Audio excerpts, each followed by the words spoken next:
started. Hello, hello, hello. Right, so second stream. Thanks very much for turning up. Thanks for being here. Great to see you. Who's in the chat? I see Gel's in. Pretty sure Dawn's on too. Okay, no worries. So we're going to dive straight into it. Got a couple of projects ideally I want to smash through today. I've got a wand to try and make. Never made a wand before, so I'm not really sure how that's going to go.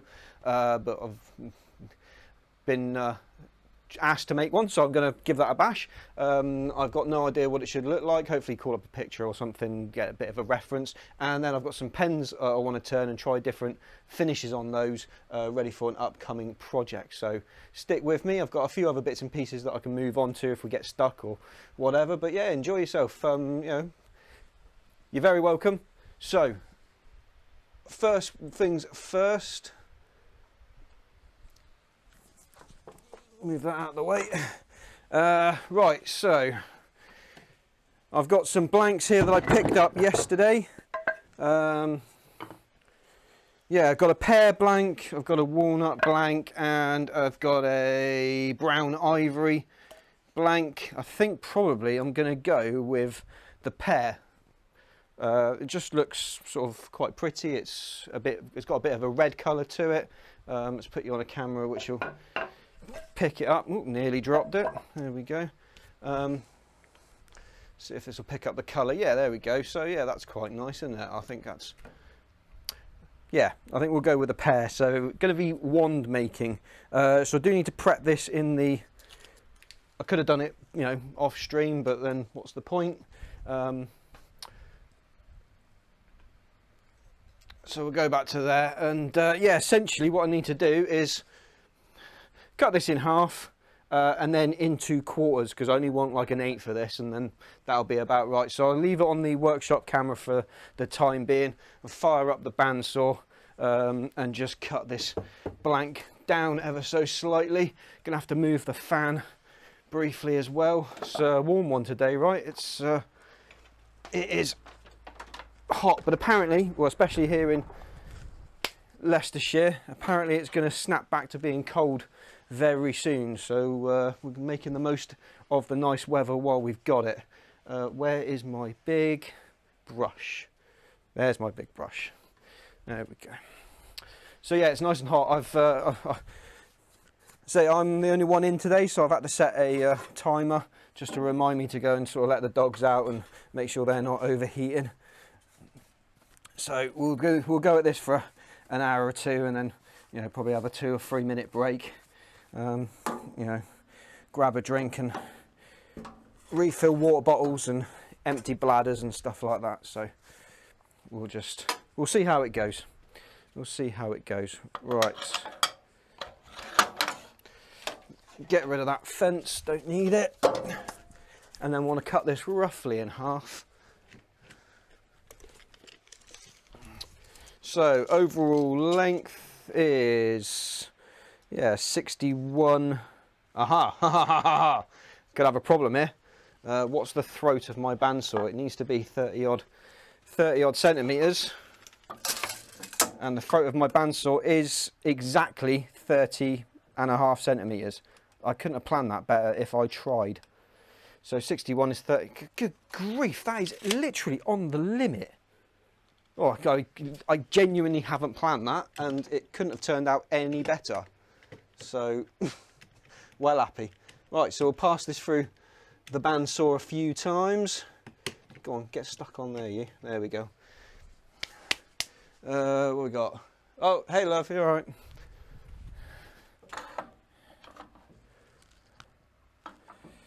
Yeah, cool. Right, okay. Turning on, bit of noise.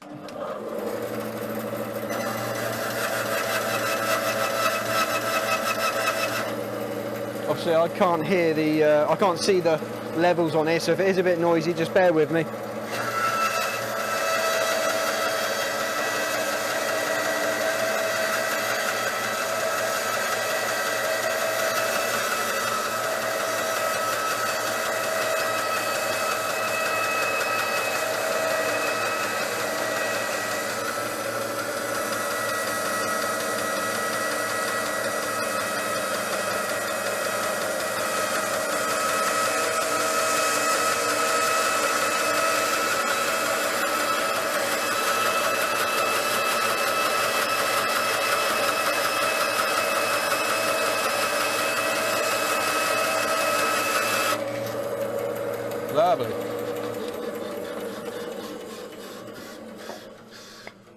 Oh, and they are within half a centimetre of each other.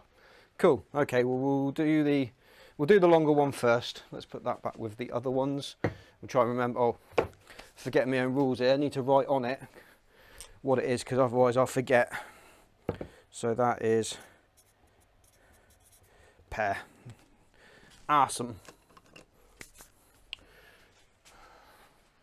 Right. Take that off. That one back on, and then we'll cut this dead in half, which there looks to be all right. Lock that into place. Now, it may not look it on camera, but honestly my fingers are miles away from the blade, so don't be worrying.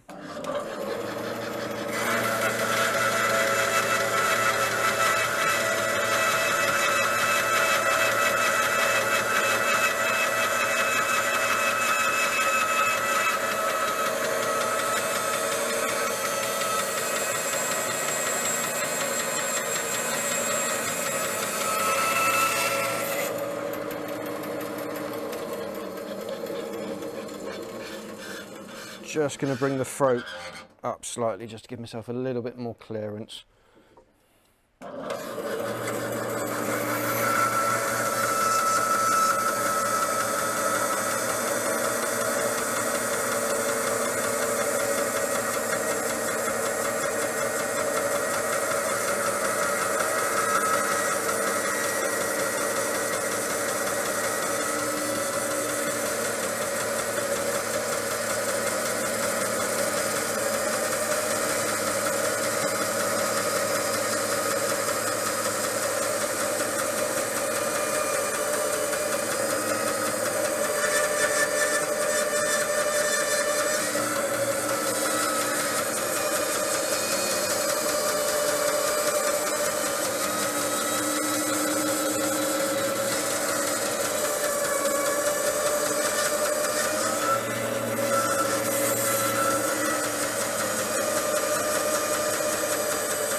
Good grief, that seems to be struggling.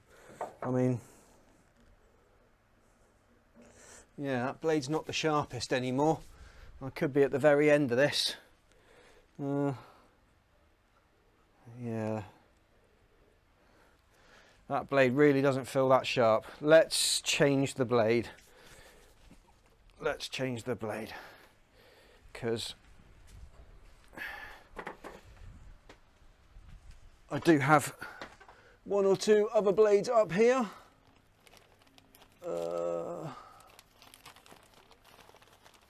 Yeah, let's go with that one. I think it's brand new. It's not quite as thick as this one, but it should be. It should be just a little bit sharper.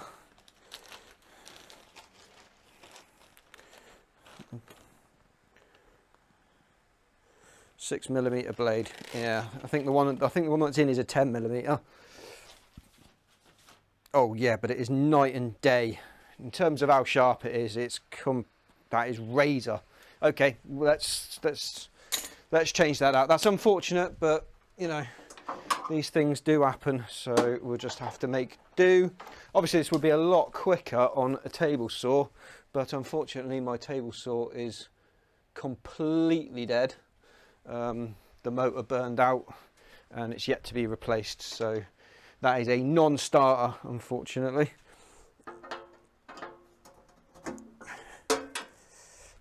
Oh, it's not that gunged up with crap in here either, which is nice. There's a little bit of shite in here, but it's not as bad as what it has been. Excellent.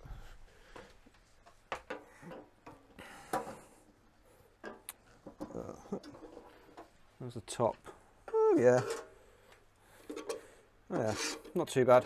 I do try and keep my machinery sort of fairly clean and tidy. Sometimes I'm better at it than other times. But anyway, let's get this off.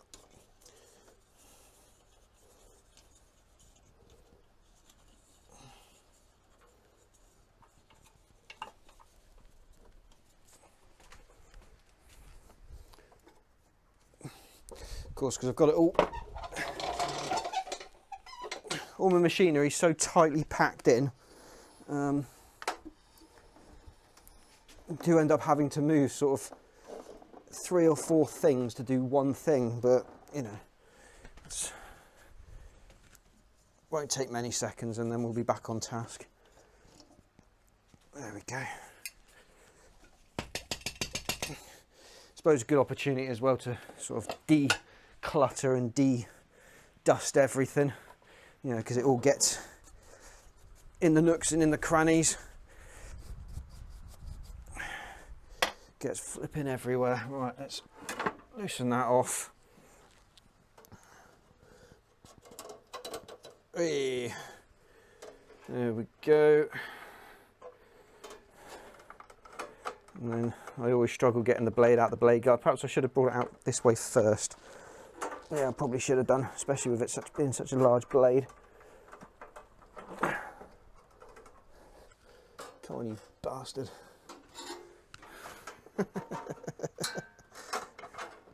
Tell you what, if in doubt, put it back in. Try again from the other end.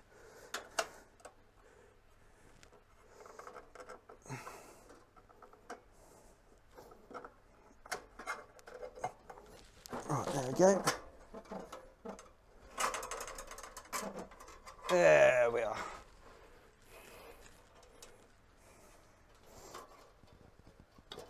That's the hard bit.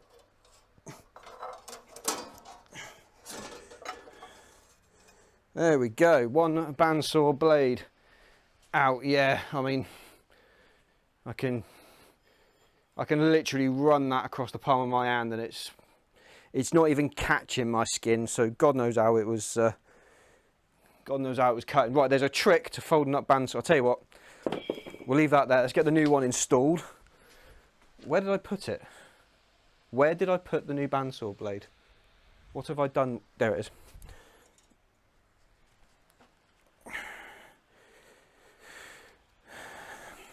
Keep these ties for tying up the old one so it can be disposed of.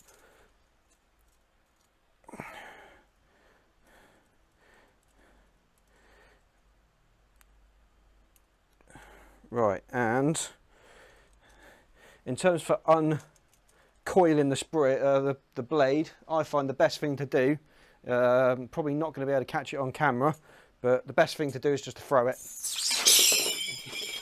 There we go. Beautiful. That is, oh, that's razor sharp. That is razor sharp. Right, we'll just throw that back in.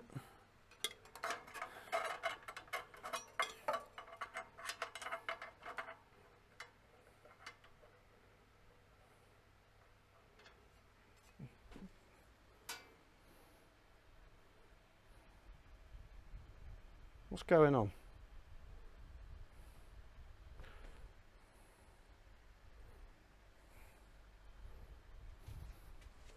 Have I somehow... Yes, somehow I managed to get that backwards. There was the blades were running up rather than running down, so my workpiece would have gone... Well, I would have been rubbing against the back of the blade rather than at the front of the blade, which would have been, well, it wouldn't have been disastrous, but it certainly wouldn't have cut any more effectively.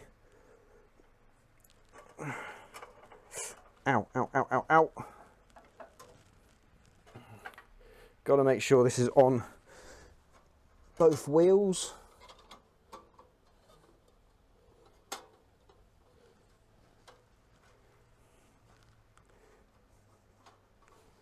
Okay, retension the blade.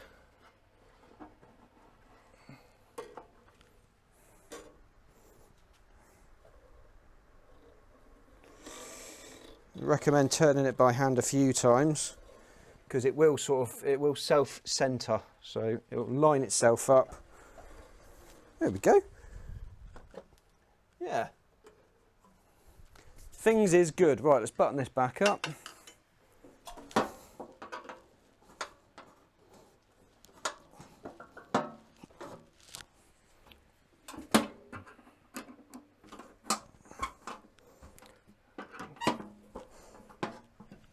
There we go. Make sure you put your tools back. And then slide the measuring fence back on.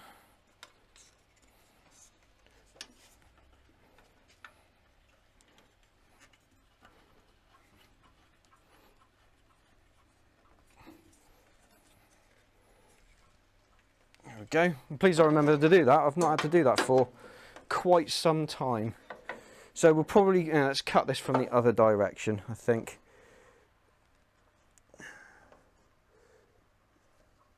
There we go. It has to be roughly in half, so I'm just eyeballing it. There's no point in wasting time measuring it and getting it spot on, because I'm not really interested in the outer edges. It's the middle I'm after, because it's going to be turned circular, so it doesn't really matter. Right, final tension check.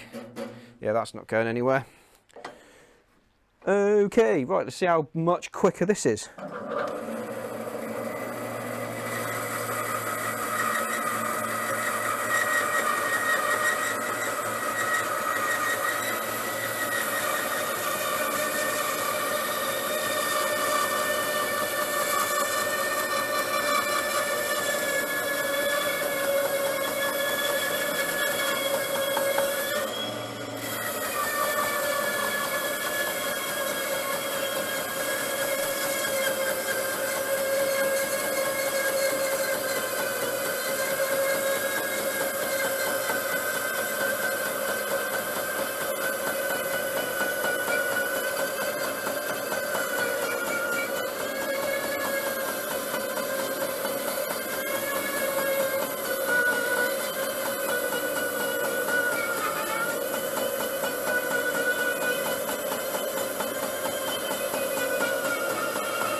Well, I mean, that is night and day. Night and day. Right, just last cut these in half.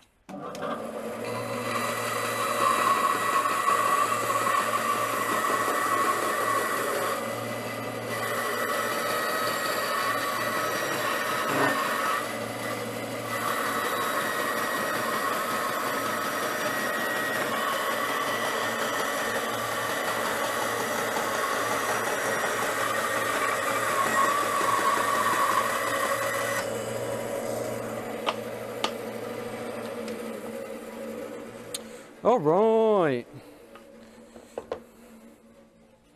so I think we'll use that one. Oh, I've just stood on the blade. Right, just write on these that they are made of pear, in case I end up using them for something else.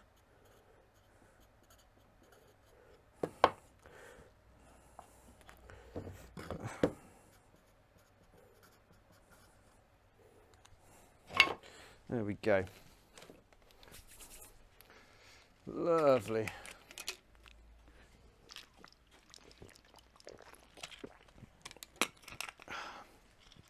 Right, the old blade. I never remember. Apparently you put your foot on it and you... How the hell do you do this? I never remember how to do this. You twist... Shit, how do you do it? I have to look this up online every time.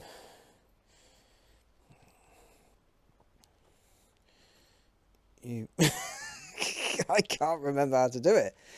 There's a technique, and you can basically do it.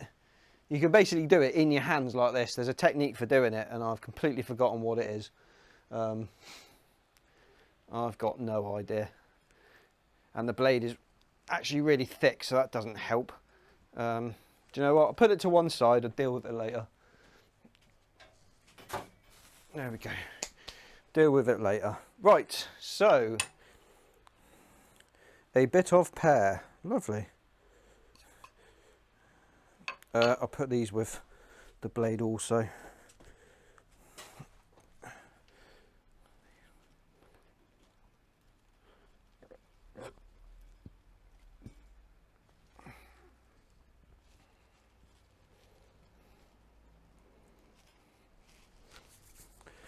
And I want my fan back.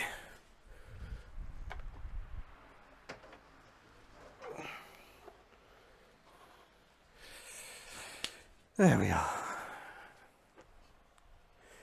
Lovely jubbly. Righty-ho, let's go to... Lovely. Right, I'm going to change out these chuck jaws, because these are dovetail jaws, which are great for bowl turning, but they are not much cop for... Not much cop for holding on to spindly things. I'm going to need a different set of jaws.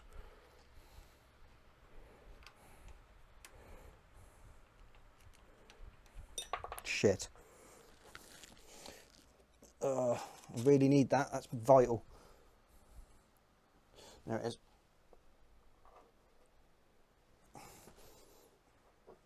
Got him.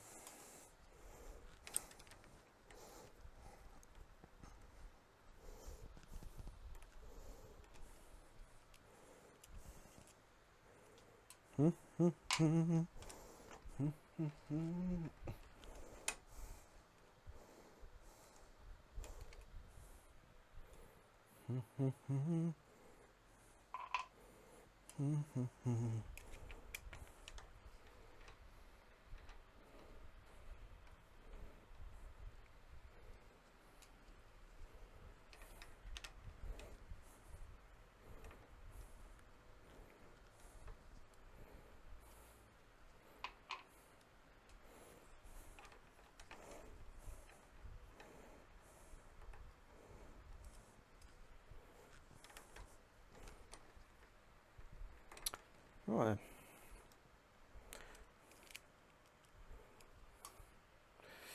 And other more different jaws, I'm going to need my, let's use the step jaws.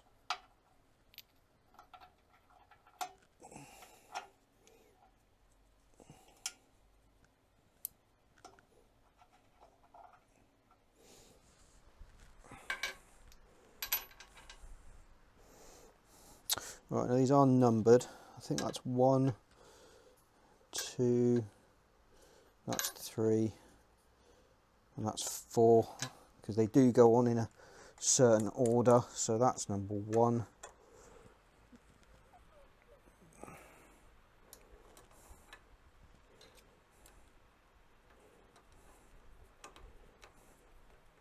Just get this loosely on.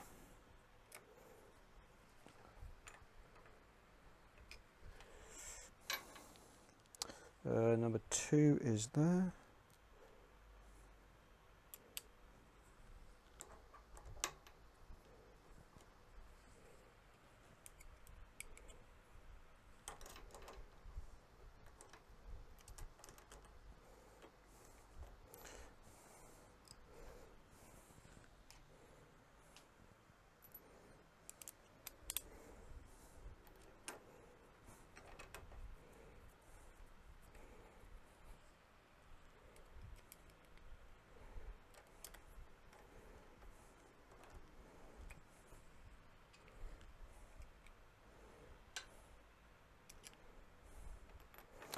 And last one.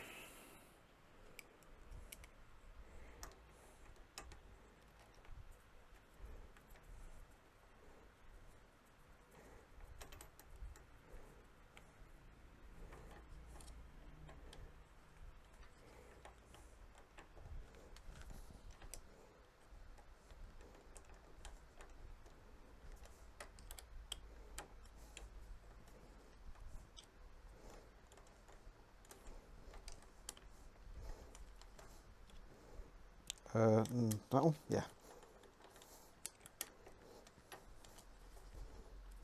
Right, from the top, double check.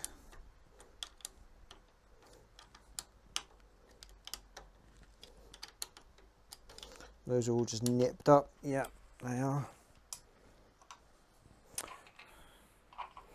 Get rid of these. 2, 4, 3, and 1. There we go. Right, and then it's a case of, I'm just going to bring the jaws together just to make sure that they are all aligned and they're flat and one's not proud. Yeah, it looks good to me. Okay, let's get this Pear spindle in here.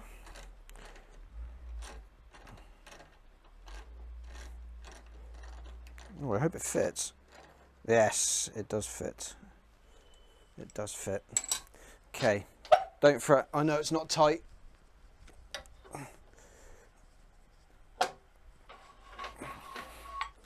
Move that up there.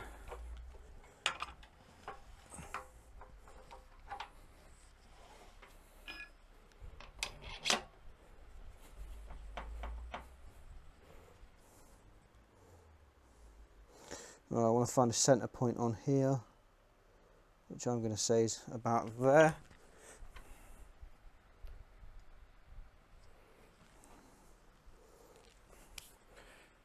Right. Just going to turn this slowly, just make sure it is sort of round. Yeah, it looks good. Looks good. That's securely. There's enough wood inside the chuck to be able to hold it. So let's just tighten that down. I don't mind putting marks in the back end of this too much, because I'm not going to use it, because I may very well make the handle at this end, and then depending on what sort of overall thickness we've got, I might put the handle at this end and then the spindly end of this wand over here, and then I might still be able to use this sort of last inch or so if it comes out all right. But first things first, got to make this round. Oh, I'll tell you what I should do. I should really throw up. Let's just make sure that is tight. Yeah. Right, give me 2 seconds, because I really feel like what I should do is hey, hello. I'm going to find an image. Yeah, I'm going to find an image on the interwebs and have that up on screen as a reference. So give me 2 seconds. So wooden wand, images. Let's see what we've got. I don't want to go for anything sort of too difficult for my first go, nor do I want anything like just completely straight and boring. Oh, they're cool. Yeah, okay, let's do. Oh no, that image is shit. That's no good.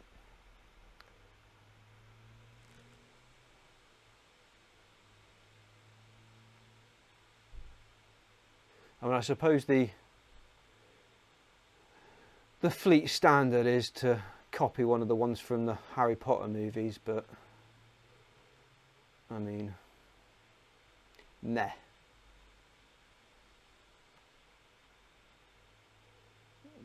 Wands. There's plenty of them. There's just like no really good pictures of just a wand, and they're not particularly brilliant quality either. But that will do. So we'll save image.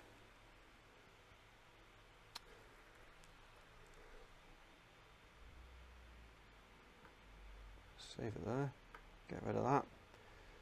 And then if we go to,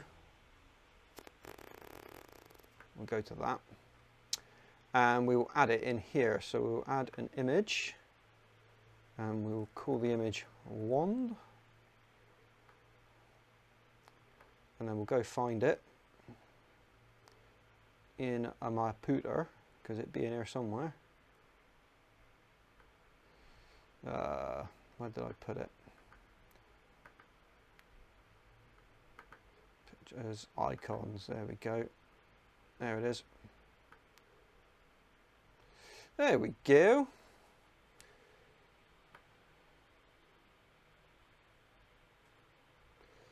So that's the sort of thing we're trying to replicate.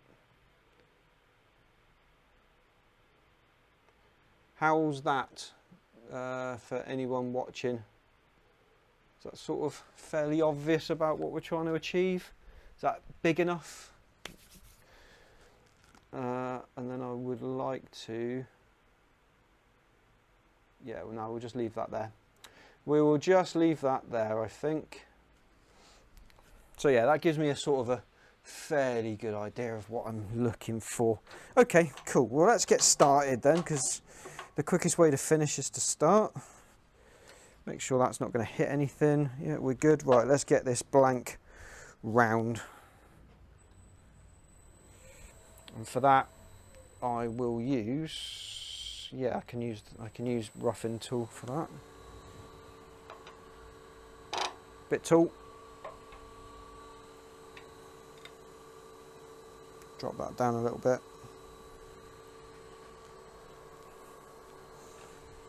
All right, let's get this.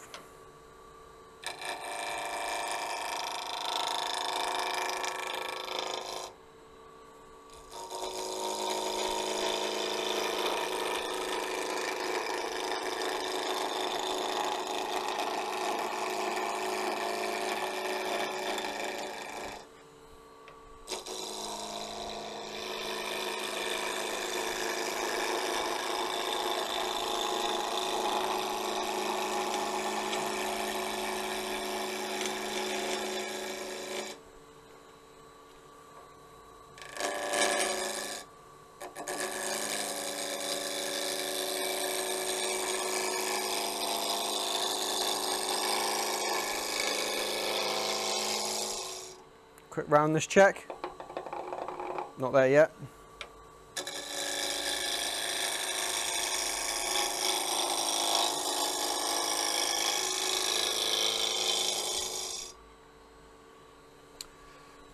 And I've just become very aware that my balls are on stream. I wonder if that will be a help or a hindrance. Maybe, maybe, I don't know, who knows, maybe that's my ticket to the big time, is to keep my testiculars on camera.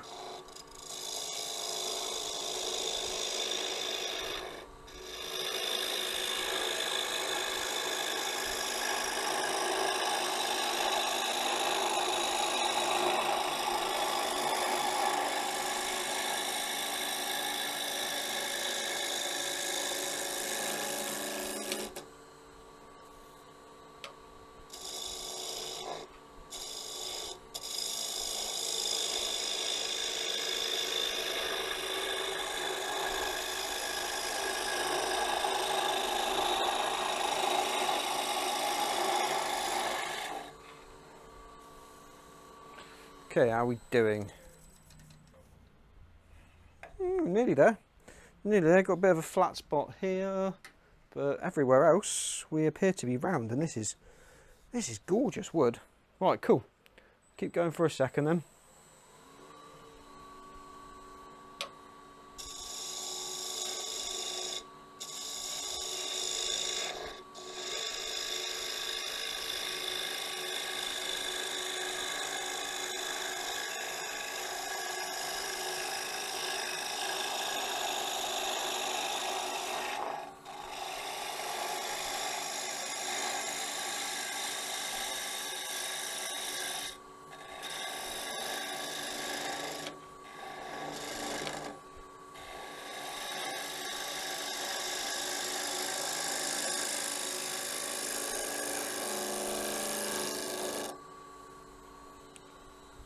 Oh, and also, because I'm working with Pear, this will be the first time I've ever used Pear, I've got a box somewhere, I'll find it, of little jam jar pots, and each time I work with a different wood, I collect some of the shavings and a lot of the dust, so that if ever I need like a wood filler for that type of wood, I can just mix some I can mix in some, some wood glue, and then I've got a filler which I can use on that wood, which will match the right colour. So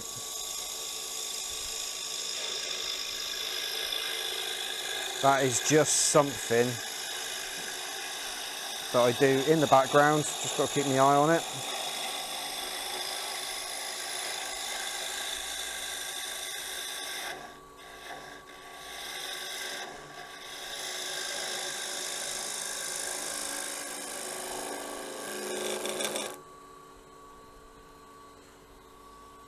Oh, so close.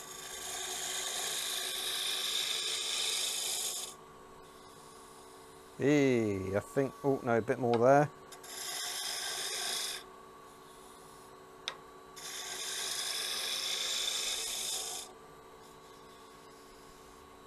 A little bit there.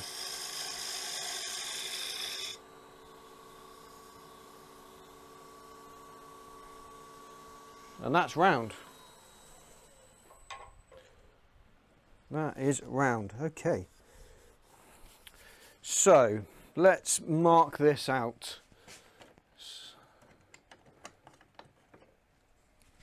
So looking at the reference picture here, there seems to be a sort of a little bit of a hilt. I'm just going to turn the lathe on slowly. So to hold on to, I mean, how do you hold on to a wand? I don't really know. Do you sort of hold the whole thing? If it is, then yeah, I'm going to need the whole length of this.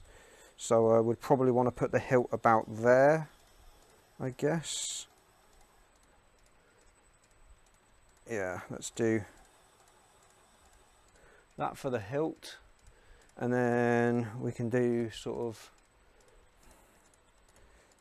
the end transition is going to be from about there to the point. And then I would like a high spot there, a low spot about there, and then another high spot about there. And then we'll do 2 beads. This one's got 2 beads, so we'll copy it. So we'll do bead number 1 and bead number 2. Right, so that's the plan. I'm not saying for a second that this is actually going to come out and look like that, but that is the idea.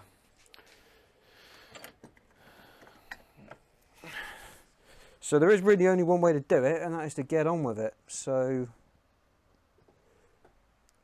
I think what we'll do is we'll just sort of, we'll take it slowly, take it easy, keep referencing the FOT. Yeah, we'll see how this goes. First time ever, so hilt's going to be about there. That's the handle. We're going to put 2 beads in it. We've got a low point, a high point, a low point, a high point, and then we'll transition to the end. Fingers crossed this will be okay. While I'm working on this end, I might just pull the camera across ever so slightly. How is that for focus? Let me...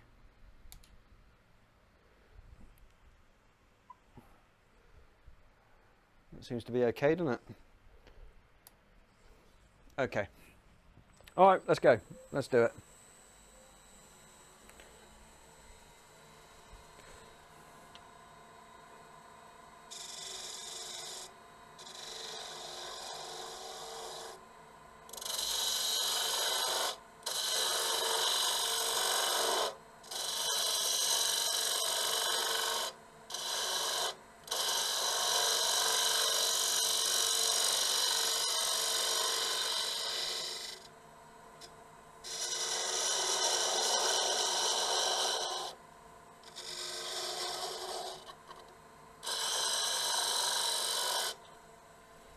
So if you're out there in the chat, don't forget to say hello. If you're a fellow woodworker or more accurately a wood warrior, let me know. Say hi. Let me know what you do. Love to hear from you.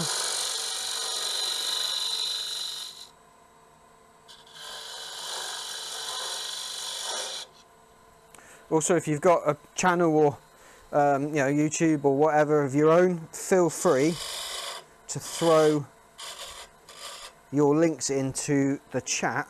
You'll be very, very welcome. So don't think that you'll get banned or anything, because you absolutely won't. So if you want to throw your own links up there, equally, if you just want to lurk, no worries. I'm glad to have you here. If you want to hit the follow button, great, do that. There's a link in my bio for my YouTube channel. Trying to get to 500 subscribers over there. So if you feel like heading over to YouTube and watching the video on demands over there, because there's plenty of videos up there. I think I've got about 50 videos up there. So if you feel like going and supporting me over in YouTube, then by all means, I'd be very happy to have you over there as well.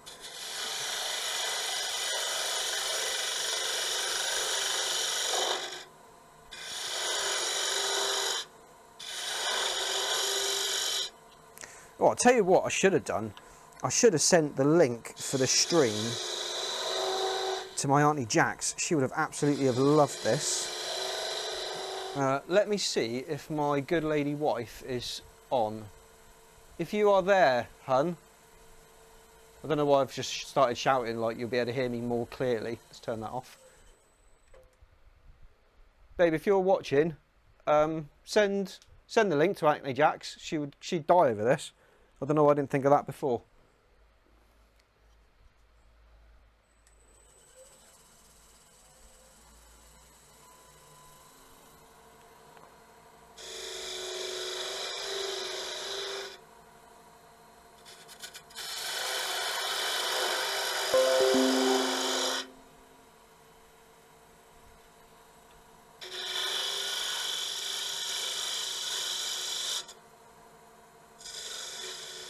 I wonder actually if I would be better off with a scraper for the time being, just until we get like the basic shape.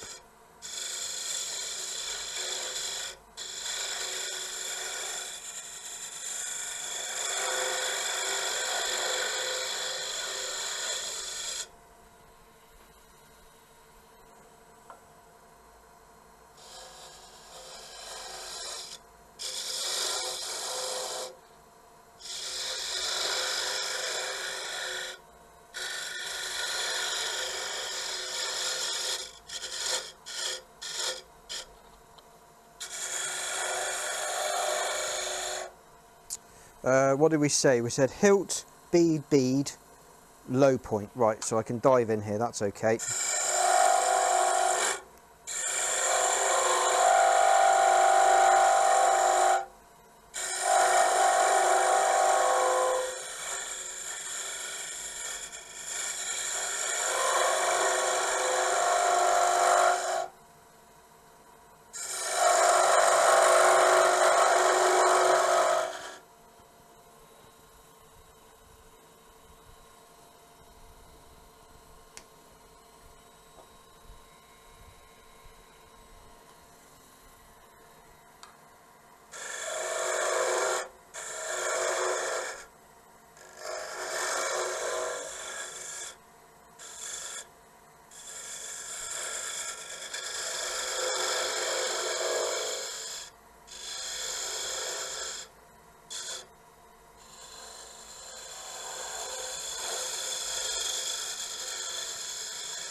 Lovely. Right, let's just have a quick function test. Oh, do you know what? Actually, I was a bit worried that this was going to be a bit thin, but I think it's perfect. Yeah, we'll keep going with this. This is great.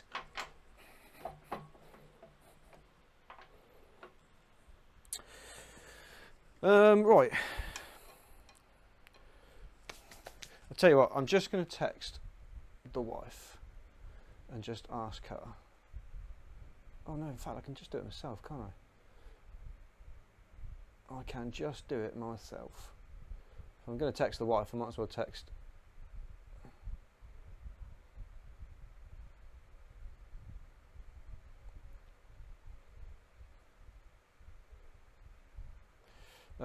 Making ones.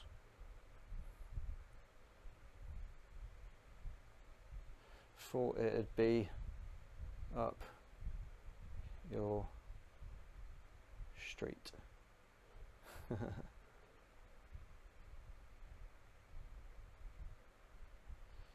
then it is, what's the link? It's twitch.tv/ARC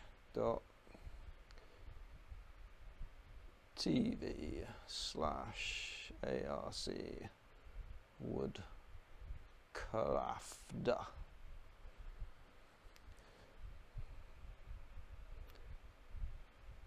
Yeah. Okay. Cool. Right. Okay. Sorry about that. Those that are watching. Right. This little gouge is very, very blunt. So I think it needs a quick sharpen.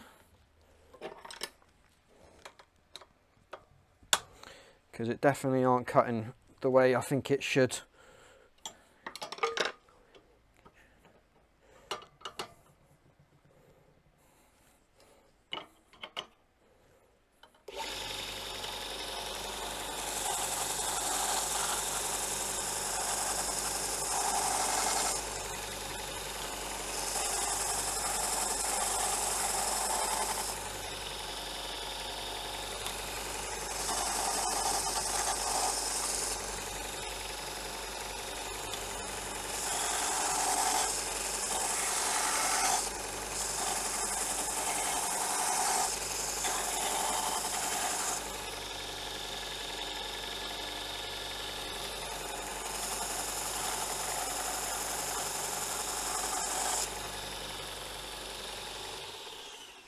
Right, let's see. Oh shit, that's hot.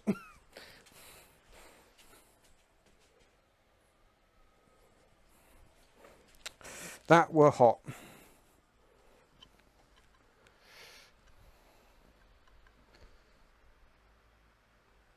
Let's move back to our workpiece and reference picture.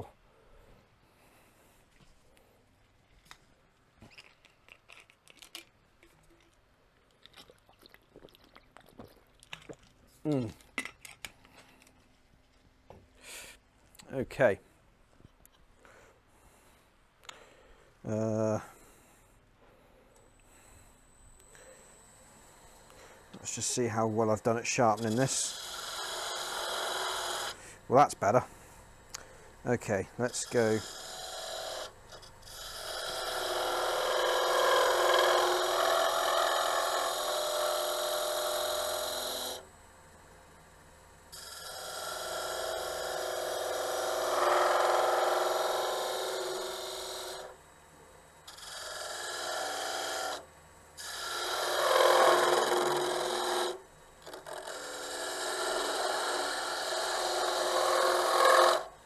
There'll be professionals now cursing at me because I'm not using a skew to do this, but I don't care.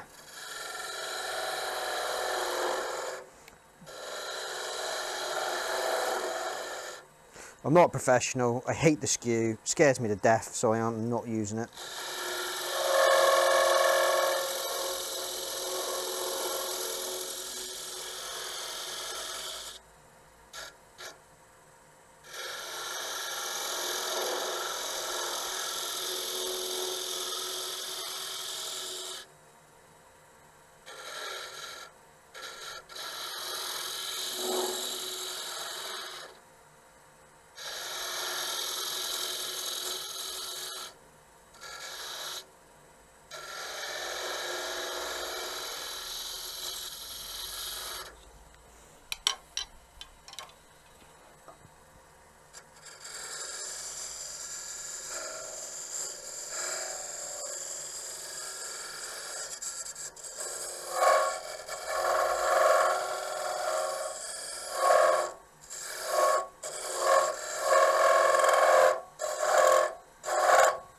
Well, that sounds awful.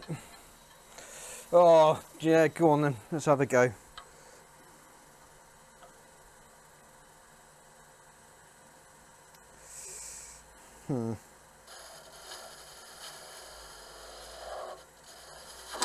Whoa, yeah, don't like that. Putting that away. That didn't last long.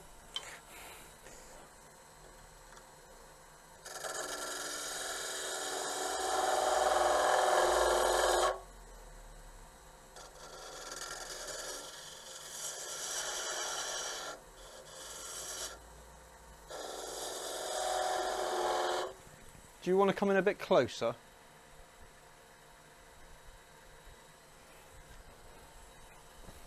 I will just stop the lathe while I'm reaching over it. Which one is it? It's that one, isn't it? There we go.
Right, so that's going to be the hilt, so we don't have to worry about that just yet.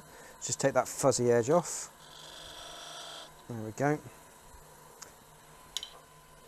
So let's see how it feels in my hand. Oh, do you know what? Actually, it feels really good. It feels really good. I could literally cast a spell right now. Yeah. Yeah. Okay.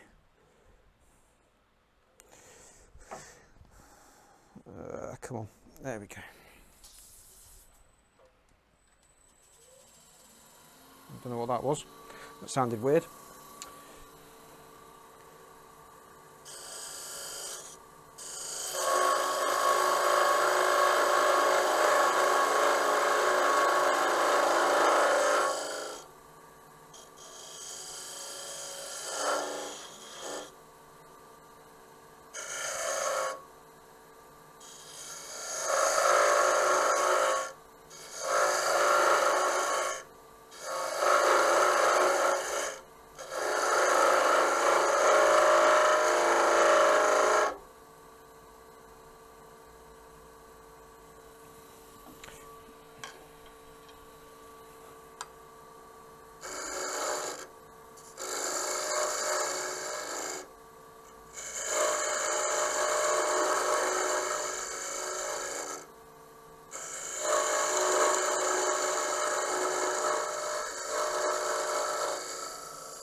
Groovy.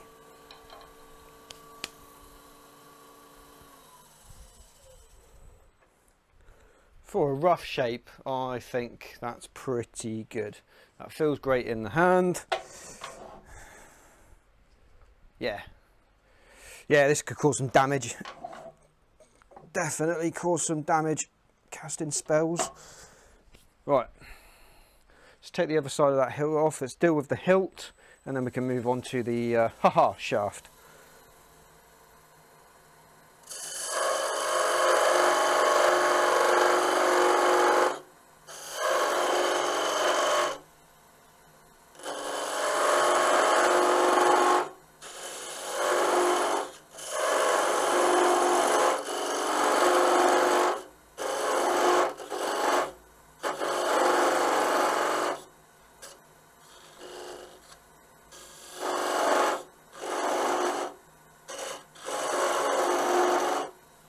Okay, let's just test that there, because the start of the wand cannot be thicker than the bit behind the hilt. So we'll just have a quick measure of the bit behind the hilt. What we're looking at, 12 mil, and that is just an ever so slightly bit thicker. So just need to take that down just a little bit more.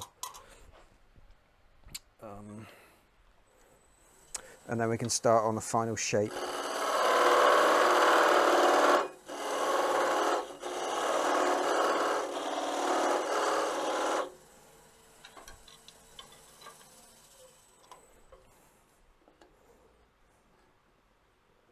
Yeah, perfect. Perfect. Right, next question is, let's bring you back out. Do we, ha ha ha ha, do we Start to take the bulk out of here and then flip it around to finish that end. That end we can finish on a sander, so I'm not too worried about that. Yes, let's deal with that, because I think what I'm going to have to do is I'm going to have to make some sort of system of being able to hold this end in this set of jaws, but because these jaws have got blades on the inside to hold the piece, I don't want to mark this, so I'm going to have to wrap this, and hopefully those marks, one, it stays central, and two, those marks don't get transferred.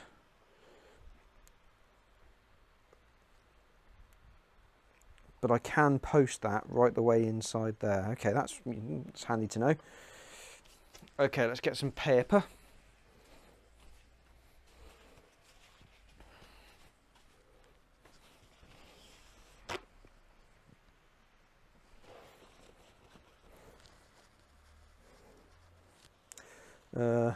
It really needs to be the length.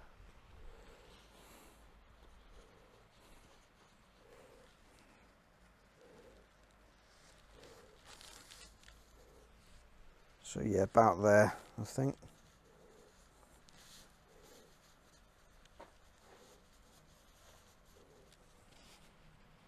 Yeah, should be fine.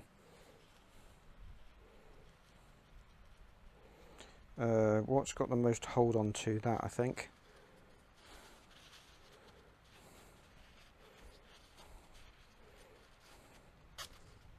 Shit.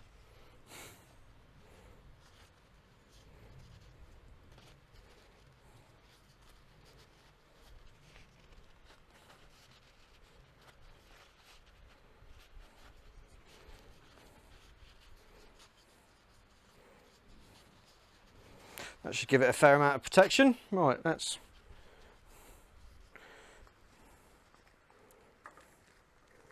Oh, I thought that was thicker, or thinner, or whatever. I thought I could get that in there. No, I can't. Damn it. Okay, it's going to have to be not quite as far down then. God damn it. I thought I was going to get away with that.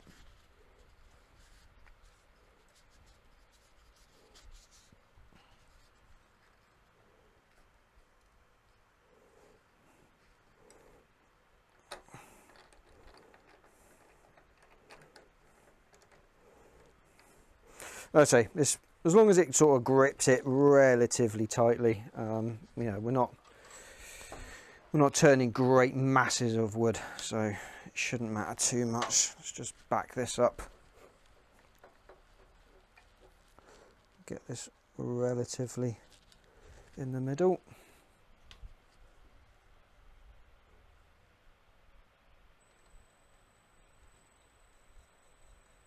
Oh, that's not bad for guesswork. We'll go with that.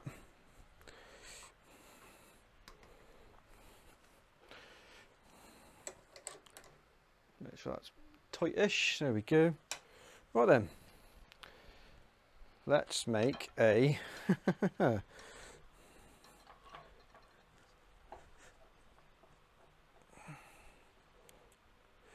let's make a wand body, or a wand length, or something. I don't know what to call it. I kind of feel like this is a myriad of double entendres that might get me in trouble, so I feel I must tread carefully.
Right, we're round and we're smooth. Let's see how the carbide would go against it. Yeah, not too bad. I am going to have to drop this down ever so slightly. Good grief.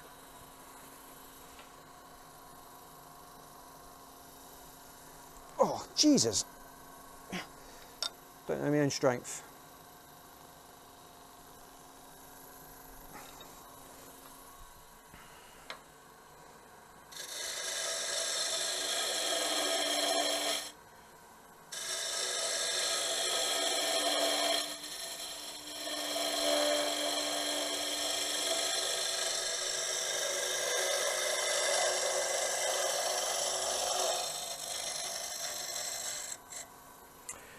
So, just to make this absolutely clear, what I've got, so the tool rest is ever so slightly, you probably can't see it on camera, but the tool rest is ever so slightly closer at this end to the workpiece than it is at this end. So if I follow the same amount of tool protrusion all the way along the cut, I should end up with a tapered one, so it'll come to a point at this end. Maybe that just needs to be ever so slightly more pronounced. But yeah, so if I cut at this end and then I basically lock the tool to my finger there, that means the same amount of tool sticking out, and then I can just follow it all the way along until I complete the cut, and then this will eventually turn into I'll just keep going until I hit this level here, and I can't really take much more off of this end, and then we'll switch over to the sanding. Yeah, that seems perfectly reasonable. We'll do that.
Yeah, that's working well.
Okay.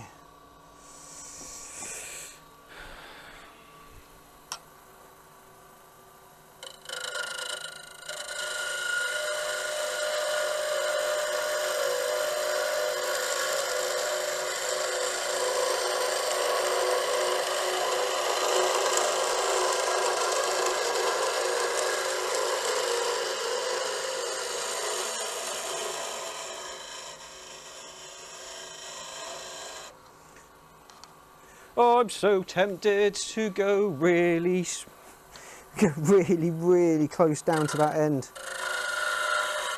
But I don't want to overcook it. Right, I need to shape the hilt.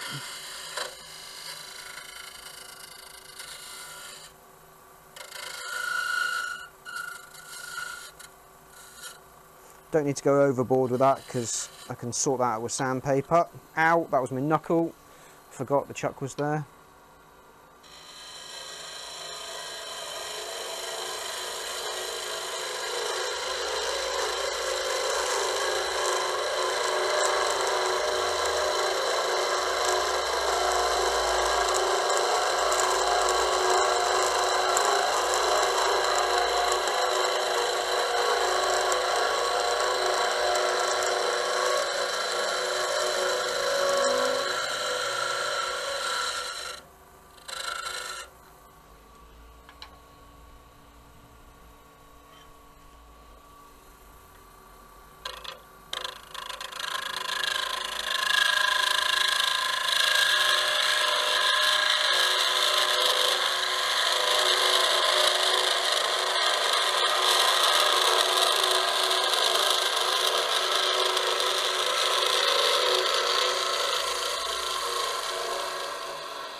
Yeah, it's looking good.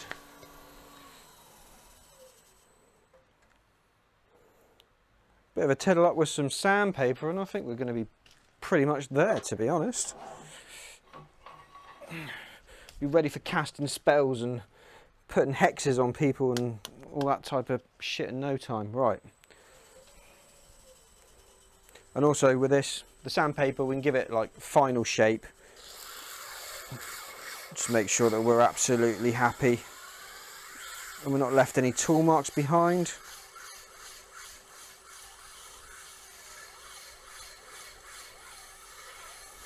There we are, I can see, I don't know if the camera's picking this up, but I can see 3 distinct tool marks there. So just need to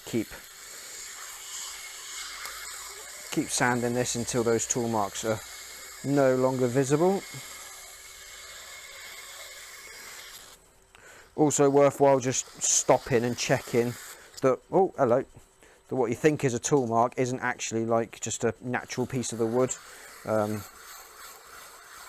otherwise you'll end up sanding away what isn't really there and then you'll have no wood left.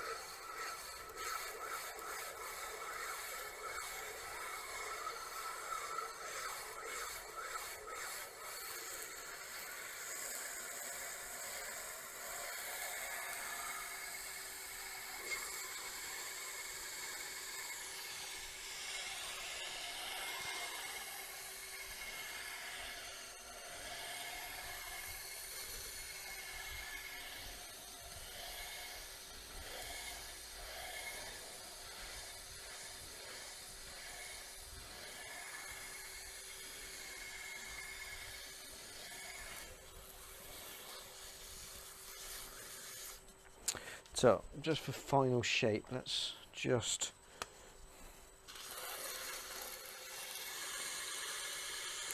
go with the coarsest grit I can possibly go.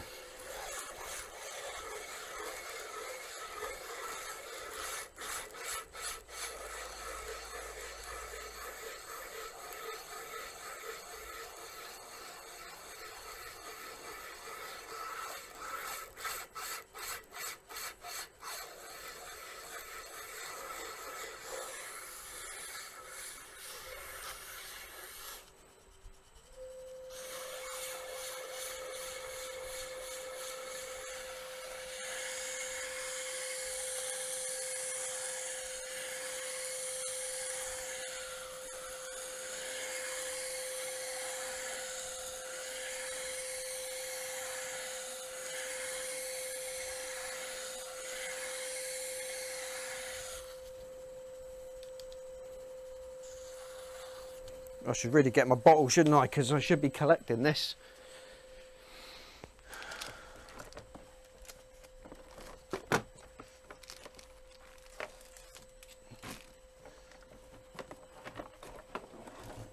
Oh my God, it's all going wrong.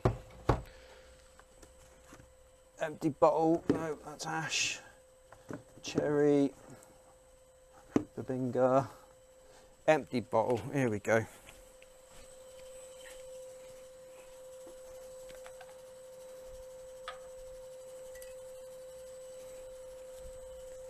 It's the wrong paper. Okay.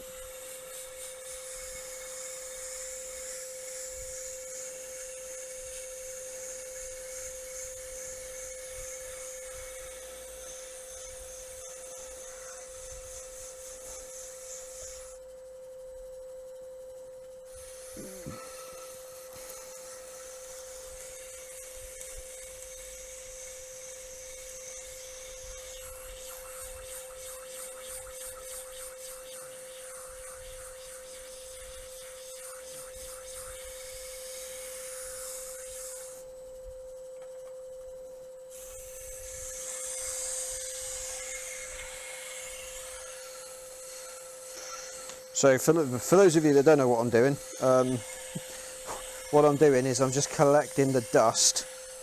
So if I ever needed to make a filler, or if I've glued two pieces together and I need to fill a crack or something like that, I can mix this with wood glue and get the exact right colour.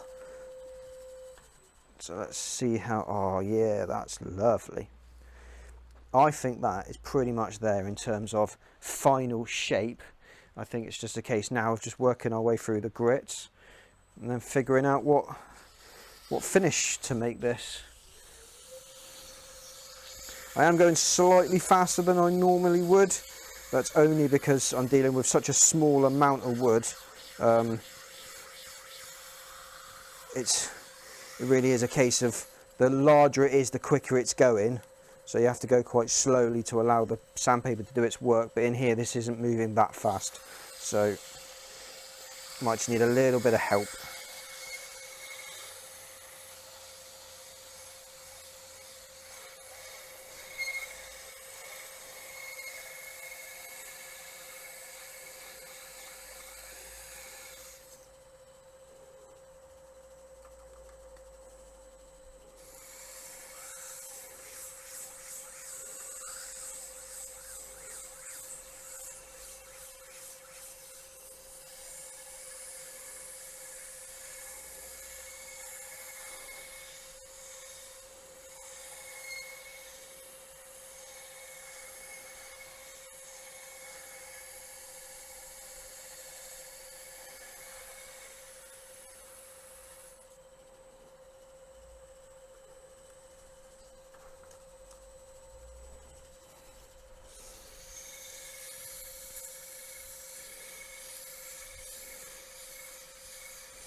There we go.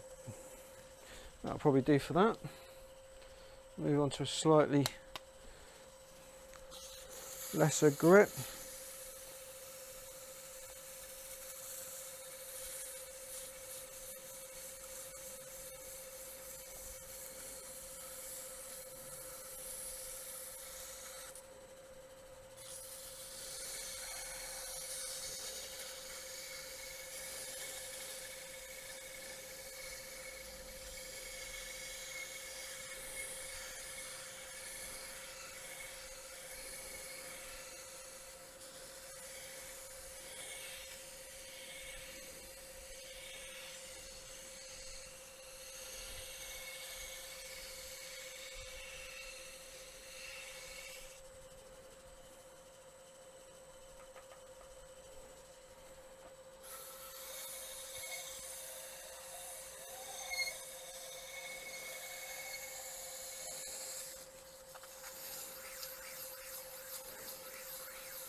So onto 600 grit.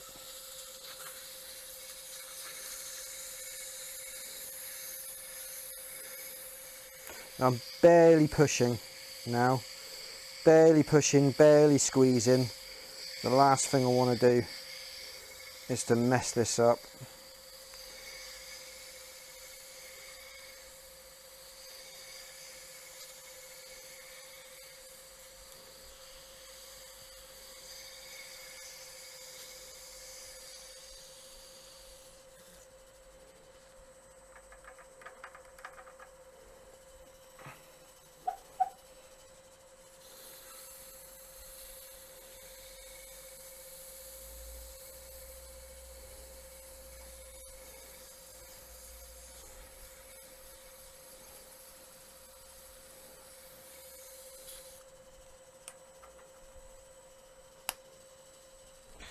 There we go. 600, let's go to 800. Nice round 800. Just one piece needed.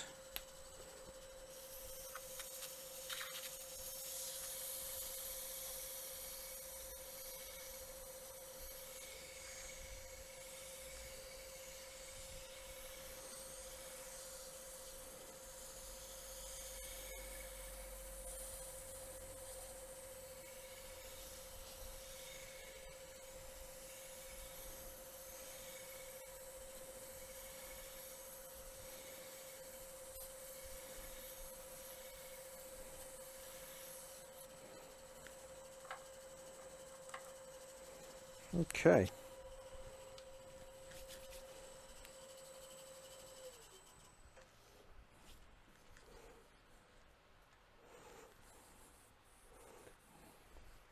I mean, yeah, that is oh,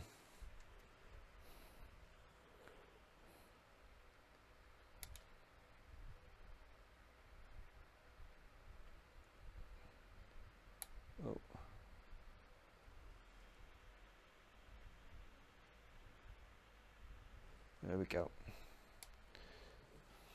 Yeah, beautiful. Right, let's give that a quick wipe off with a cloth. Not that one, it's covered in, I think, in sanding sealer from yesterday.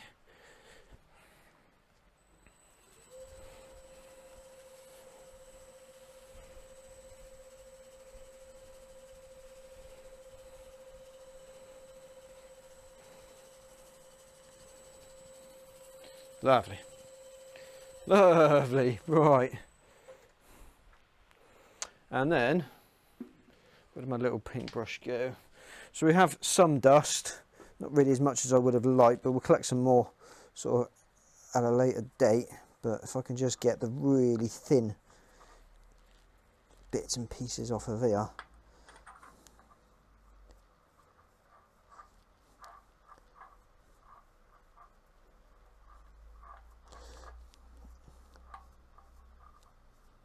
I mean, I thought this was such a clever idea, but I can't be the only person to have thought of it. I can't have been. Oh, there's some bigger debris-ish bits. Let's have some of those as well. There we go. We'll get some other bits later. Have a bit of that as well.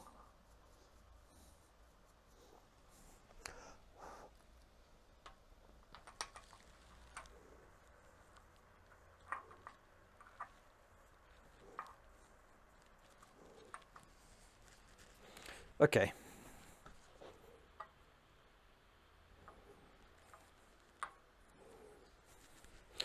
That'll do for now. I'll leave that there and we'll collect some more up in a bit. Right, so we'll put some sanding sealer on it. This will sort of give us a fairly good idea of how it's going to look when it's finished. It's the first time any finish is going on it. So I'm going to finish this in 2 stages. I'm going to do the wand itself and then flip it over and then sand and finish the handle. I think that's probably the best way to do it. But again, you know, I've never done a wand before, so I'm completely learning.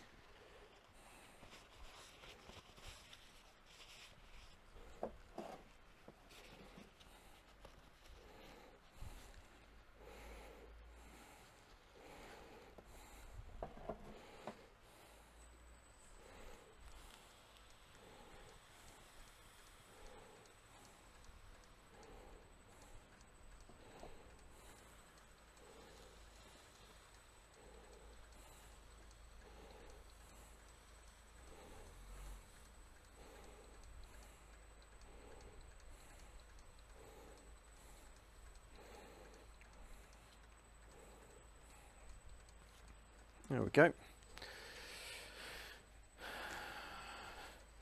So this is the one we don't have to buff off, but we will allow it to dry, and then it gets sanded back. Just not sanded off, but just flatted back.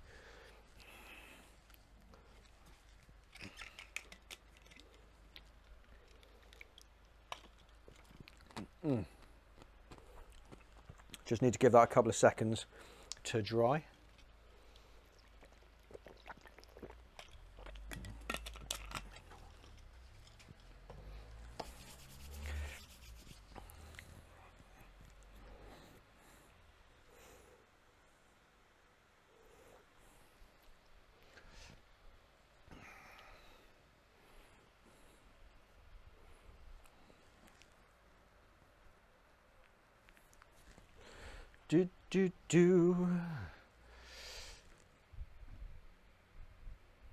Okay, got half an hour before I need to go and tend to the dog ears.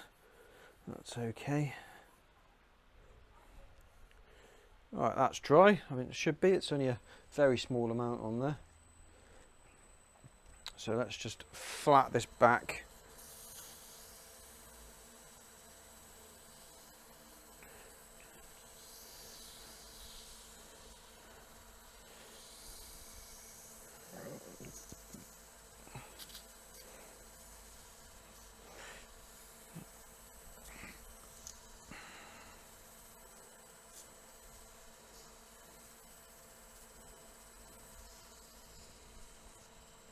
There we go. So I'm not taking off any wood. That's all sanding sealer residue.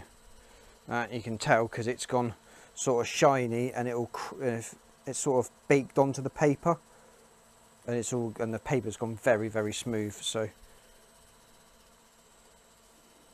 yeah, that's lovely. Right, on with some Yorkie grit. Again, I won't need much because it's the smallest amount of real estate. Oh, geez, that'll it's not be too tight, but that'll probably do.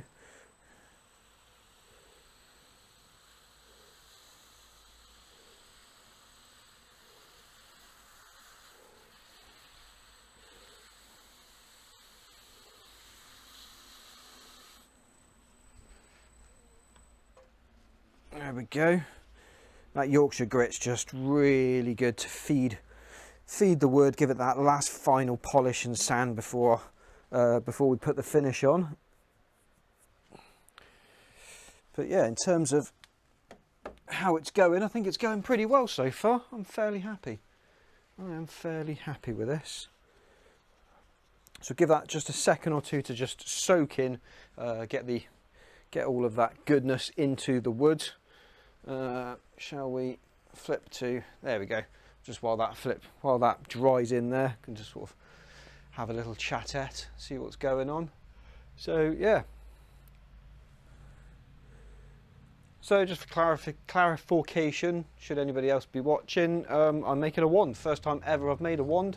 Was asked to by a friend of my wife's, so yeah, I figured why not, give it a go. So we've done the handle already. That's sort of hidden up here in the chuck. It's going to get flipped over in a minute once I finish the spell bit, whatever. So yeah, just finishing off the, I'm so reluctant to use the word shaft on stream, but I literally don't know any other word I can say, because that's what it is. You're just gonna have to deal with it. Yeah, so just at the final stages of finishing the shaft. Please don't clip that. and then you'll get this flipped over and start working on finishing the handle. Right, so I can't hear what you're saying because my sound is right down, but it looks great. Oh, thanks, love. Thank you very much. Not bad for a first effort, I would say. Not bad for a first effort. Right, let's buff this Yorkshire grit off, give it its final sand. In fact, if I grip it rather than push, because I don't want to put too much pressure either way now, because it is quite thin and I don't want to snap it, so I'm going to have to sort of grab hold of it and support it rather than oh yeah, and it's just, look at that, yeah, it's just starting to have that shine on it now. That means it's ultra smooth. So we'll just do that again, and we'll keep going until we get a clean bit of paper. Make sure all the residue's off. Oh, hello. That hurt my ears too.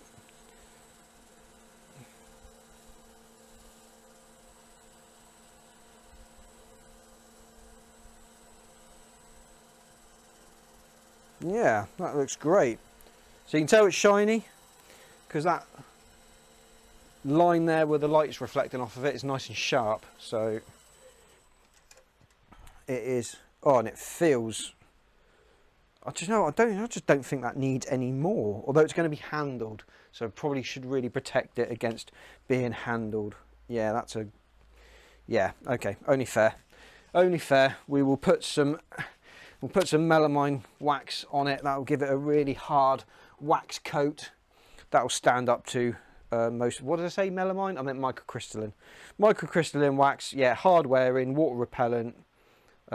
Really good stuff. So we will use it for that. Denser, more flexible, and have a higher melting point than most commonly used waxes. Good.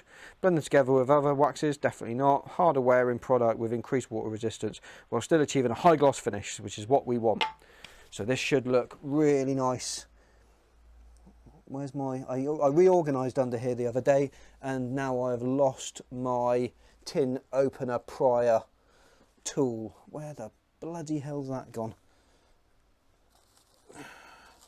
I knew I should have just left it. I knew where it was the other day. Is that it there? No, that's not it there. Oh, hell's teeth. Where is it? I haven't already took it out because I didn't need it. Unless I hoovered it up yesterday. I can't have hoovered it, surely. No, don't know where it is. Don't know where it is. I'll have to use something else. I mean, literally, where's it gone? I swear I had it yesterday. Right, okay, I need something smaller than that Allen key, but with a bit of strength in it. We've got a tiddly Allen key. Yeah, that's a tiddly Allen key. There we go, we'll try this. Yeah, that'll work. Hey, there we go. Oh, it's separated a bit in the heat. Put that there for future reference. Hopefully it'll be okay. Hopefully it'll be right. So I need to start ripping these sheets in half because I'm going through this towel like at a rate of knots. Incidentally, anybody who says, oh, we shouldn't use shop towel for finishing, you should only use a buffing cloth, utter horseshit. You can use whatever you want.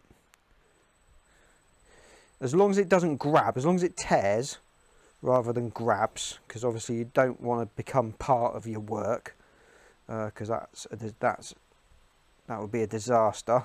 Yeah, there's plenty of videos on the internet of people becoming part of their lathes while they're turning, especially some of the big industrial ones. They can be quite frightening. But yeah, shop towel actually works really, I mean this is kitchen towel, but it works really well. I've got a couple of rolls of that blue kitchen towel in the rafters up there, so once I finish this I'll bust out one of those. You can get it from Costco, you can get it from Screwfix, places like that, but they're really good. There we go, that is...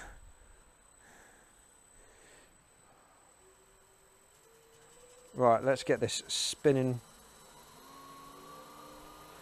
Up to about 1800 RPM, and again I don't want to pull on it, but I do want to apply now some pressure and get this shine going. And it also cooks the microcrystalline wax off and makes it go ultra hard, which will give it a really good protective layer, protective coat, and this will stand up to being used over and over again for casting all those spells, hopefully good spells.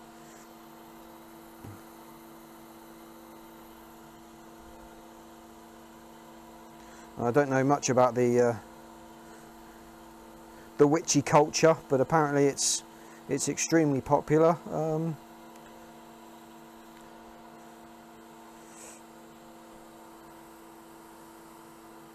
So if there are any good witches out there, you know, do us a favour, cast a spell for us. Could always do with a little bit of luck, a little bit of love. So, ooh, that's getting hot. That is getting hot.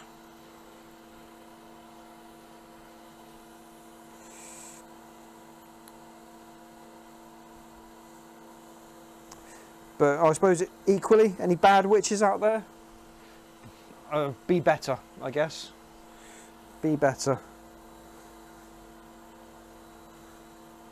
I don't know why you would want to go and be a bad witch, but I suppose there must be at least one of you out there.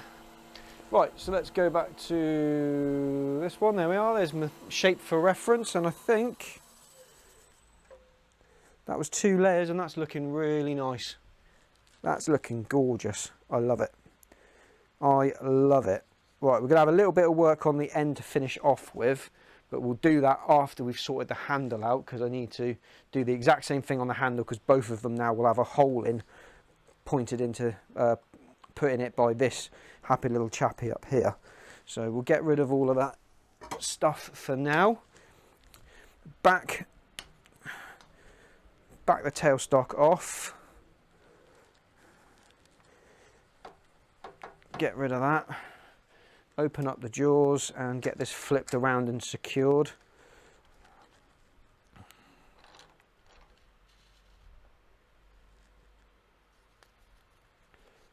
Now, have we put marks in this? No, it doesn't appear like we have. If we have put the slightest mark in it, I'm sure it will sand out. But that is something I'm going to have to bear in mind, putting this in there, because I do not now want this to get marked. So I need to be very careful. So let's put that on the lathe bed there, and let's make a very thick, very secure. Do I really need to hold it that? I don't think I do. I don't think I need to hold it that tightly. Now I just. Well,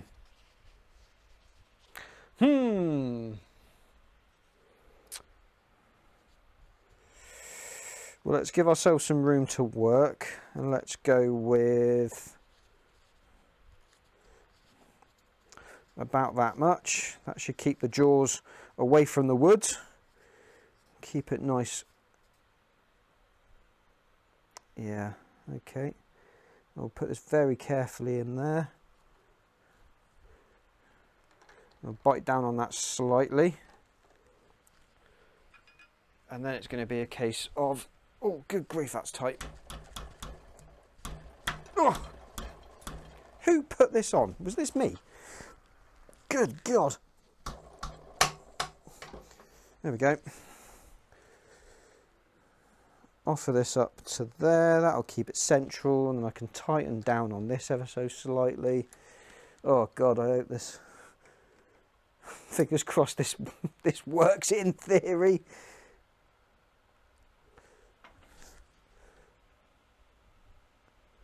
That's just for support, so I don't really want to tighten down on it too much. Okay, let's get to sanding the final shape into this handle. Yeah, I've not done a particularly brilliant job with the final tool finish, but it's okay, we'll sort it out with. It's a little bit wobbly at this end, but this end isn't too bad, so we'll go with, and fingers crossed, we can sort of refine the final shape with sandpaper and just get all of these out. So if you're new here, you know, welcome. you're very, very welcome. If you're new watching, you know, please make yourself known in the chat. Say hi. Don't forget to follow. Oh, what happened there?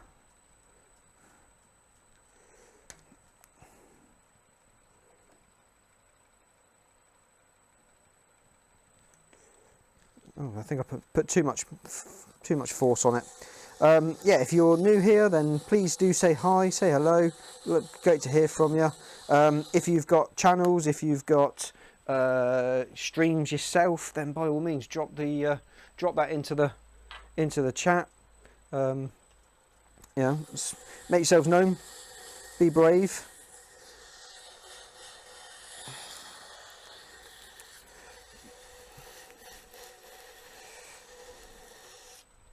Yeah, give us a follow over here. That would be much appreciated.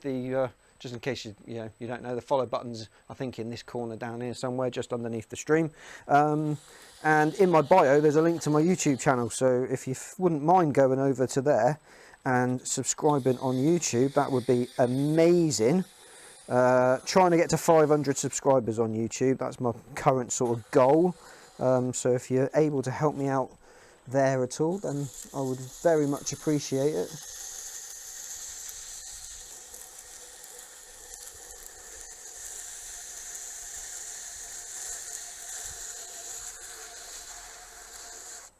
You know what it's like when you've run out of friends and family to ask. You're then on the goodwill of others. So if you can, great, please do. If you can't or don't want to, it's cool. You can still hang out. It's fine. Everybody's welcome here.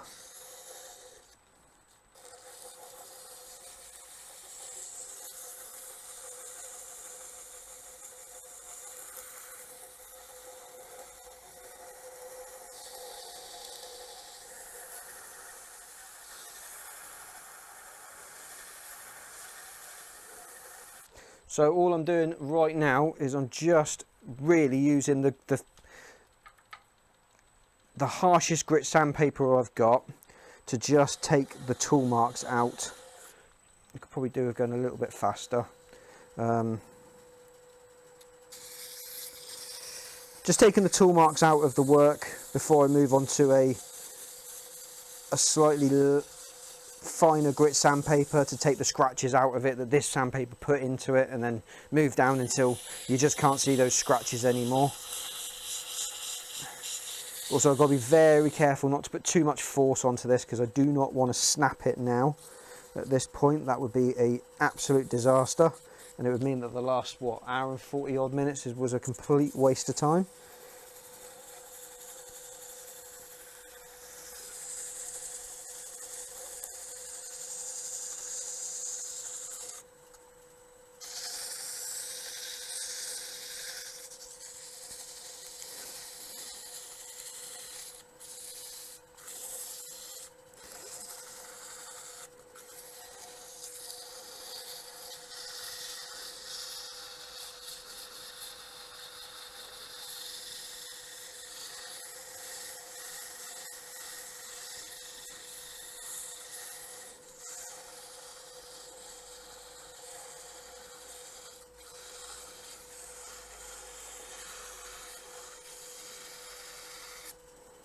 Alright, let's see how we're doing with that. That feels pretty good. Let's move on to the next grit. I'd really love to be able to rest my elbow somewhere.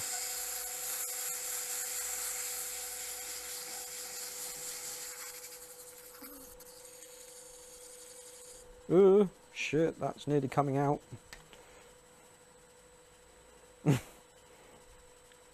I'm sort of finding I'm chasing this back up into... Maybe I should just push it all the way in. No, but I need to be able to get to the hilt. No, okay, that's a stupid idea. Forget that. Just going to have to be careful.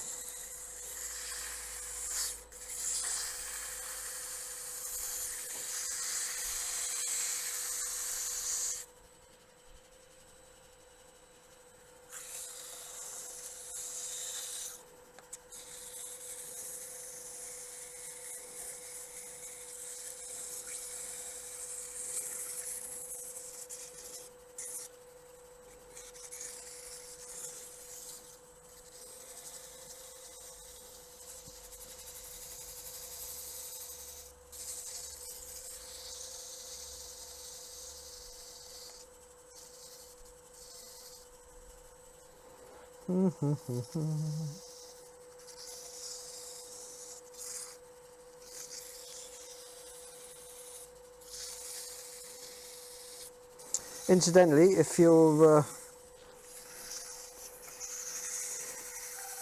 got any suggestions, I'm more than willing to hear them. So if you think, you know, this would be better with some light music in the background, this is only ever my second ever stream, so you know, I'm still very much learning about how it all works and everything, but I can put music on in the background if you would like. You know, to give it some ambience or some atmosphere, that's absolutely fine. I can do that. If you would prefer, just let me know what the consensus of opinion is and I'll go with the majority. Equally, if you think the sound of the machinery and what's going on is better unhindered by anything else, then let me know that too, because I will keep it as is otherwise. I suppose it all depends on what you're into. Right. Yeah, I think that's going to do it for that grit. 3 more grits of sandpaper to go.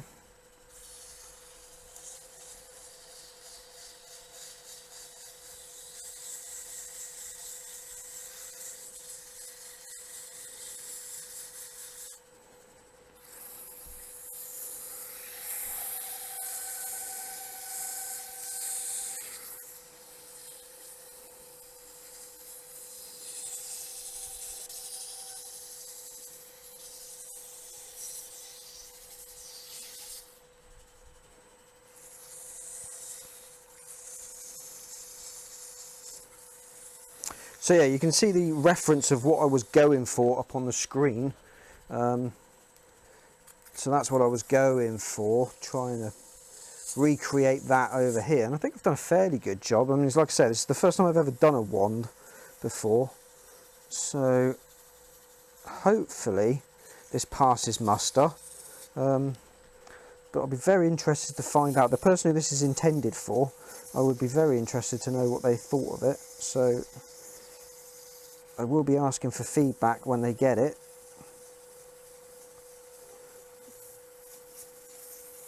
Because I think it'll be quite interesting.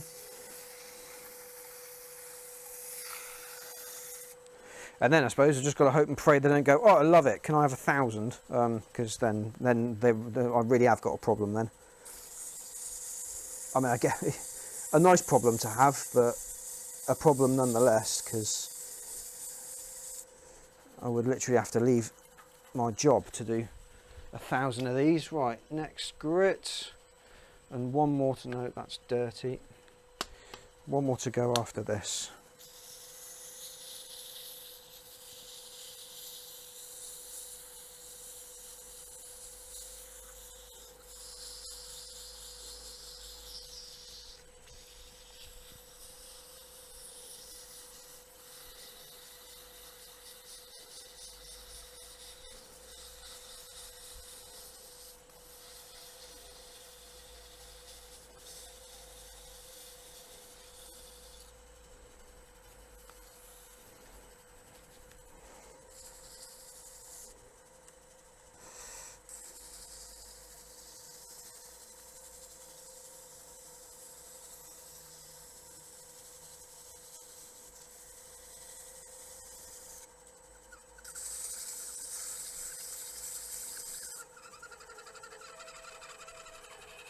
Oh shit, what's squeaking? I don't like that. What the shit is squeaking? Squeaking normally means that something's rubbing on something, so that can't be good. Okay, so that seems to have gone away. All right.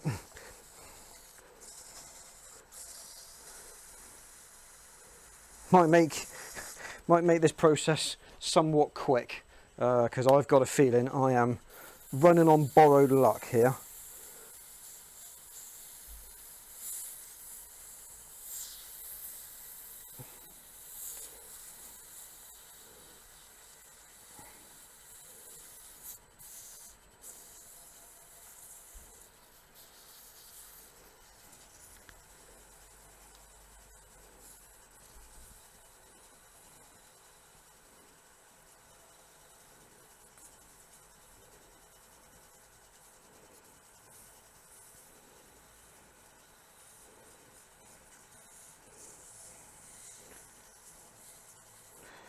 And I think that's about as far as I want to push my luck, really.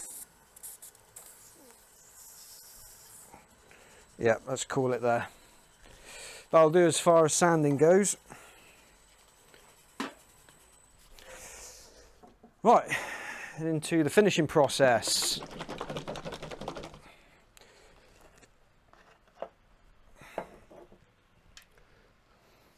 So schwack on some sanding sealer.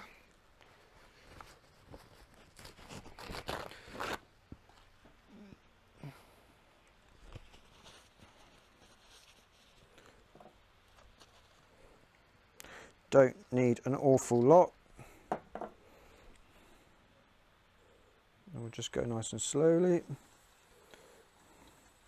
Make sure we've got a nice even coverage.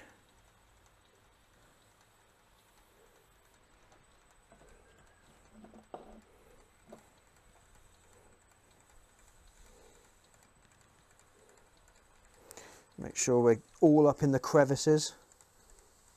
Come on. I just need a little bit more up there. There we go.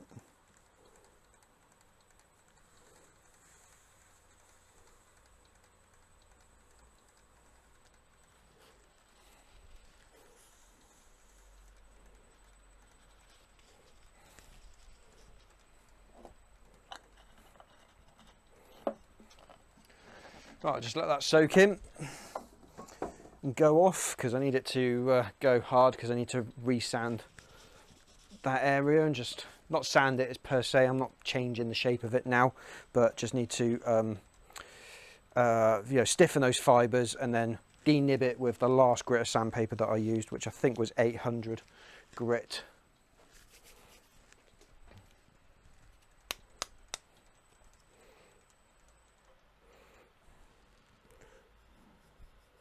Yeah, it's gone slightly textured now, so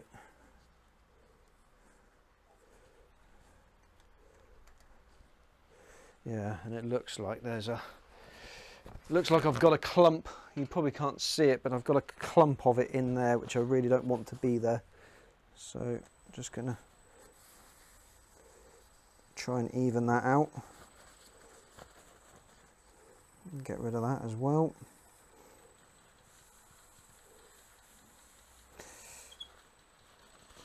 There we go. Just retighten that.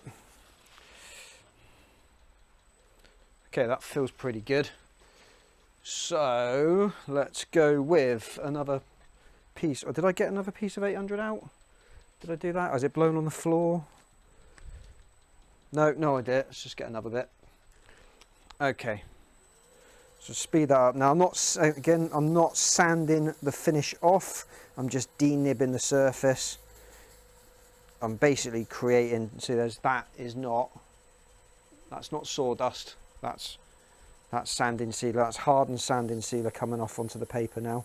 And I'm just making sure that the surface is as absolutely smooth to the touch as is humanly possible.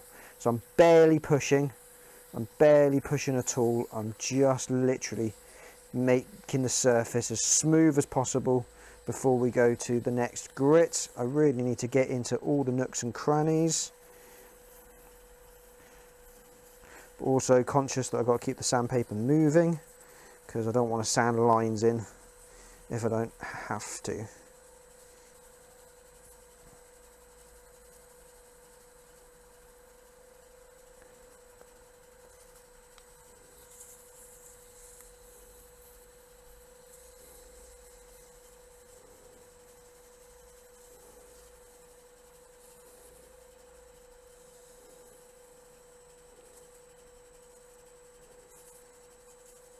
There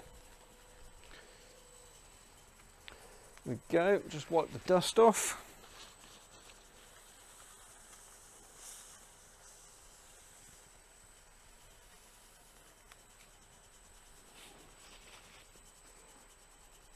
Right, next.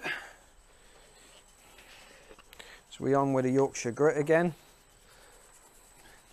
Final sort of sanding stage, because it's got little little bits of pumice in it, and it's you know, it's got a very, very, very fine grit to it. It just puts a lovely shine on it, but also got a heap ton of waxes and oils in here which will feed the wood, make it look nice, and just prepares the surface ready for the final finish of wax. So I really need to try and get all up in there. There we go.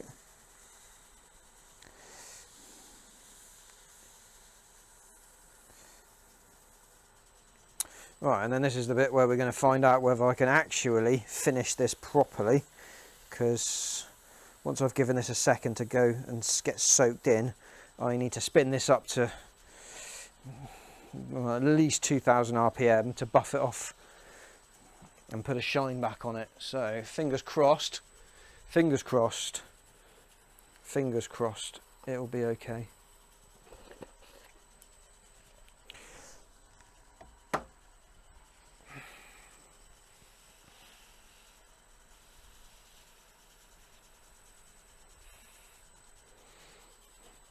Okay, give that.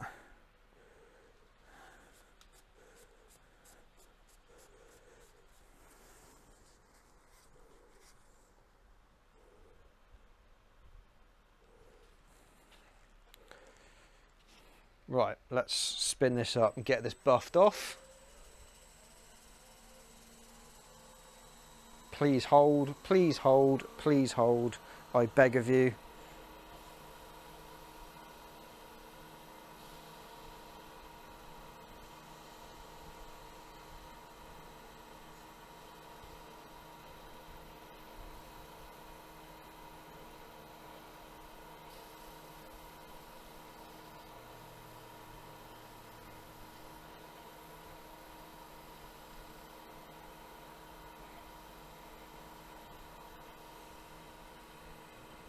Sorry, I've realised I've got my hand over the camera. You can't see me, can you, from there? Alright, let's knock that back down. Beautiful.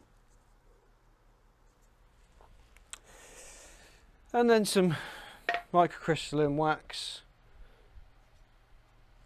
just to put that final stage of shine and protection on it, because we want this to be able to be handled. We want it to stand up to, you know, not punishment, but I mean, you know, don't want the finish coming off on the first time it's ever handled, because that won't go down well. That'll go down like a lead fart, that. That's way too much. What am I thinking? Apparently, I'm shitting money for finishes.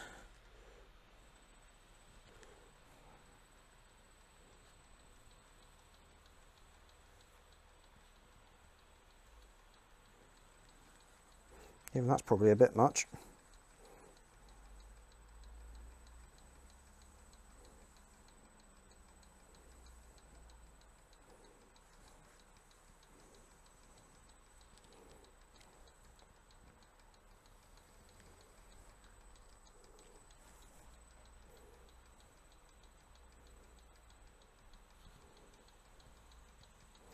Right, we'll go with 2 coats of this stuff. Do you know what, before we do that, we'll just tighten this in one more time.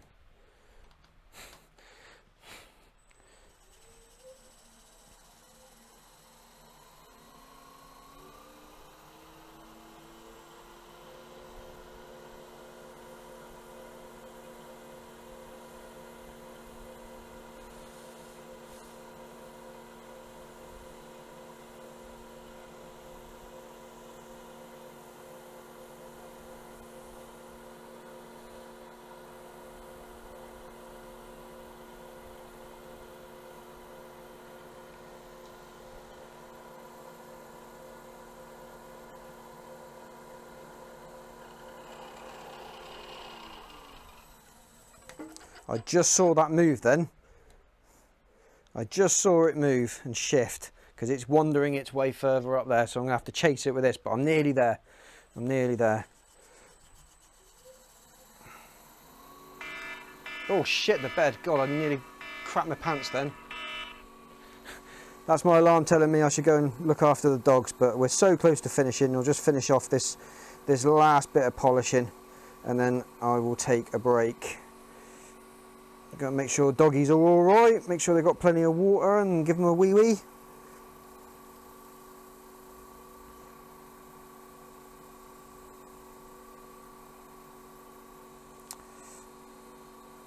Okay, that's coat number 1.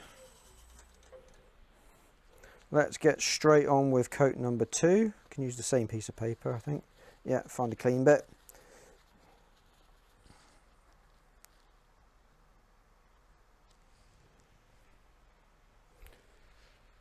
There we go.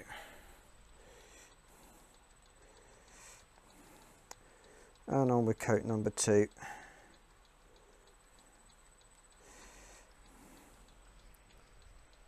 So those of you watching, first time ever making a wand, never made a wand before. Been asked to by a witchy infused friend, so thought, yeah, why not, give it a go, give anything a bash once. So I'm just sort of doing this. It's made out of pear, which allegedly is quite a popular wood for wands. I suppose I should really try and look up exactly what it is that being made out of pear wood means, because I know that some woods are reportedly give you some powers, and some wands are used for, some woods are used for wands for other reasons. I'm not totally familiar, to be honest, but I thought, how hard can it be, right?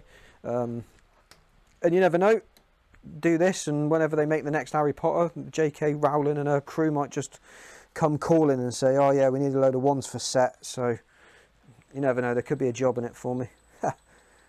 Wouldn't that be something?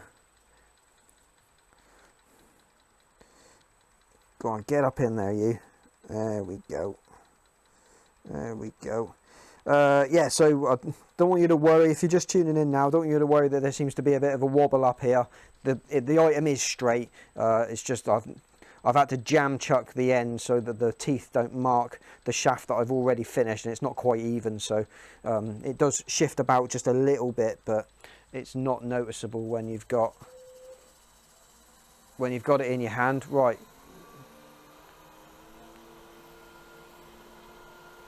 Let's get this buffed off.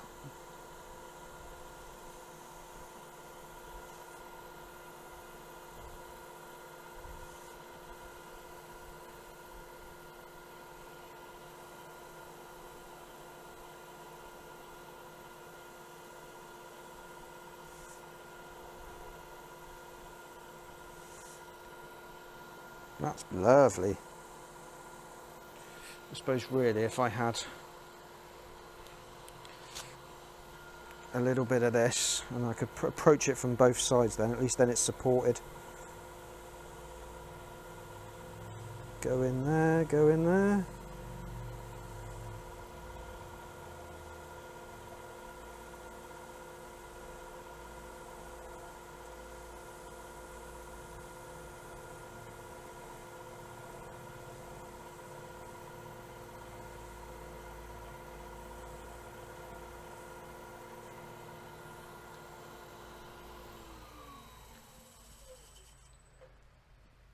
And I think we'll call it there.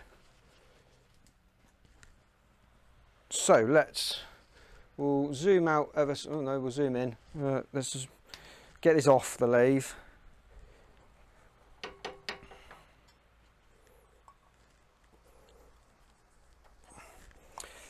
Get rid of that.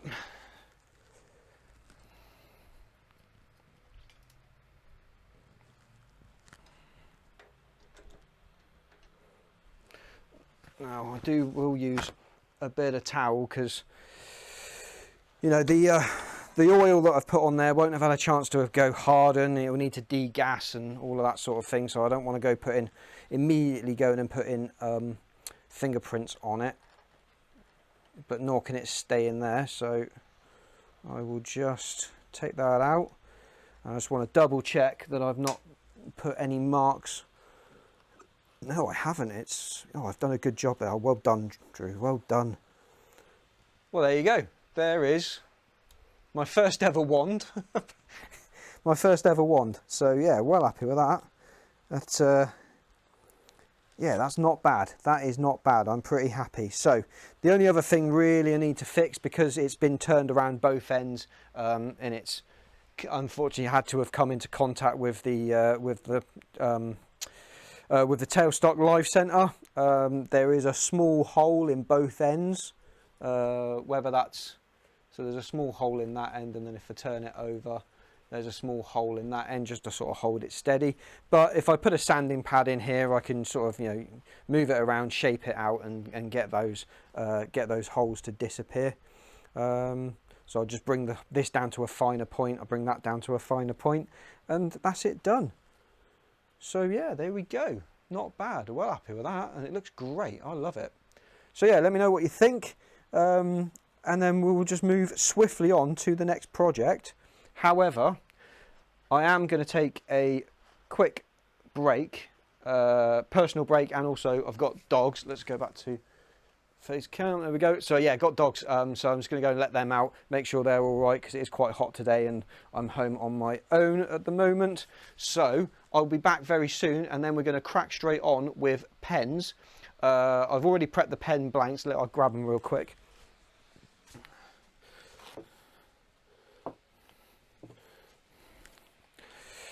So these are oak whiskey barrels. They smell amazing, absolutely gorgeous. So what we'll do is we'll throw these on the lathe, and the reason for doing these, I mean, I've turned tons of pens in my life, so it's not like I need the practice, but what I do want to do is I want to try some different finishes. The microcrystalline wax is a good finish, but it is only a wax, and it will eventually run through. The other two finishes I want to use, I want to try out and experiment with. One is super glue. I have done it once, but it didn't turn out that great, so I want to have another go and see if I can do that and get that, and that dries rock hard then, and it is see-through, and that is like a plasticky coating on it, but you know, will it feel nice? I don't know. So I'm going to try that, and the other one also is like normal wood lacquer, so I'm going to try those as well. But yeah, like I say, I'm going to be 5 or 10 minutes, it won't be long. I'm going to take a break. Oh, excuse me, itchy eye. I won't stop the stream. I'll just put it on its hold thingy. I'm going to go and have a wee, maybe make a cup of tea, let the dogs out, make sure they're all right, and I'll be right back. Okay, so thanks for tuning in so far. Please feel free to just minimize me or whatever. Don't forget, hit the follow button down in this corner. Follow me over here. There's a link in my bio for my YouTube channel. Please go and subscribe over there. Trying to get to 500 subscribers, so if you can help me get there, that would be awesome. Also trying to get to 20 followers up here as well, so it'd be great if you'd hit those interaction buttons. That'd be magic. I literally can't ask you for any more than that. So yeah, be well grateful if you would do that. Right, so I'll be as quick as I can, and I'll catch you real soon. All right, there's some music in the hold screen, so you can just have it on in the background. All right, but I'll be back soon. Cheers all. Cinemo.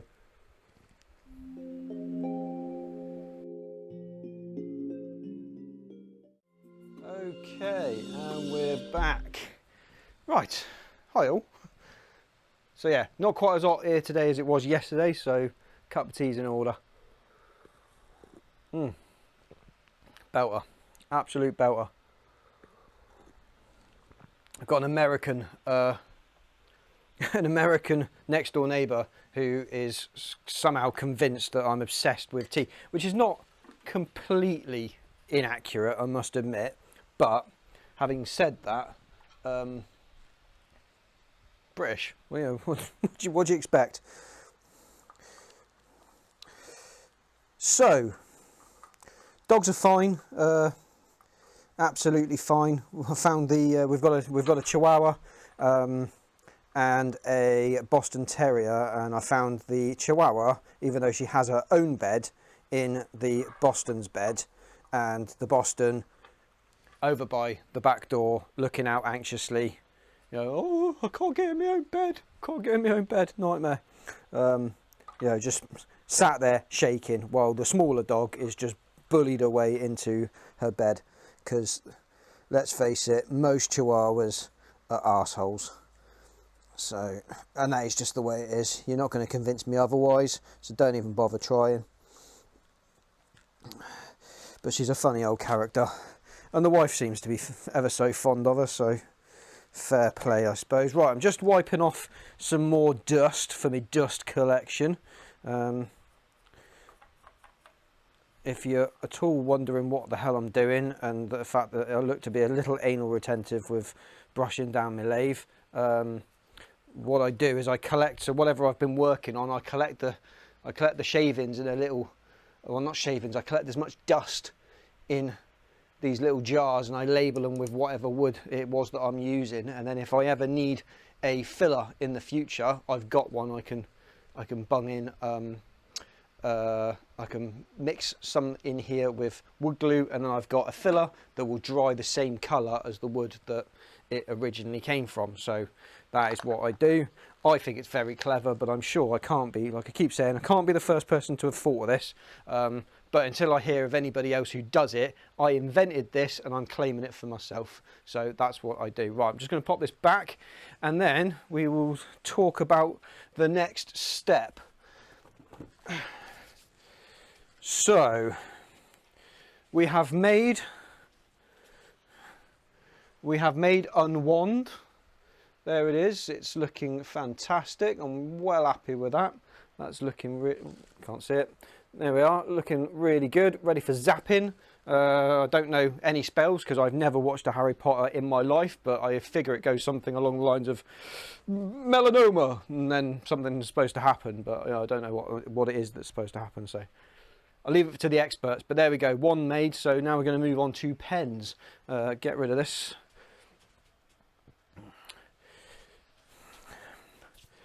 So I've already been in sort of a bit of a Blue Peter moment. So yesterday I came out here and I just prepped 3 pens worth, so that's 6 blanks, because these are just cheap twisty pens, just literally to get something in place, because I just want to see if this works.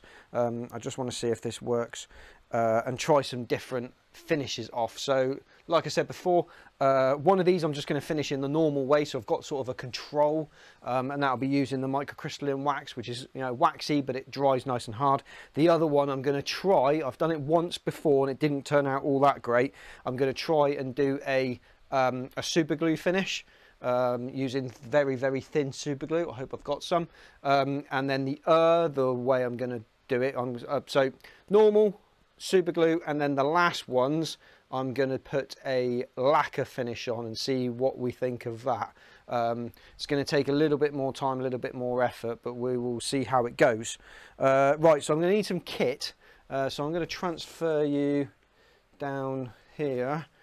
So there's our wood blanks, and some of these are actually fairly comprehensively glued together, so I'm just going to break them up. Oh, good grief. Yep, that is, there it goes. Yeah, this glue's really good, but it expands, which is exactly why I like using it for pen. Loads of people use super glue for pen blanks, and I don't really know why. Because I think once you sort of get close, once you sort of trim all of this down and you get close to the inner barrel, so there's a barrel of brass in there. I'll show you, it'll be more clear when I've cleaned off some of this glue. But there's a barrel of brass down there that holds the pen together. And as soon as you sort of injecting some heat into this through sanding or whatever, it sort of melts the super glue, and then the brass comes apart and it doesn't look very good, and it's all a bit of a shit show, to be honest. So I use this expanding glue from Gorilla Glue. I wonder if I can find the name of it. Gorilla Glue, 100% waterproof, incredibly strong, bonds stone, ceramic, materials, glass, wood, foam and more. So this is the stuff I use. It's brown in colour. It sort of looks like a brown gel. I'll squidge a bit out on something. There we go. I'll squidge a bit out on here. But yeah, it's not like normal wood glue, which is white. This is brown in colour, and then it's water activated. So literally, I cover the pen barrel in this stuff, and then I dip it in water, and then I shove it inside the pen blank. And that seems to work really well. So that's what it looks like, sort of a brown, it almost looks like honey, but it's much thicker. So I cover the brass barrel, which I'll show you also, for those of you who have never seen a pen being made, which is understandable, because let's face it, why the hell would you have? Oh, I thought I had one out. I thought I had one out, but I don't. Give me a sec, it won't take me many minutes to find one.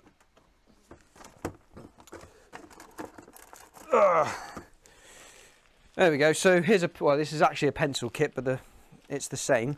So these brass barrels here, you just cut a hole in the wood, scuff these up so that they're nice and rough, and you can just insert them in with the glue, and then they'll glue the outside of these to the inside of the barrels, which is nice and easy to do.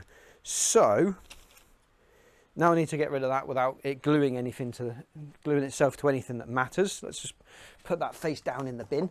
There we go. We'll get rid of those. Okay, so I'm going to need some stuff, and most of the stuff I need is in this tub here. I'm going to need a mandrel saver, which sort of replaces this sharp object from up this end, so I'll get rid of that and pop the mandrel saver in there so it's ready. I'm going to need a barrel trimmer, which is this happy looking chappy, and that goes in here, and all that does then is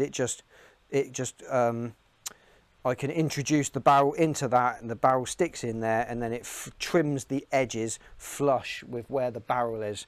So you imagine there's a tube of brass in there, and I've got to bring the edges down onto those tubes. So as soon as I start shaving away brass instead of just wood, then I know it's in the right place and I need to stop. So that's the bit I'm going to use first. I don't know if this is my sharpest one, but we'll give it a go and see how it goes.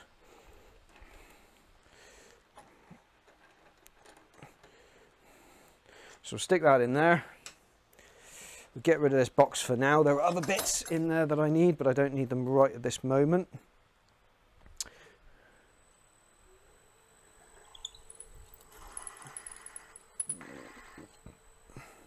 There we go, so you can sort of see, it's cleared away that circle of excess glue. Just do the other side real quick. There we go. And then all I've got to do then is bring down this flat surface onto the shoulder of those blanks. So I just need to find those blanks wherever they are.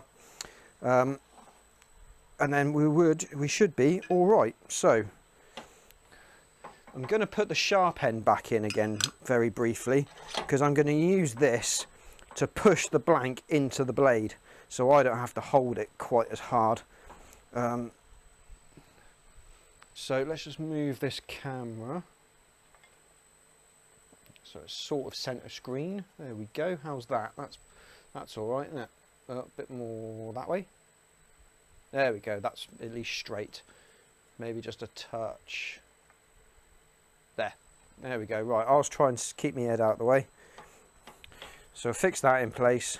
I'm going to pop that up into there, and then use it to push. There we go. And it's just a case of bringing it off every now and again, and just seeing how much we've got to get rid of. Got quite a lot. The barrels are quite short. They're not very long. So one end is going to be very short, and the other end we'll have to dive a bit deeper into it. So we'll do this end first, because this is the shorter end. Oh, that's what happens if you don't hold on to it well enough. Nearly there.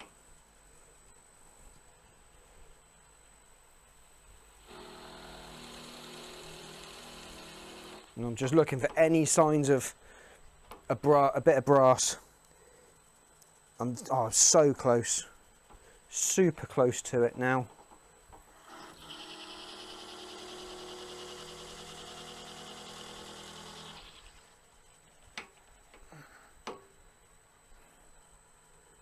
One more, I think, and I'm there.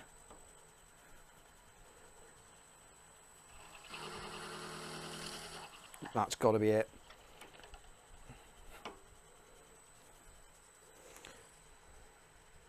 Right, I'm just going to flick you onto manual focus so I can try and get this.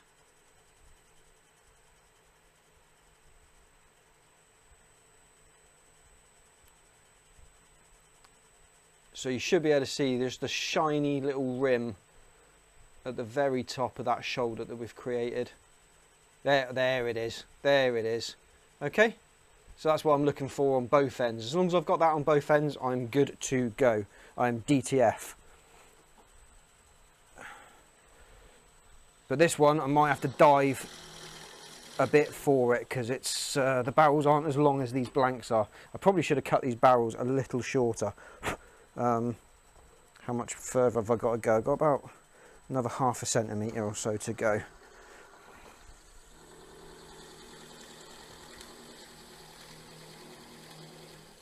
But actually this barrel trimmer is sharper than I remember it being. About another ½ centimetre.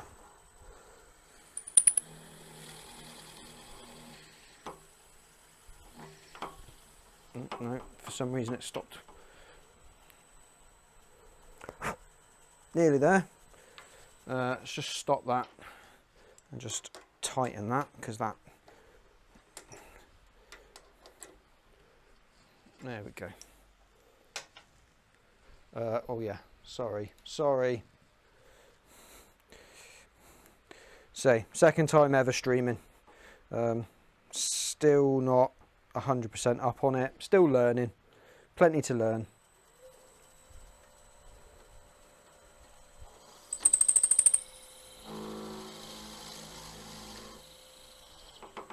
Of course, now it's this deep, it can't expel its own sawdust, so I've got to keep bringing it off.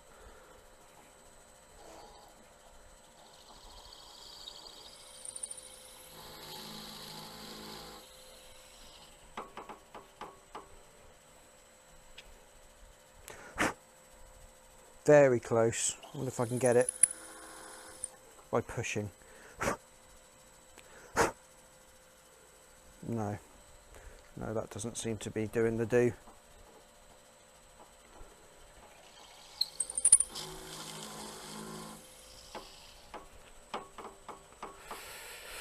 Or would it be worth cutting some of this excess off on the bandsaw to save some time? That's a very smart idea. Thank you very much. Divine inspiration. I didn't think of that. That's a really good idea. Let's do that. First of all, I'm going to have to identify and expose which end is the shallow end and which end is the end with lots of material to get rid of.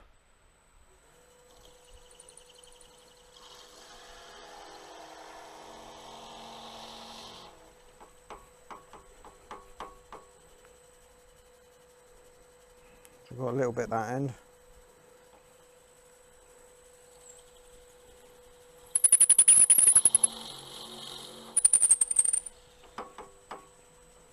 As long as I can see both ends.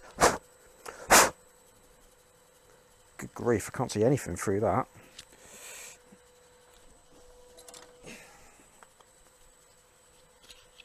There we go. Oh yeah, I can see. Yeah, that's great. So that's that one ready to go.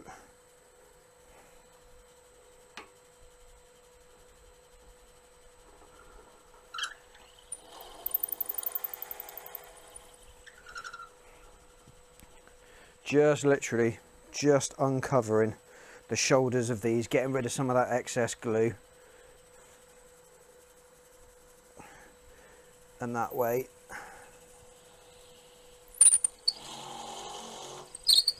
I can then see to cut them on the bandsaw, and this will speed up this process massively. Again, can't see through that because there's probably a big bit of glue stuck in it.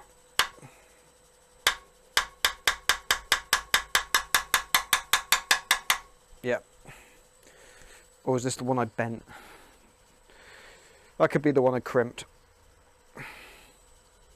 Yep, that's now stuck. 2 secs, I'm just over at the vise getting this out. I did crimp one of these when I was sanding them rough. So one of them is incredibly tight, but I can now at least see both shoulders. Good.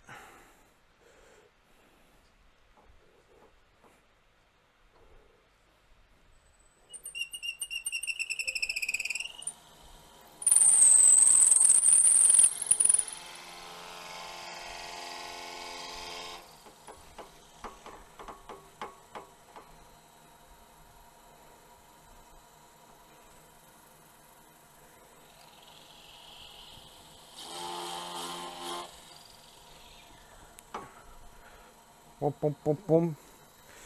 There we go. The pokey stick again.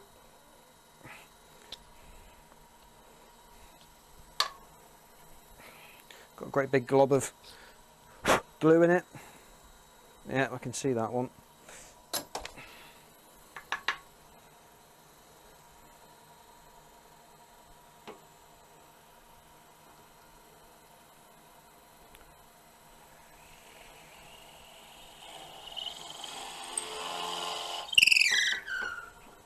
Get rid of that.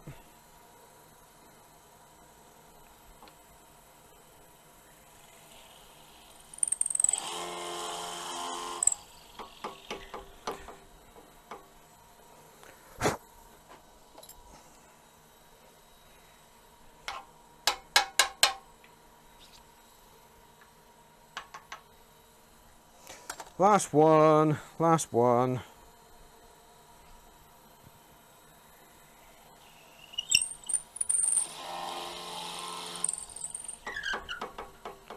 So this will just expose both ends for me, and then I can trim them much quicker on the bandsaw, and then get them back over here on the lathe. Good, so there we go, and that barrel's clear. Excellent. Right, quick slurp of tea. Hello out there in the chat, hope you're all well. Having a good Friday afternoon. What's the time? 3:15. Oh, soon be knocking off time for some. Some will have already have knocked off, I'm sure. So, by all means, please make yourself known. Say hi, say howdy. It's great that you're here. Really do appreciate it. For those of you that aren't already, trying to get to 20 followers up in this streaming thing.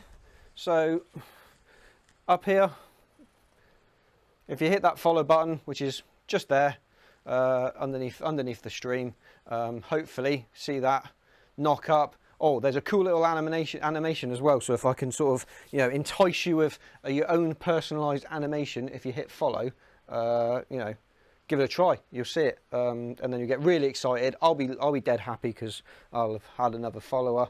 You know, that's the trade-off, I suppose, isn't it?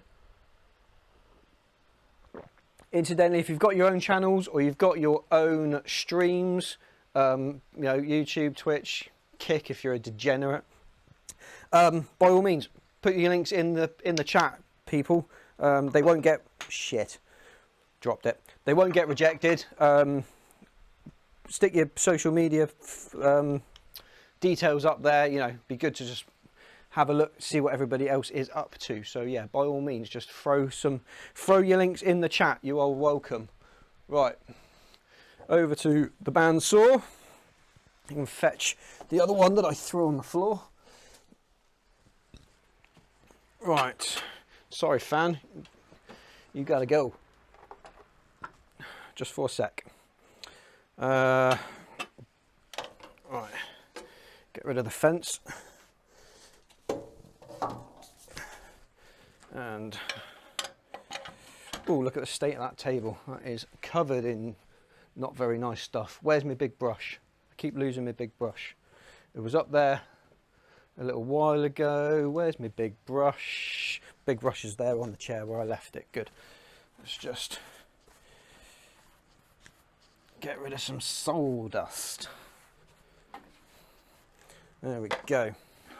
Yes, I do have a full dust extraction system. I just don't know what to tell you. Can't be asked to use it. got no excuse, it's just the way it is. Right, I just want to take a little trim off.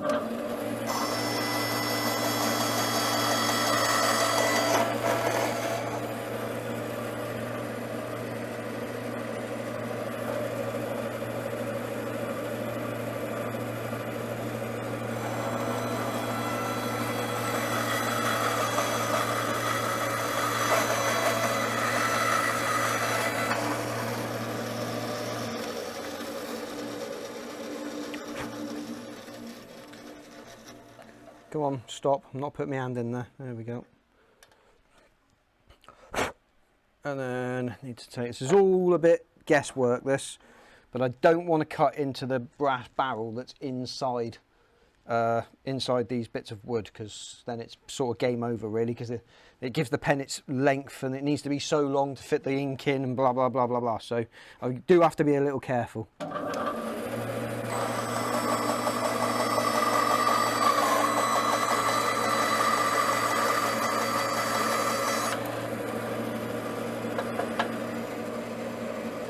Yeah, that's okay.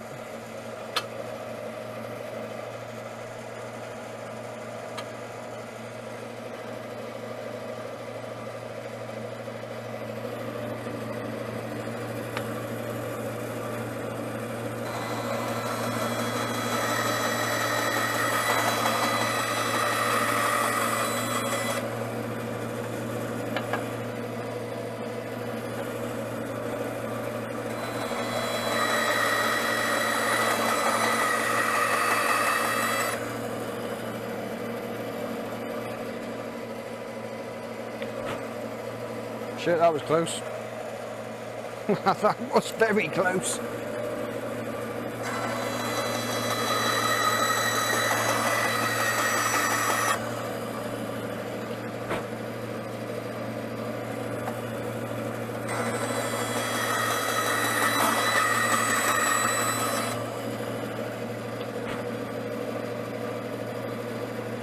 Yep.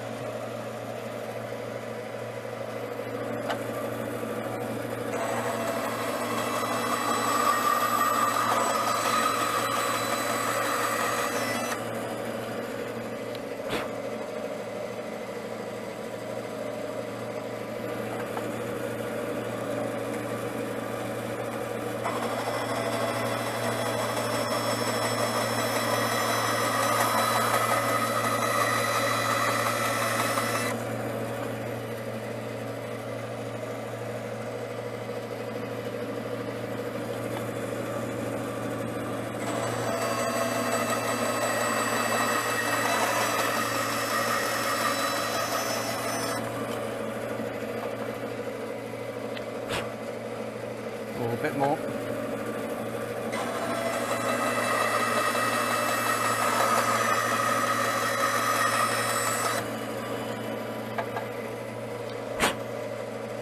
That was close. I had millimeters left there, and that one is already done. I'll just take the outer casing off.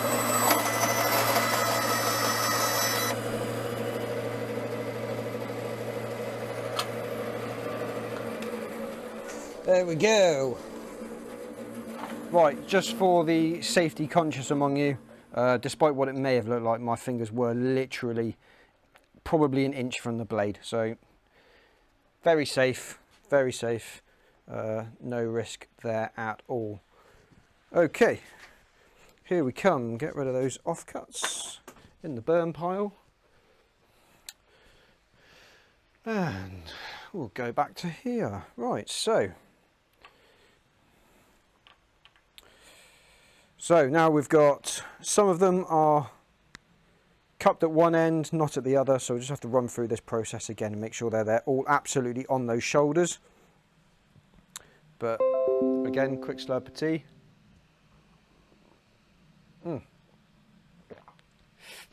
Lovely jubbly. Oh, hello, who's this? Smurtox what? I'm going to call you Tox. Tox. A carpenter? Not really, mate. Not really. Carpentry's sort of, you know, having to be dead exact and dead careful and sort of, you know, carpentry. When you say carpentry, you sort of think of, you know, tuba 2s and tuba 4s and that. I would probably, oh, I don't know, this is going to sound really pretentious, but I sort of consider myself to be more of a wood artist than anything else, I guess. Hello from Russia, hello from England. Good to have you here. So yeah, I would generally tend to call myself a wood artist over and above a carpenter. Carpentry is not something I get a lot of joy from. You know, I'm sure some people it's their bag and they're really good at it, but I definitely don't have any love or passion for it. So I generally tend to stick to the more free-flowing side where I can go, oh, I took a bit much off there, never mind, well, that's the way it was always supposed to be. It just helps really to cover up mistakes. I mean, what was it Bob Ross said, the famous painter? There's no such thing as mistakes, they're just happy little accidents. So yeah, I definitely subscribe to that method of thinking, that, well, that's the way I always intended it to be. Oh, I don't like that. If that's the way that it turned out, then that's the way that it was always supposed to be. So that's what I do. Tend to do more of that, and it just takes the pressure off, and it's something I can just sort of enjoy rather than absolutely having to get it perfect. I mean, this part that I'm doing now, this really is about as exact as I have to be through this whole process. I've got to get this right, because otherwise everything I do after this is a waste of time. But it's worth just spending those few seconds just making sure that this is absolutely bob on.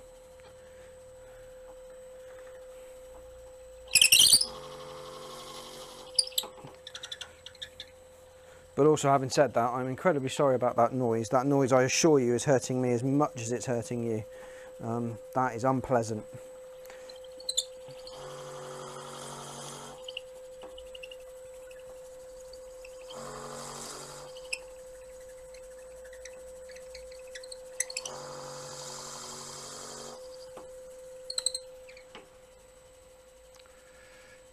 First job was a carpentry shop. Yeah, well, there's plenty of worse starts to have in life, that's for sure. It's definitely a skill, and you'll never be out of a job, that's for definite. I mean, if you're a builder, a plumber, a carpenter, electrician, you will always have work. There's nothing wrong with that at all.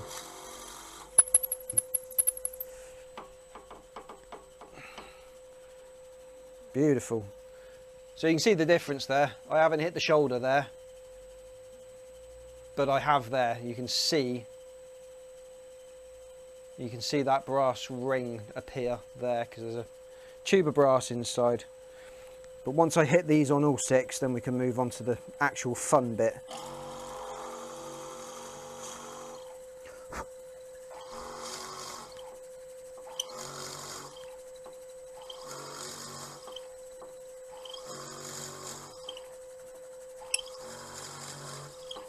How deep is this? Where is it? Come on. There it is, got it. Yeah, I can actually see by looking down into it here, I can actually see it through the wood. So that's really handy. What the hell's going on here? Oh, battery low. Okay, fine, I can deal with that. That's all right.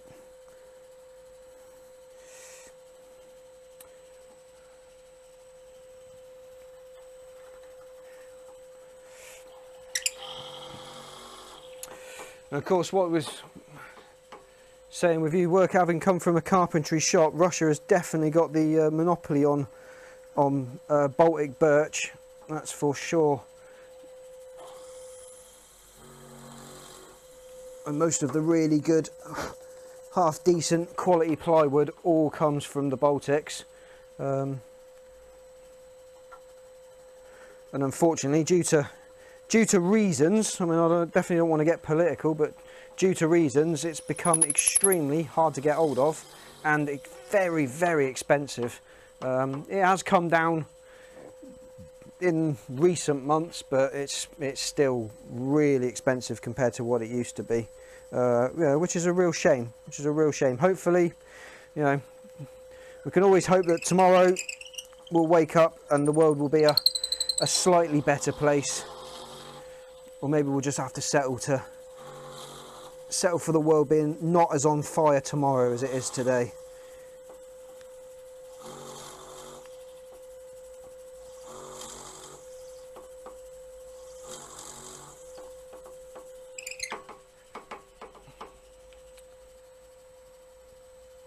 But yeah, this is definitely not the place for politics. All are welcome. It doesn't matter what your persuasion, country, religion, don't care about any of that stuff. If you like wood, then you're in the right place. Why is my watch going mental? Yes, I know. Yes, fine. Yeah, you've got no battery.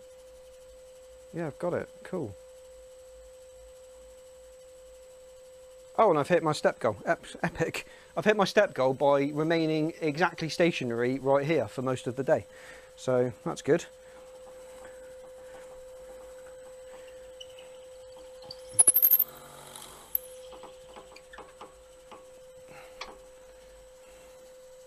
Oh, I thought I'd hit it. One more.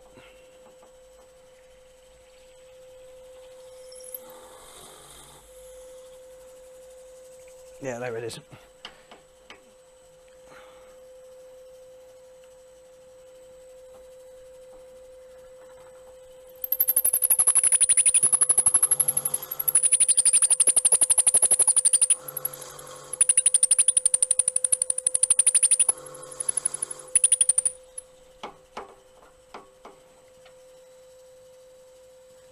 There we go, there's 4.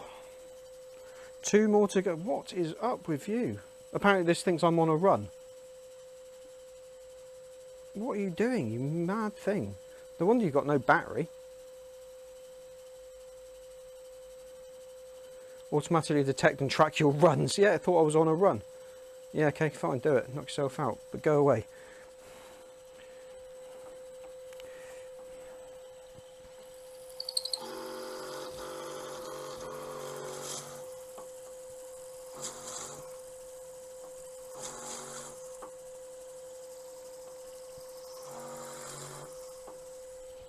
There we go.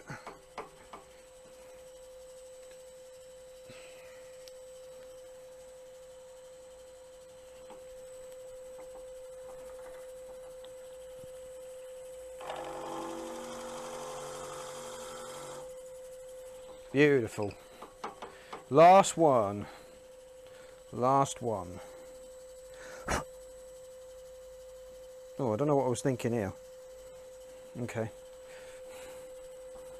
Might have to dive for this last one just a little bit.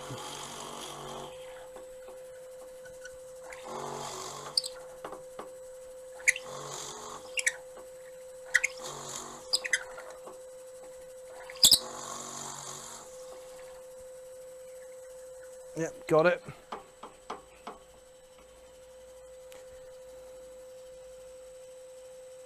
Lovely. Last one.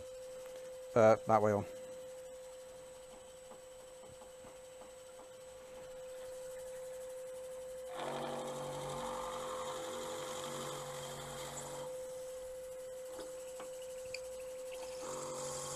Oh, no, actually. It was right there all along, dead close. Excellent, that's all 6 of those done. Right, knock the lathe off, slurp a tea. I've earned it. I've definitely earned it. Apparently I've been for a run. Okay, so let's get rid of this. Because we don't need that no more. Oh shit, that's hot. And there we go. Right, so what I used to do, let's bring you back to here. What I used to do is I used to use this looking thing, and that posts in, that goes in there like that, and then you could set its depth, and there's a little grub screw here you can tighten down onto this shaft, and you could set your shaft length. I'm already going to say, Dawn, if you're watching, grow up. But what I found was that I was getting some turn-ins that were like elliptical. They weren't, you know, arrow straight.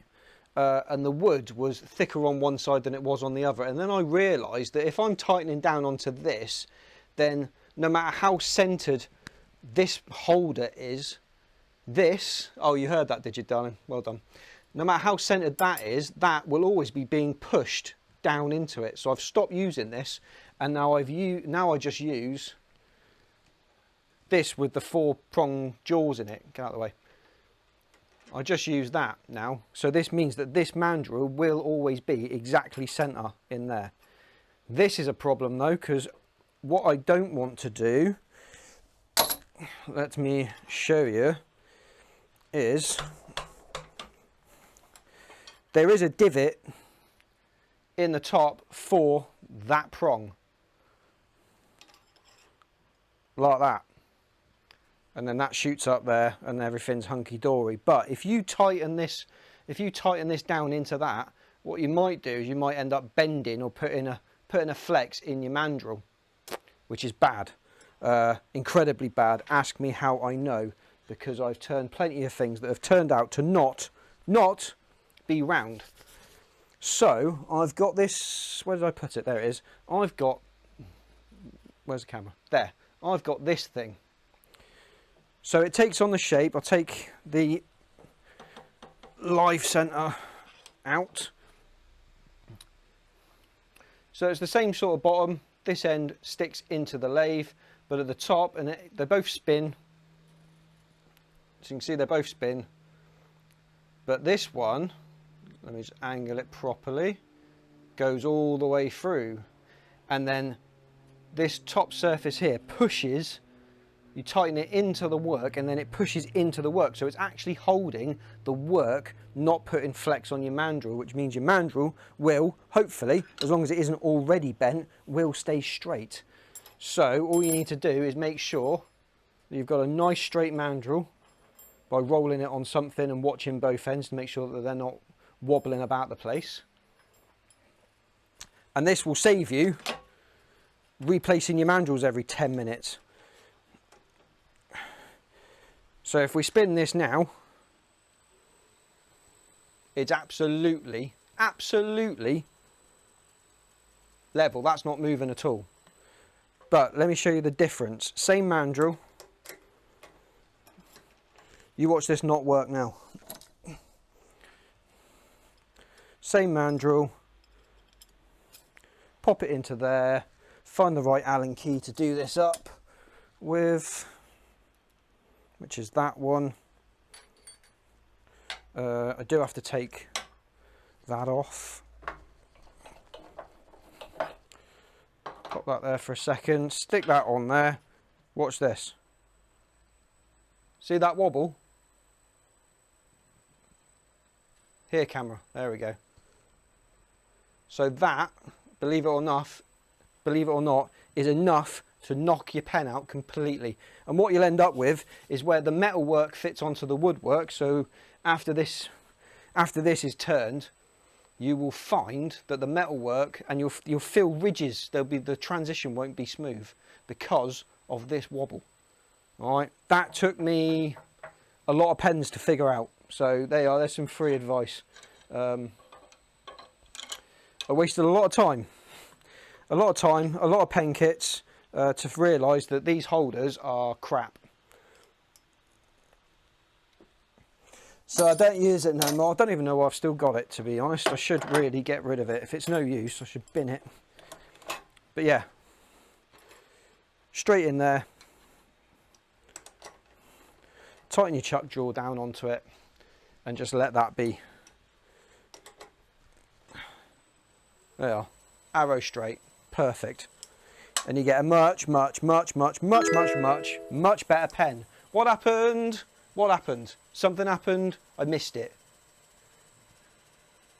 Oh, you're a follower. Hey, cheers. Thanks very much. I really appreciate it. Thank you very much. Incidentally, seeing as you're feeling generous, clearly, in my bio, link to me YouTube. Go over there. Trying to hit 500 subscribers. I'm on like a 483 or something like that now. Nip over there. Give us a subscribe on YouTube. Watch some videos. Enjoy yourself. But thanks very much. Really appreciate it. Cheers.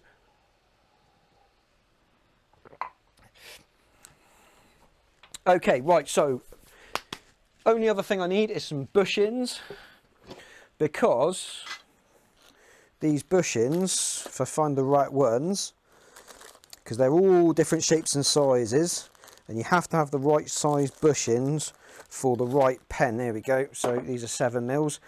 So what this basically means is you stick these in between the bits of wood that you're turning, and then you turn the wood down to the outer diameters of these bits of metal, and then it means that the metal work that you'll fit with your pen is the exact same size as this bush, and then there'll be a lovely transition as you transition from the wood side to the metal side. So it's important to replace these every now and again, because they don't last forever, unfortunately, and depending on how you use them, they do compress. So I've got some sort of rubbish ones for the outside because I want to give myself a little bit of room, but then I get a good one, and then that goes on, and then I put a piece of wood on, and then I find another good one. Yeah, that's a good one, and that goes on, and then another bit of wood goes on, and then I find another good one. No, that's got a lip on it. That's another good one, and then I find a rubbish one that I don't mind if it gets a bit compressed or scuffed up. Oh, okay, I didn't want that one anyway. No.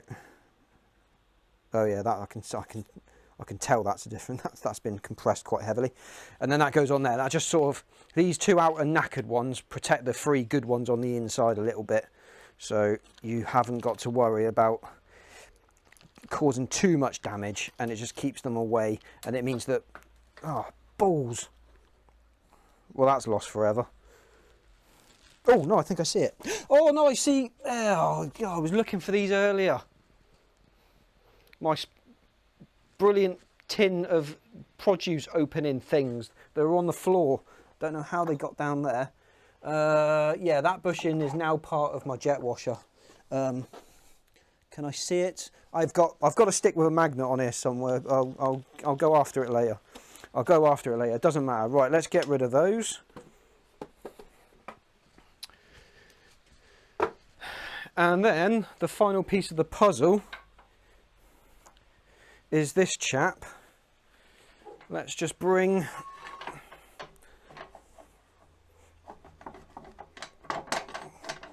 that in, because I don't want it to hit. Yeah, we're good. We're good. Lock that in place, and then it's a case of we'll just bring that into place, help that over the top. There we go. For the smutty among you, do you want to see that again?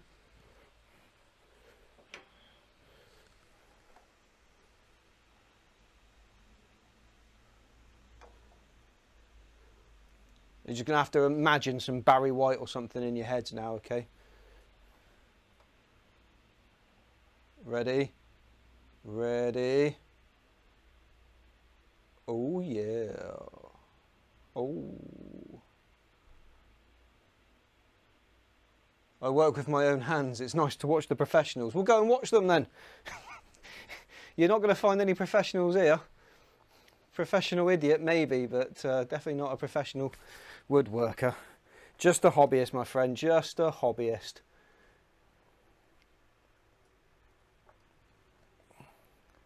There we go. Right, so there we are. There's our 2 wood turning blanks. Tighten down onto those so they don't shift. I want to be able to move this rather than them move, so a bit more pressure, that's better. We might find that they stick once we start turning them, but we'll see how we go. So yeah, they're absolutely fine. I'm going to bring this out just a little bit, give myself a bit more room, lock that down, and have another slurp of tea before it goes colder. Lovely. Ah.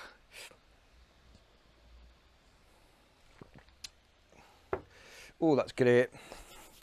Okay, right, let's put some tools away because I don't need that.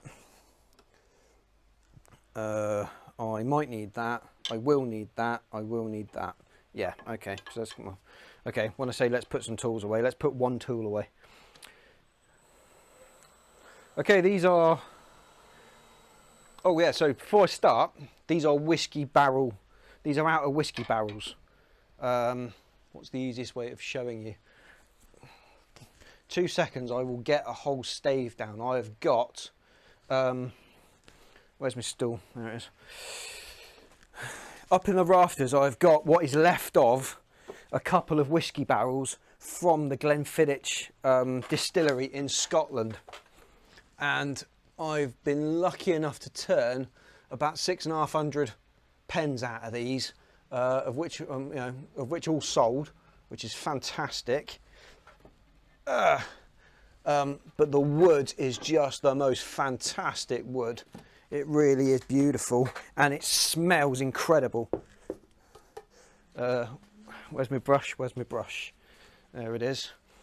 I'll just give this a quick brush down because it's been up there for a long time. So yeah, that's the outside of the barrel there, the inside where it's all been burned, and then you can see there it's just got the most beautiful blade of where the whiskey sort of soaked in. And when you cut this, you can smell it a little bit now, but when you cut it, oh, the smell that comes off of these, oh, it's good. It is really good. It's beautiful. It's just, it smells like, I mean, I'm not a big whiskey fan. It is not my drink of choice. You know, you could put me in front of a bottle of, you know, single malt 40-year-old, and I would still think, unfortunately, that it's as disgusting as what's that other one, Jack Daniels. It's not my drink. So but the smell, big fan of the smell. Right, let's get turning. Oh, we've done the wand, we can get rid of that, we don't need it. There we go. Okay, right, let's get turning these blanks. Off we go.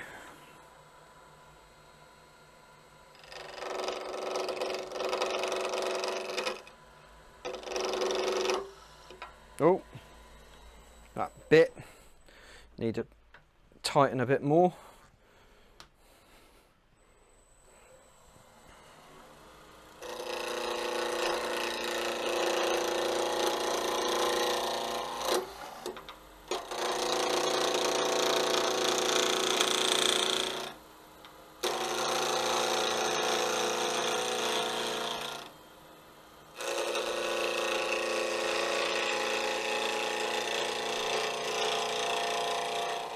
Yeah, so this is going to be a pen.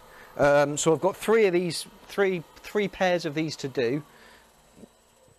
So yeah, these are going to be pens. I've got 3 pairs of these to do, and I'm going to finish them in different ways because I want to test which finish sort of holds up the best. So a finish I already use all the time, and then I want to finish another one in lacquer and then another one in super glue, just to see, you know, whether it makes any difference. You know, just for a test. Because I've got a pen project coming up, and if I can find a better way of making the finish on them last a bit longer, then I'd really like to do that, or at least give somebody the option. You know, if they say I want the wood to feel beautiful and nice, then I'll go with wax, but the wax will eventually wear off. Or if they want a really hard wearing finish on it, then I can offer something else it's going to feel and look a bit more plasticky. Which I'm not personally a fan of, but I realise that other people might be, so I can offer that as an option. So I'm just literally just trying out a few different finishes. That's the idea of doing this today.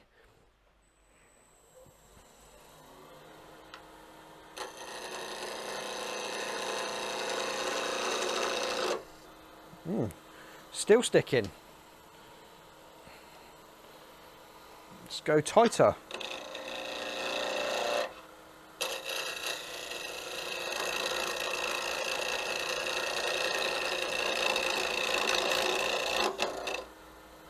Oh, this is not liking this, is it?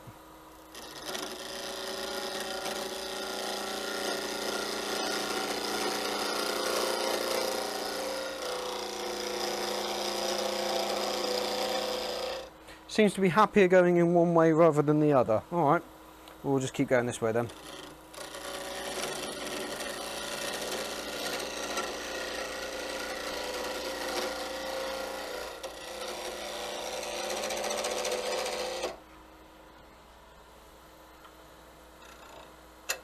Nope, don't like that. Let's change tools. Let's go with my trusty little bowl gouge.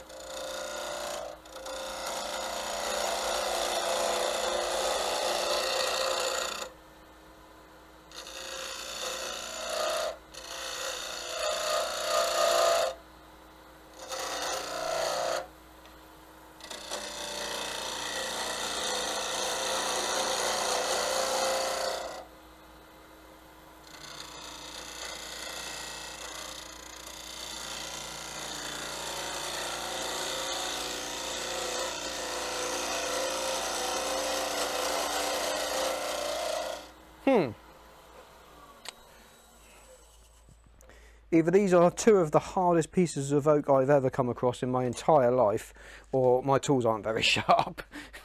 I think these might need a bit of a sharpen, so we'll sharpen them real quick. Needs must, needs must.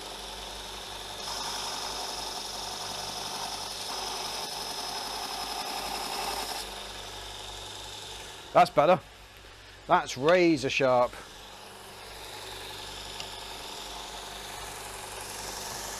Oh.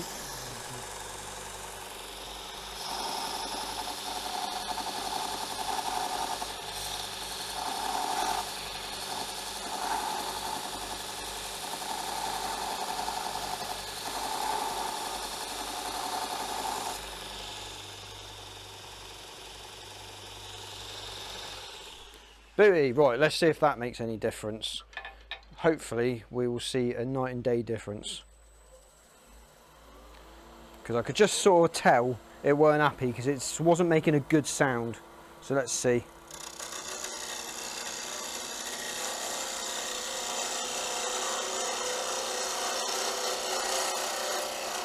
Yes, what a difference that makes.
Well, that edge doesn't feel very happy.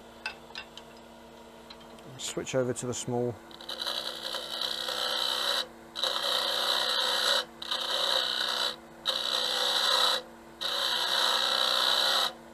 Yeah, this small one seems to be doing better than my big one, so we'll just stick with it, I guess.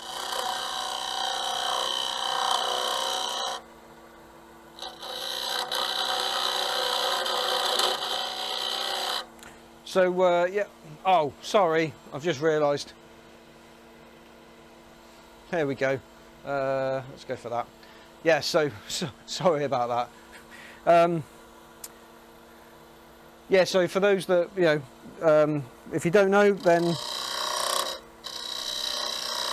it's worth just saying that I have had, I had a little run-in with one of my machines once. It was probably over a year ago now, but that really put me on the back foot, so I've been off the tools for for quite some time, so this is really just me sort of getting back into it, trying to find my feet again, trying to find my love and my passion for the crafting again. So I'm taking things just ever so slightly easy, and obviously I'm out of practice with things like sharpening and stuff like that, so it's a case of I'm just going to sort of, you know, we're learning together what works, what doesn't, and we'll get there.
Let's just try scraping, see if that makes it any better.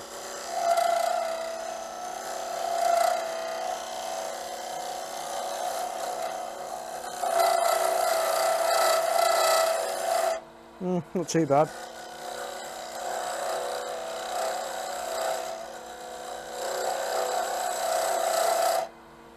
That noise is painful, isn't it? I hate that noise.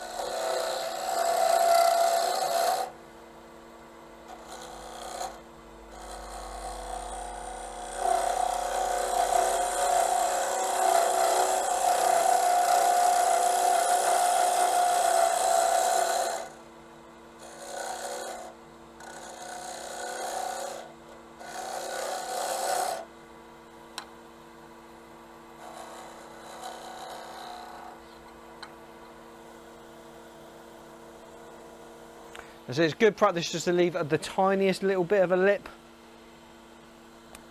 just because, you know, we've got to sand this yet, so I don't want to bring this down onto the shoulder exactly, because then once I start sanding, then you know, I'll already be underneath where I need to be according to these metal bushings. So let's just try taking some of the weight off of this.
There we go, that's most of the weight off. Let's just put some shape into that.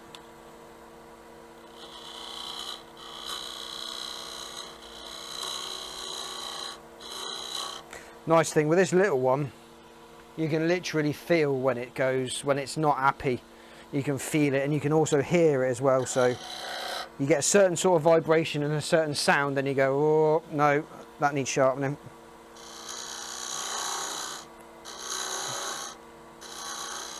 Actually, we're not that far away from it now. I think we'll probably do the decent thing and just give that a quick sharpen.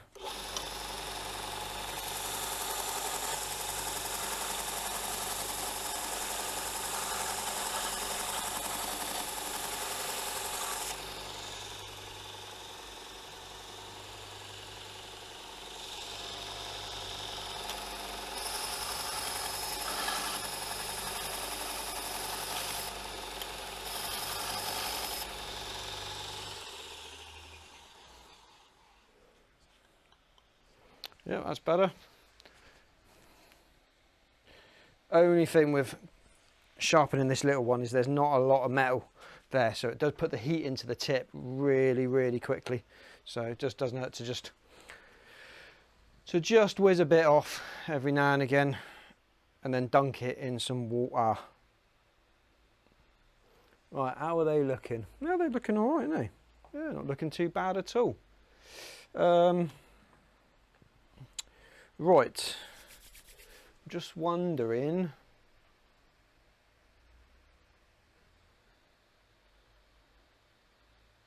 There we go. And I wonder if I can get that manual focus just a little bit. Aha! Oh, no, missed it. There. That's better, isn't it? Look at that. Yes.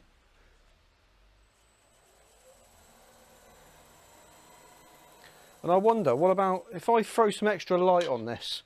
Will that make it easier to see? It'll certainly help me, my end, but I wonder whether that will make it blow out your end. So you'll have to let me know. If I just hook up my magnetic light. How's that? That's not too bad. That's not too bad. Well, we'll go with that until one of you tells me you hate it, and I'll take it off again.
Little lip, little lip. Okay, so I'm not really that asked about the final sort of shape of these, because you know these are probably going to end up, either I'll just use them or they'll end up in the bin. There's a bit of grain tear out there and there. Probably these are probably a bit dry now, so I'm not really that bothered about the way they look. But let's just finish them really quickly, so we can get on with some other stuff. So just sand out the worst of the tool marks. As I say, I may not even fit these to kits, so these might not actually end up being actual pens ever. Depends how I feel. I suppose I could use them. I'll use them for work. I mean, let's face it, without the barrels, the rest of the kit are useless, so I might as well make them up.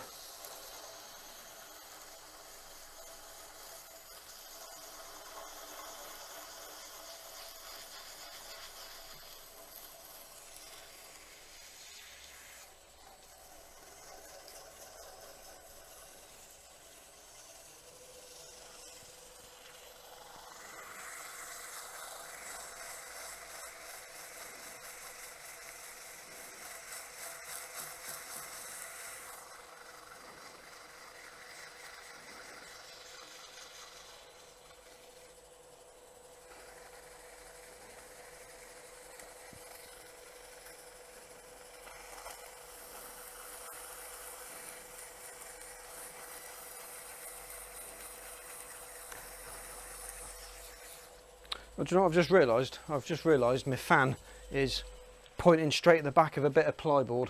So it's not doing anything for me at all. So I'm just going to reinstate it. I thought I was getting warm. Hey.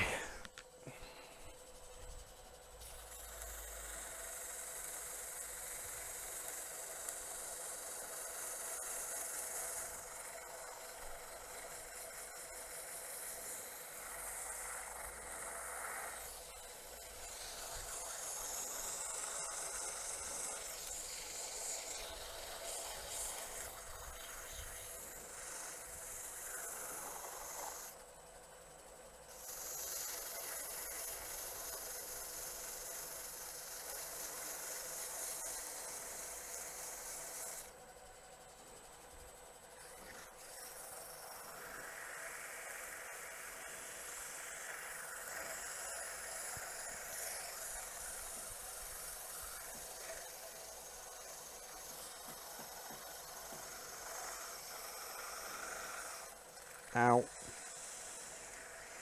Quite a lot of heat being generated here. Quite a lot of heat. Oh, let's get rid of my face. You don't need that, dear. Don't need that in your life.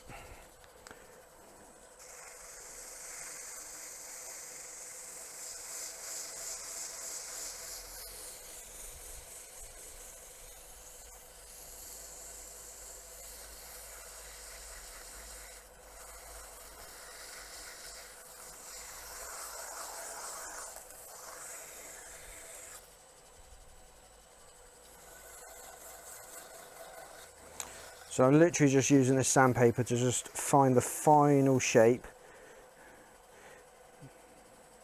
The lips on this one are a little bit severe for my liking. They're much better on this one. I may have to just revisit these ends with a tool just quickly to get rid of those. Because, I mean, whilst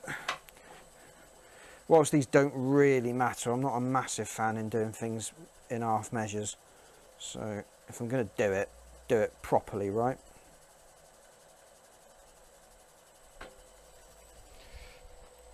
Let's go with that one. Spin them up.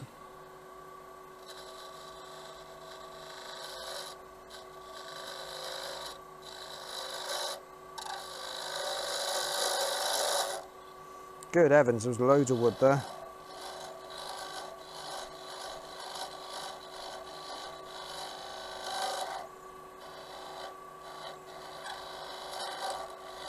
And there, shit, there's tons.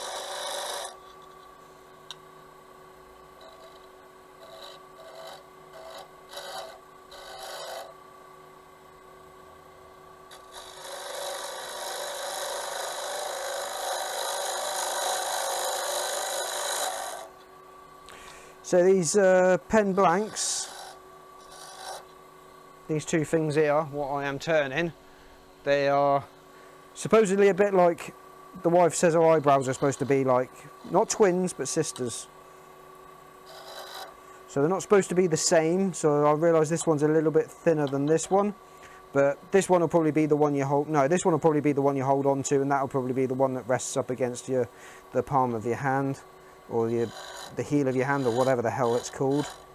So yeah, related, but not twins.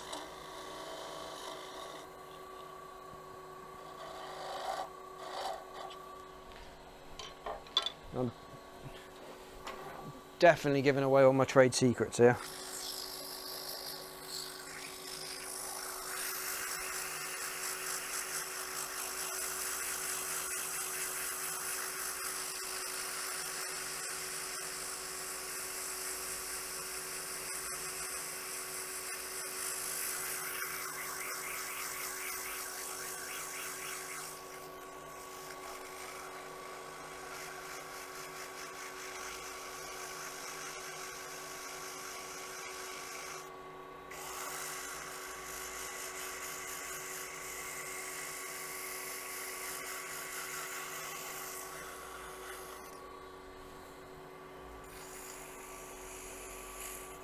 Oh, there goes the paper.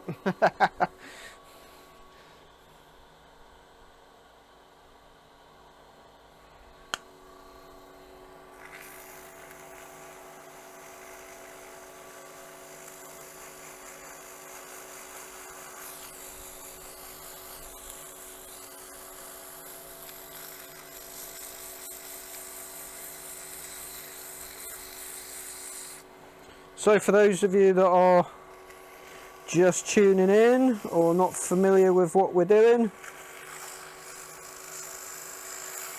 we're just turning 3 pens. Beautiful. Because I want to test out 3 different finishes on them. One will be like the control, so it'll be the finish I always use. One will be a super glue finish, and the other will be a lacquer finish. So I'm just finishing up the sanding and the final shaping of the first one. Got 2 more to do, so don't worry, you haven't missed very much. Before that we made a wand, which was great fun.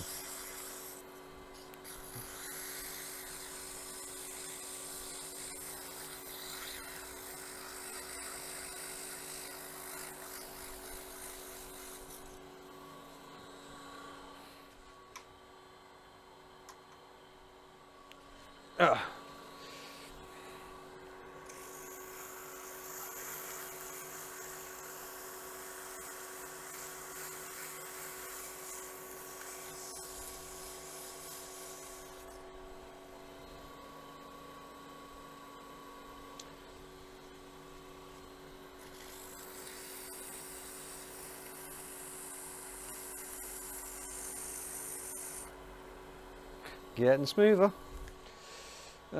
Third one. Whoops.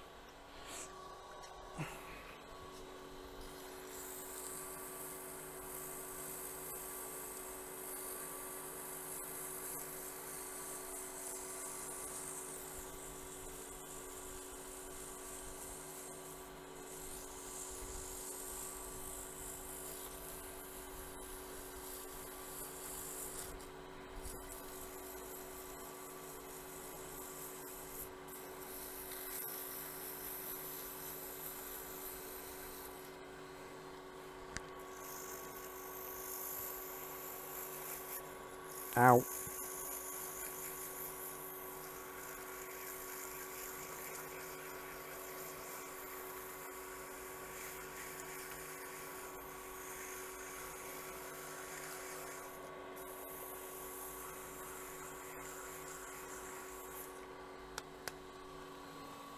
Beautiful. We'll go one more.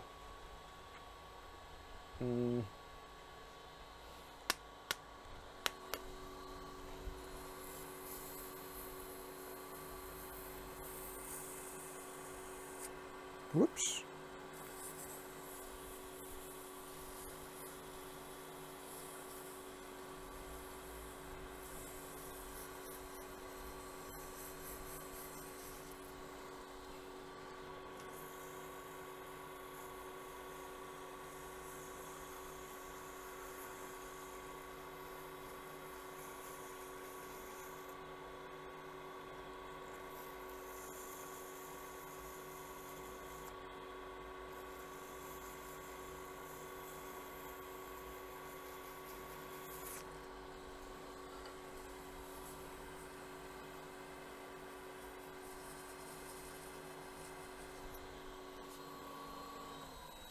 Right, let's see how they look.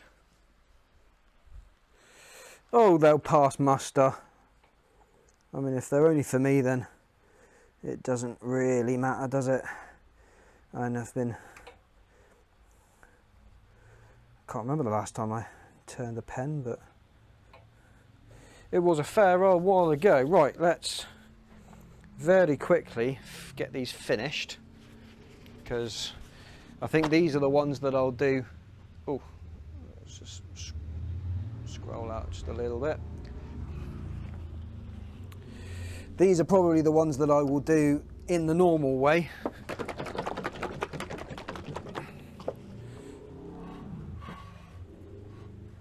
Seemingly the Hell's Angels have just driven past my house.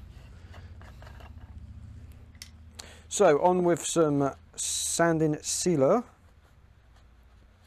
which is a very good opportunity once this goes on to have a little drink, because I'm thirsty.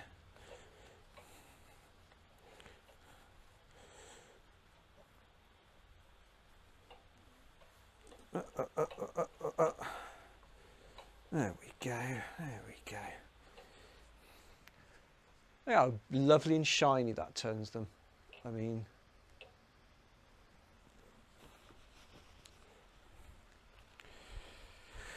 oh heavens teeth, it's a pleasant hobby this. I really don't mind it sometimes. Right, we'll let that dry for 2 secs while I just have a quick slurp of water.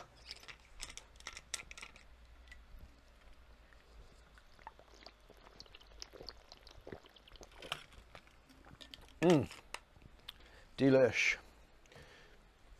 Delish. Oh, what's going on in the world? Oh, my sister shared my stream. That's cool. Oh, thank you, Sarah. Yeah. Excellent. Right.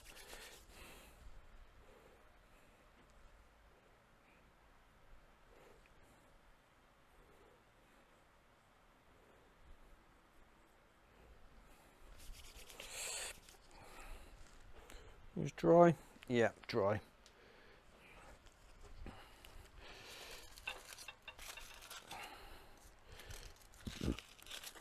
Just to tidy up some sandpaper.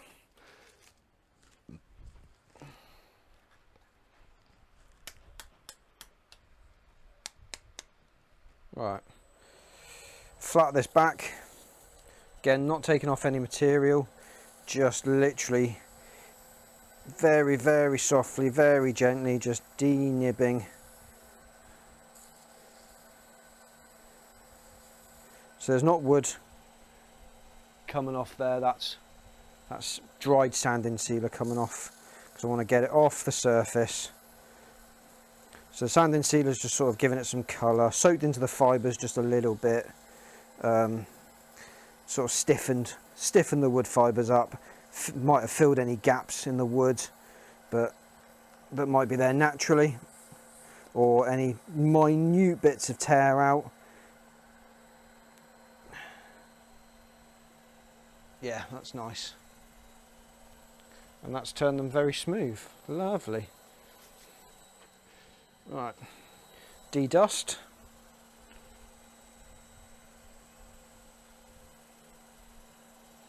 Really. Right, and then on with some Yorkie grit. Again, I shan't need much because they're only teeny tiny, these. I mean, that's oodles. That's enough to do about at least 2 pens. Like I say, can't get all of this stuff anymore, so do need to be as sparing with it as possible, because apparently it has sold to America, or an American company's taken it over and it's no longer being made in the UK, so getting it over here will probably be more expensive because we'll have to import it over. And there is a UK sort of similar one sort of cropped up. I saw it in my local shop yesterday, but I haven't tried it yet because I've got 2 bottles of got 2 pots of the old stuff down there. I heard about it and managed to get do I have a pair of scissors? No. Managed to get hold of 2 ones, but I heard it was going to go out of business, or the business were being sold, so I went and I grabbed hold of 2 pots from a local place, because I knew it was going to be very difficult to get hold of. So I thought, well, it's a case of get it while it's available, or be sad that you missed out later on down the line. So yeah, 1 pot's just sat there sort of going off in the heat, but I'm sure it'll be fine. It's oils and waxes and a little bit of pumice stone, but it's good stuff. Feeds the wood. It's, yeah, really good, really healthy for it.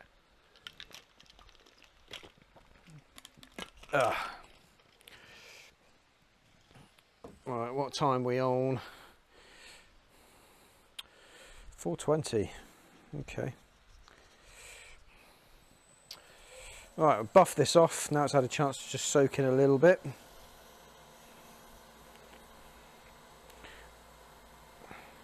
Looking for clean clean rags. It's just got a little bit of residue on it, but ideally we want it to be nice and clean.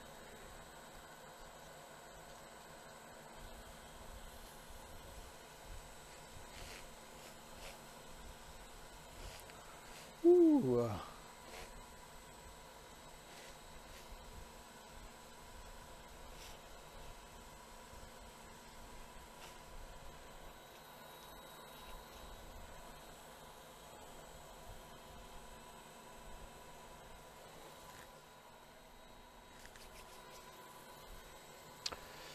Right, and then move into the final stages, which is putting the polish on.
Right, what was I saying? Oh, that's right, yeah, the normal finish, microcrystalline wax. It's hard wearing wax, but it does eventually wear off, but it does sort of, it feels nice, and you know, but yeah, it's good stuff, this microcrystalline wax. Other brands, other types are available. I do like the chestnut stuff. It's genuinely the best out of all of the ones that I've tried. And as you can see, this is the only pot I've ever had, and it's lasted, oh, a good couple of years. Oh, you maniac, that's loads. What the hell am I doing? There we go. So just spreading this on.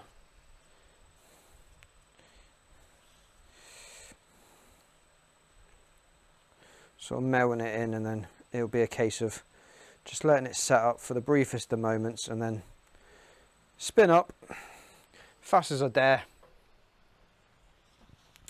and buff off.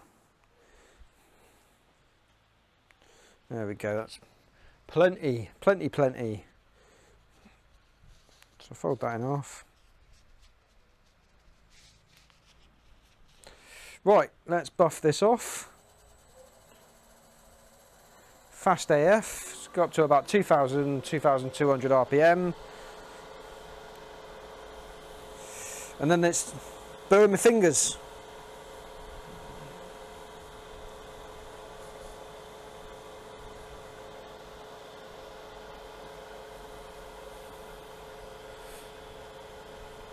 Ow. Ow.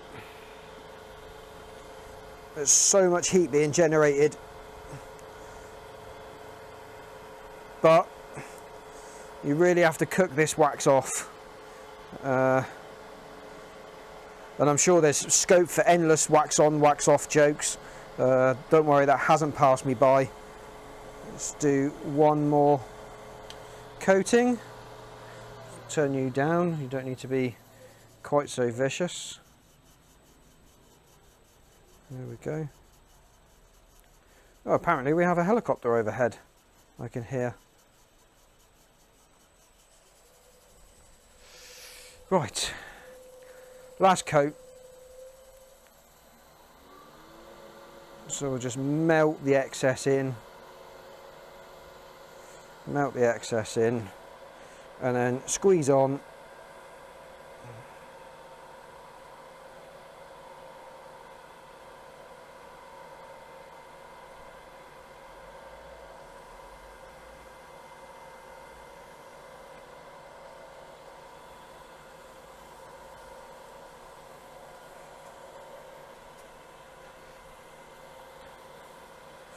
Right, first one to answer in chat wins. But do I assemble this now, or do I just move on to the next one, start cutting that one and just let these sit? I.e., do you want to see a whole pen assembled, ready to go as you would buy it, or shall I just take these blanks off and put the fresh ones on and start the process again? It's up to you. First one in chat wins, so let me know what I should do.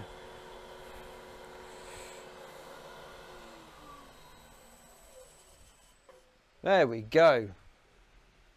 Absolutely stunning. Let's just turn that light off.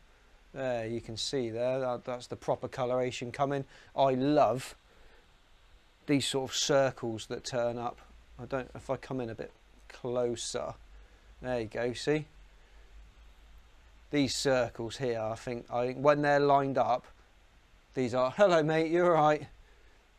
When you line these up on the actual pen, so this side, and it'll be this side here, they just look spectacular when they're done properly. Big fan. Yeah, so what do you want to see? Do I assemble the pen now, or do I just move straight into the next one and get going with the next one and start the process again? Up to yous. Don't mind. There's no wrong answer, but let me know what it is that you want me to do.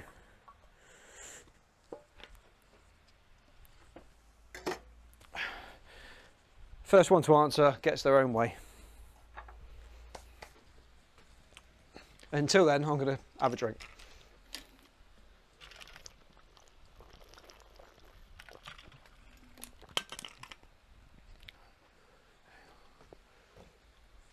Ooh.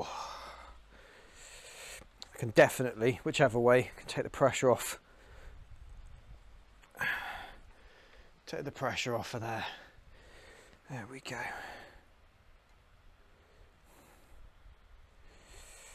Yeah, they've come up not too bad, considering I've not turned a pen in. Oh, build it and then the next one. Right, done.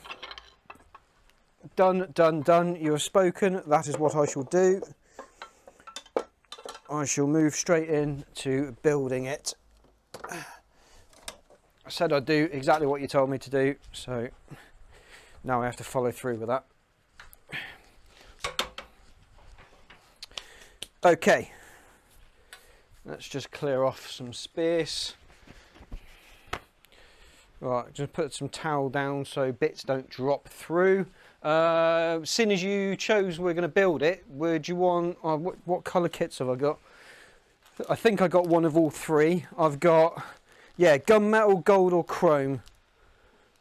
So, we've got a chrome kit with all chrome fittings, a gold kit with all gold fittings, or gunmetal with all black fittings. Up to you. Gold, chrome or gunmetal? Gunmetal, done.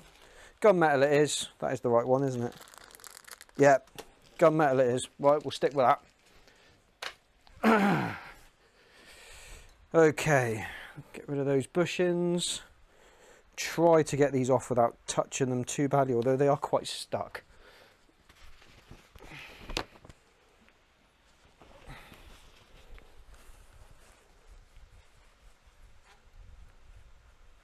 There we go. There's one. Oh, that really is stuck on. That's tight. That's tight as a tiger. Good grief. Why are you so tight?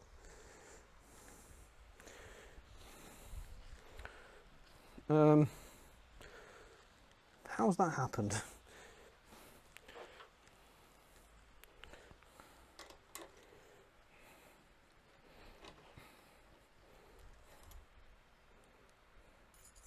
And that comes off that way, that's fine. That doesn't seem to want to move, which is not fine.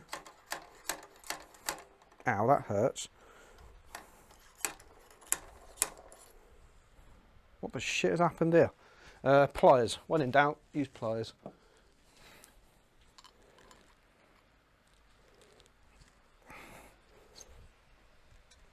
There we go. That's that one off. Now will the wood bit come off? I can't use pliers for that because I'll mark it. Oh, that is really on there.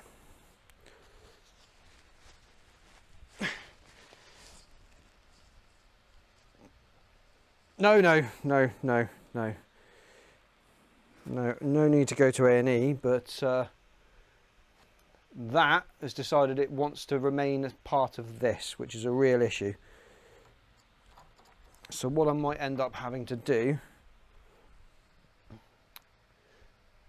is I might end up having to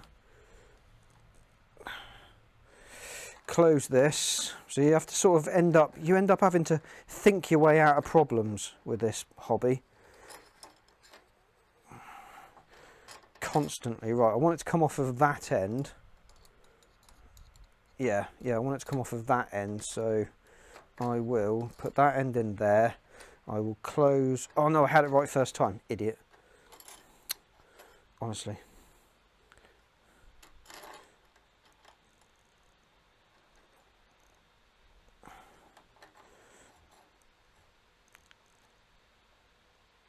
Yep, okay. Now what was I thinking? Oh yes, I remember what I was thinking.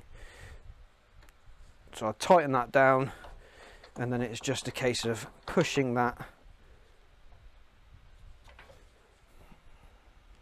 So it will move. That's as far as the quill goes. I wonder if that's loosened it up some. Let's see. No, it hasn't. Good grief, that is V-tight.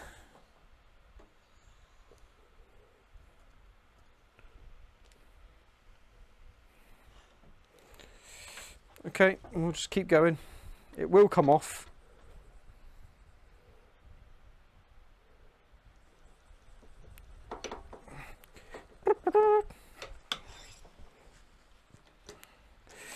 Just have to engineer our way out of a problem.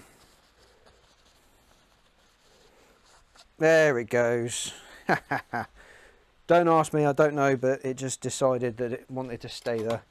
I did drop one bush in, didn't I? Which was kind of important. I wonder where that went.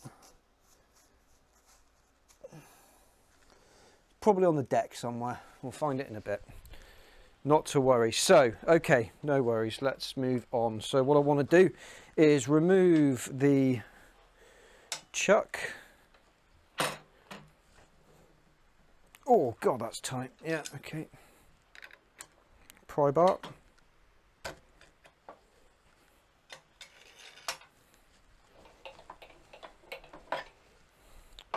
Remove the chuck. Chuck that down there. Ha ha ha ha.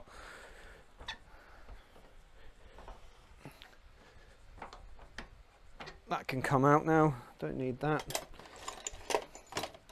And then it's a case of needing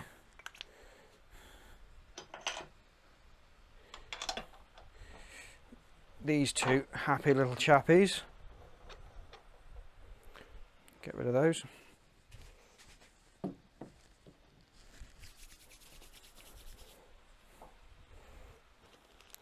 Right.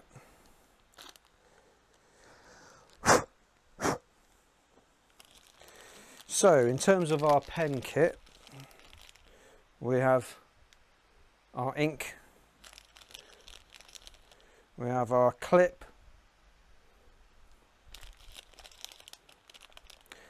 end cap is there. That's the mechanism, so the way you screw it, that'll shoot the ink out and retract the ink. That's dead important. That's the only bit we've got to be really careful with, is this bit. We've got to be set, that's got to be set in the right height. Then we've got the nib, and then the center ring, which is there. Okay, first thing to do is decide, so this one here is going to be the bit that we hold, this one here is going to be the back. So now I can't remember, because it has been so long since I've done it.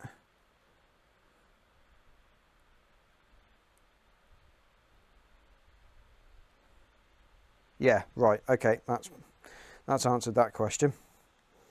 So if that goes into there like that, that screws into there like that, and then that is about that long. Yeah, which is about right. Yes, I was right. Okay, should have more faith in myself. Okay, so first bit is offering up that to there. Hopefully you can see there's a gold bit, the rest of it's silver, but there's a little marking on the bit of silver shaft, and that's where I need to push this into, and then that will set it at the right height. So just being very careful. Let me bring you in. There we go. Being very careful to keep this absolutely steady and in the middle.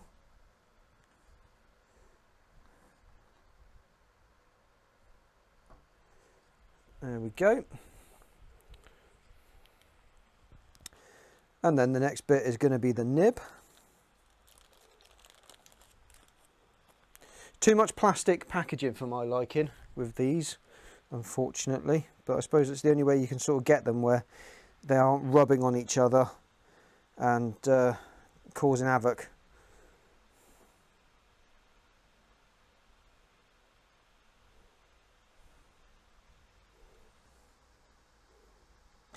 Whoa!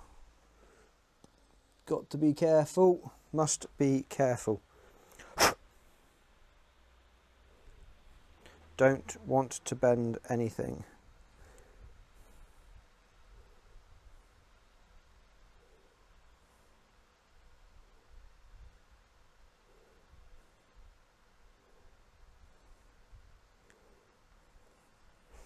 There we go. So you see beforehand I was saying about getting this turned down to the bushing. Really, really important, so there's a nice transition onto the pen nib. There's no lip there. Right, next bit is the centre ring. Come on.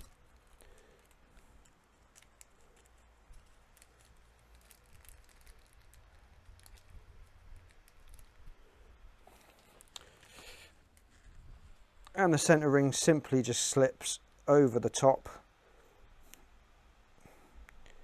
and sits. Come on.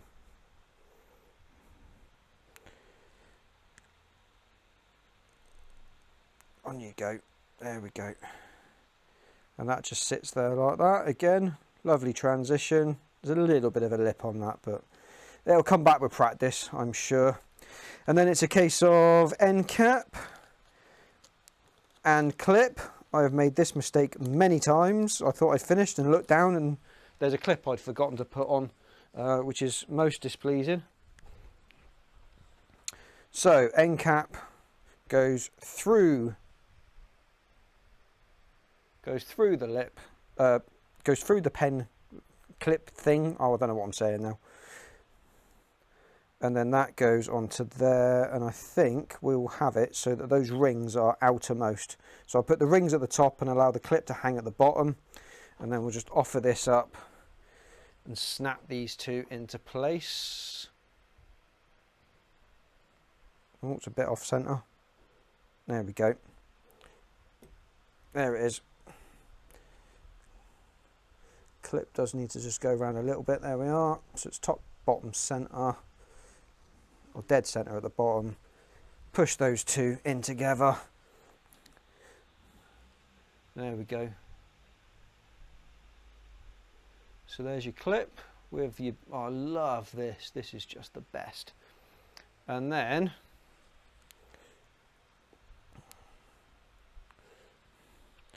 slide your ink and twist in to lock in place, and then twist, nib comes out, twist, nib goes in, twist, nib comes out, twist, nib goes in.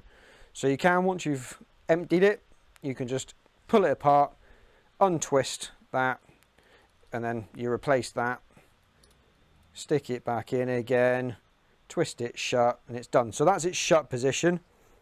So I want to line up those rings. So I'm going to retract this as far as it will go. I thought I would have to move this back slightly, that's fine. There we go. So I want to get this held, and then I want to get it lined up. If I turn my light on, does that help? No, that just washes. No, okay, turn it off. So I'm going to line those rings top dead center, and then just push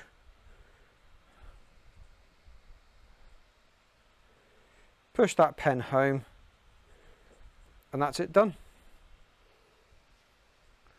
One pen done and dusted. There we go. Handsome as you like. Nice, cheers mate. Dead easy, not particularly difficult. Take the little plastic ball off the end so you can at least write with it. So all I need to do now is remember that the gunmetal one is the one with the original finish on it. So this is the one that's probably going to wear the quickest, but it probably will feel and probably will look the nicest. So right, going to move on to the next one.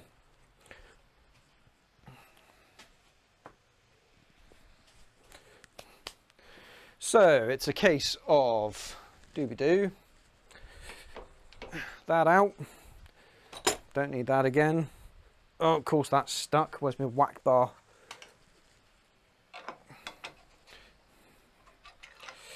Here comes the rest, just like the best. Da da da da da da. Boo!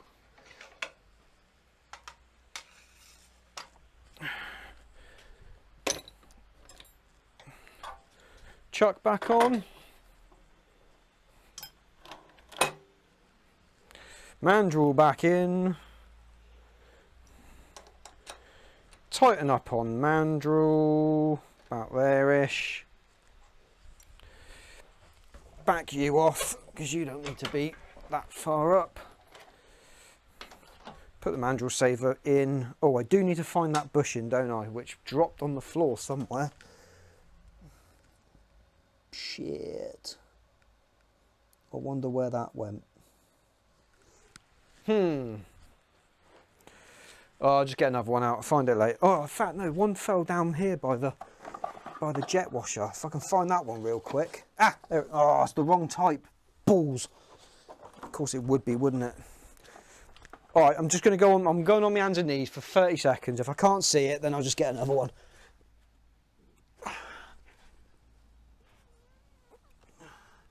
Luckily, I cleaned up in here, so it should be fairly easy to spot, but I'm not going to waste a lot of time looking for it. I'm just going to look in all the obvious places. Thing is, with them being cylindrical, they've got a horrible tendency to bounce, the little buggers. Ah, but they are magnetic, so I wonder whether I'm just going to go over a few little places where it could have gone with a magnet and see if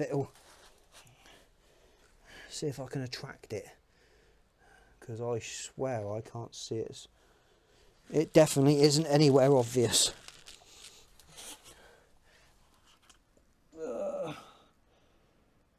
Can't see it underneath my table saw table. It might have bounced inside my table saw table pedestal. If it is in here, I'll never bloody find it. But I'll just rattle this around in the sawdust, see if anything comes up, or whether I just end up with a very dusty magnet. No, can't see it. Sod it, forget it, get another one. Doesn't matter. Don't think we're going to go out of business just because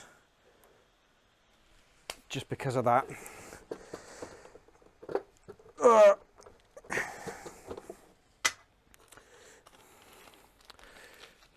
Question we do need to answer, however, was it a good one or a crap one that I dropped?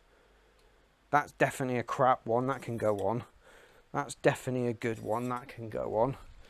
Then I need a wood blank, that can go on.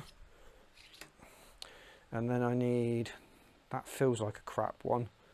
That is a good one. And then I need another wood blank. So I think it's a naff one. No. That side feels a bit rough, but the other side, bugger it. We'll do that and then it doesn't matter.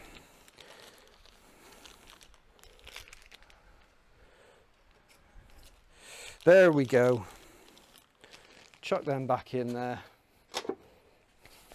And we're off. We're ready for another go. Ready for another go. Let's get rid of my grid.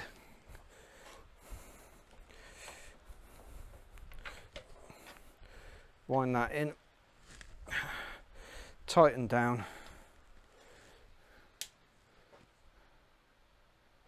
Beautiful. Right. Quick wet and we'll get on. What's that come up on Discord?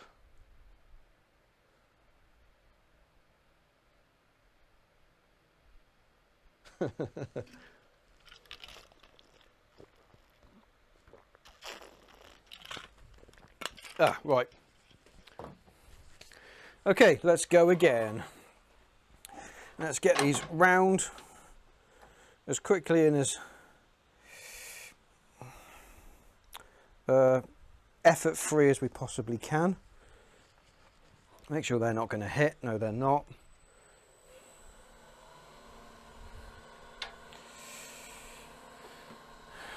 Right, off we go. How are we looking? Yeah, we're looking all right. Let's go. Oh, no, don't like that.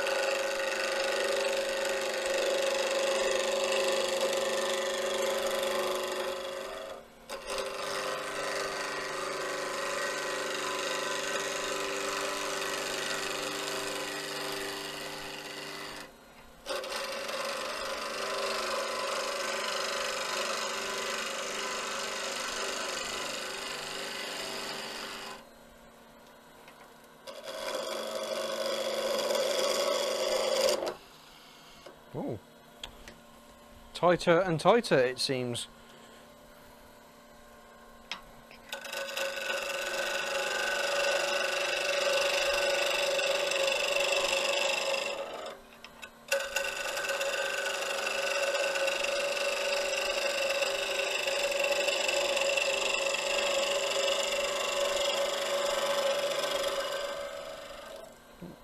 Quick roundness check.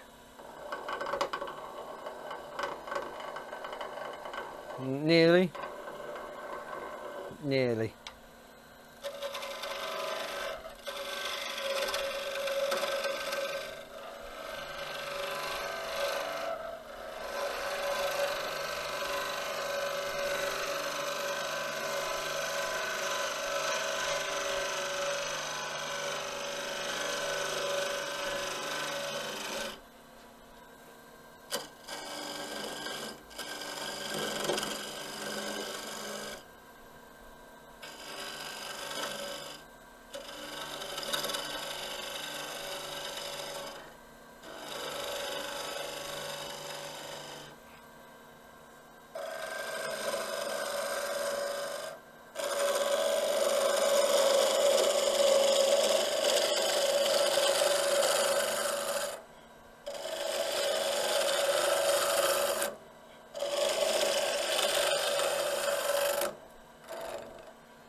This will of course be an absolute miracle if I manage to get these, all 6 of these going without having a single blowout.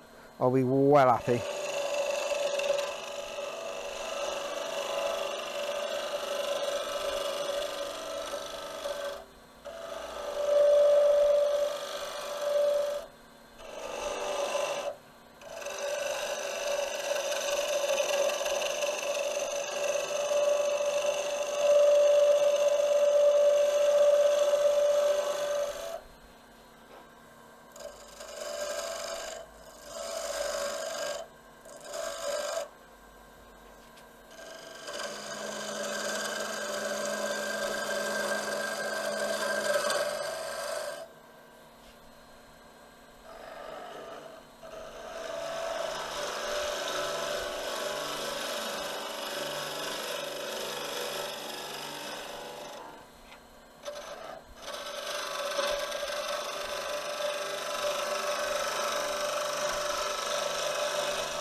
boy.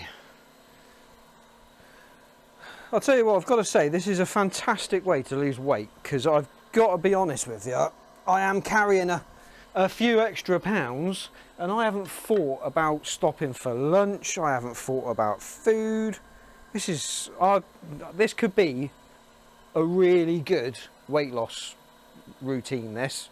I'm very hopeful, I'm very hopeful. This could be quite good, this. Which goes to show, actually, which goes to prove that my overeating habits are purely boredom. Absolutely 100% boredom. Because I swear, up until sort of thinking, oh, I wonder what we're going to have for tea, I haven't even thought about lunch or anything.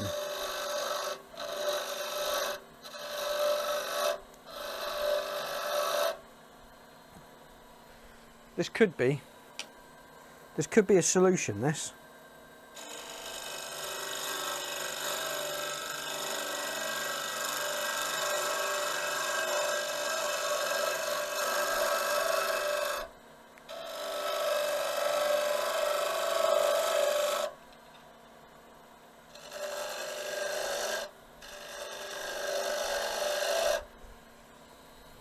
In terms of any better, more plausible solutions, it's what I'm going to stick with, I think.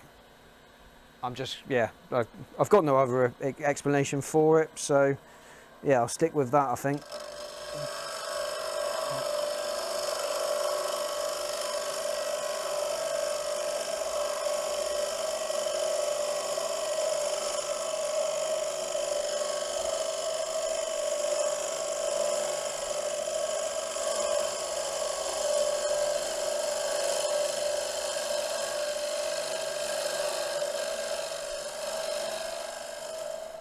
Oh, and I must tell you, I've got to tell you, that these wood shavings coming off of these two blanks smell incredible.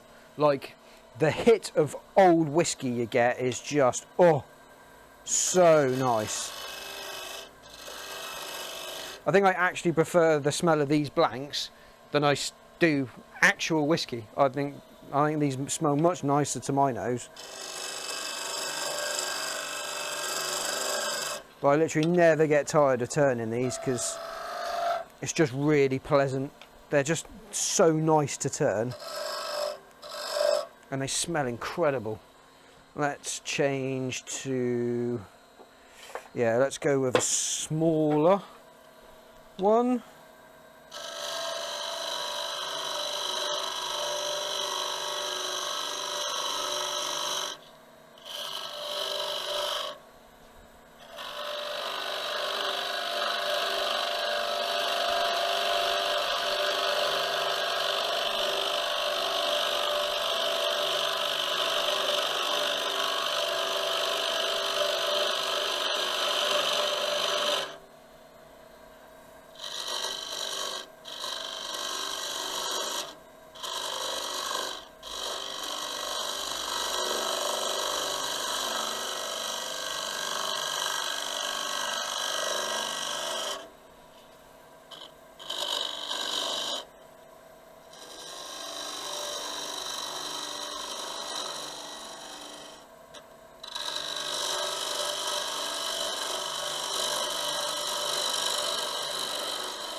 How are we doing? 421.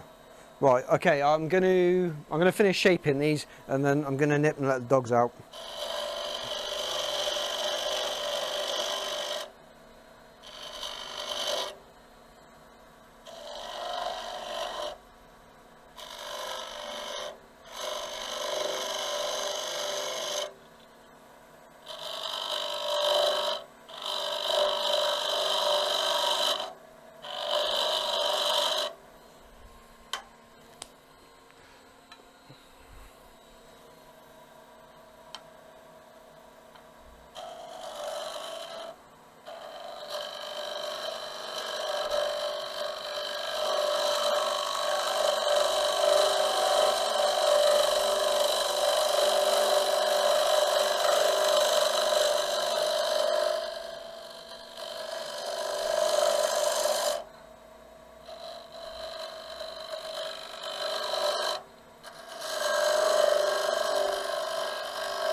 Yep.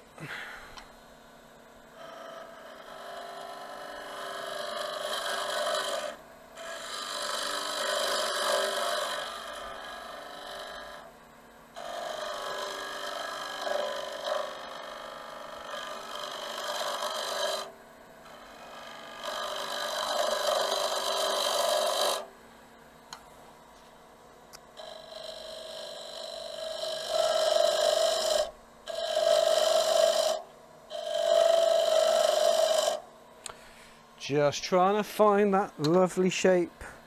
It's in here somewhere, just need to look.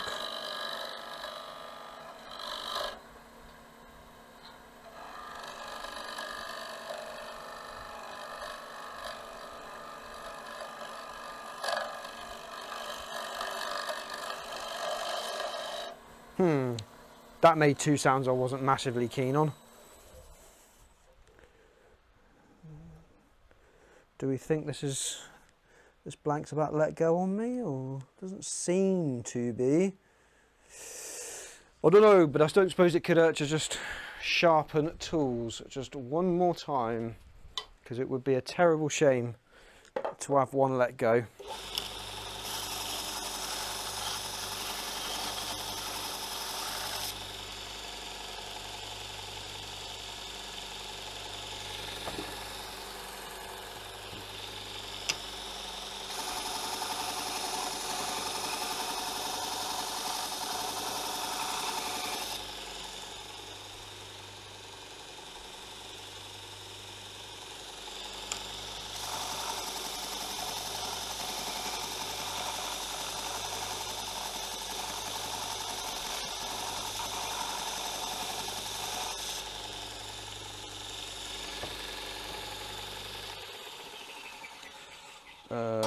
And then what do I want for my scraper? Needs to be 80 degrees,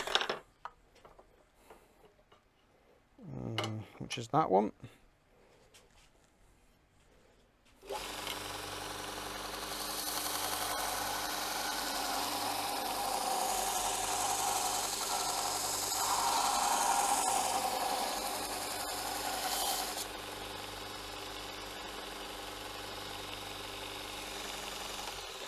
Groovy. Got 3 brand new sharpened chisels ready to go. Okay, let's get back to it.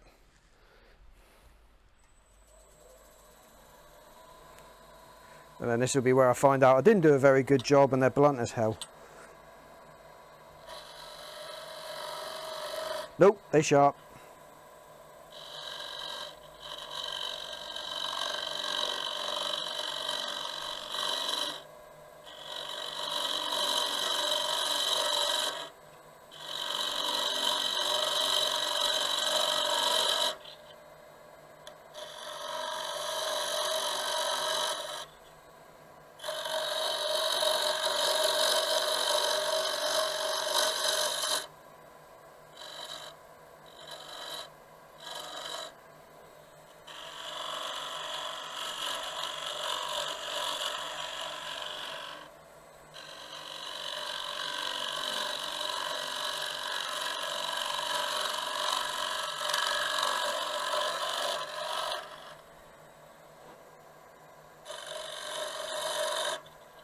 So I'm not overly concerned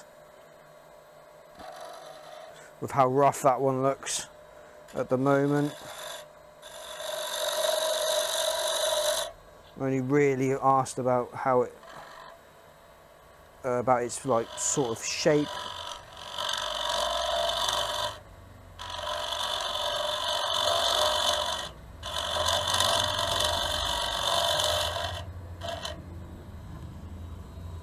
And the Hells Angels are back.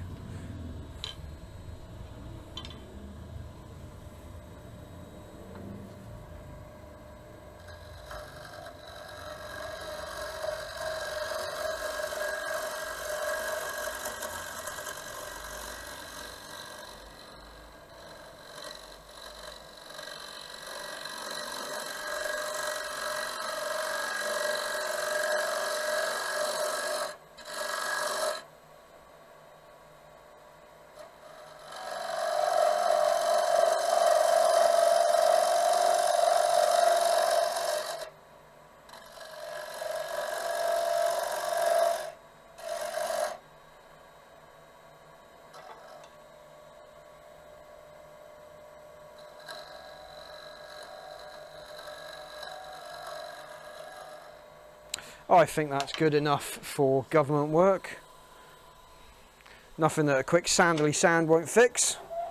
Let's get rid of that, move that to the side, and we'll just go straight in with the sandpaper, I think.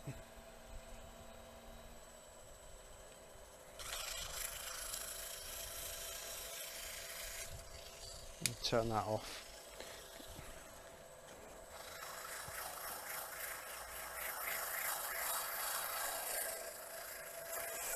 So the coarsest grit sandpaper, I am just literally finalising the shape and then removing tool marks. And then I'll use all the other grits of sandpaper to make sure that it feels nice, is nice and smooth, and is ready to take a finish.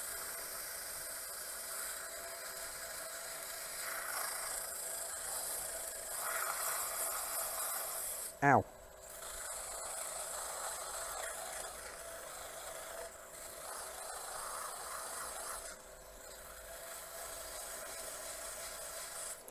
I do remember exactly what I said the other day about people who sand too quickly, and if you can't hold it without burning your fingers, you're doing it too fast. But yeah, I am completely breaking my own rules here. Oh, I did say I was going to go and check the dogs, didn't I?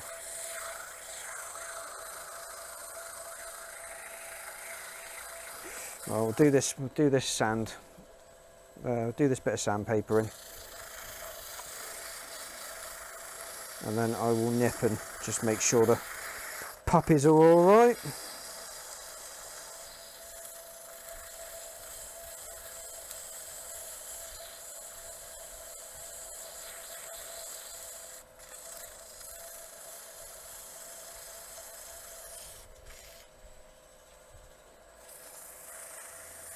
Ow.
That's better.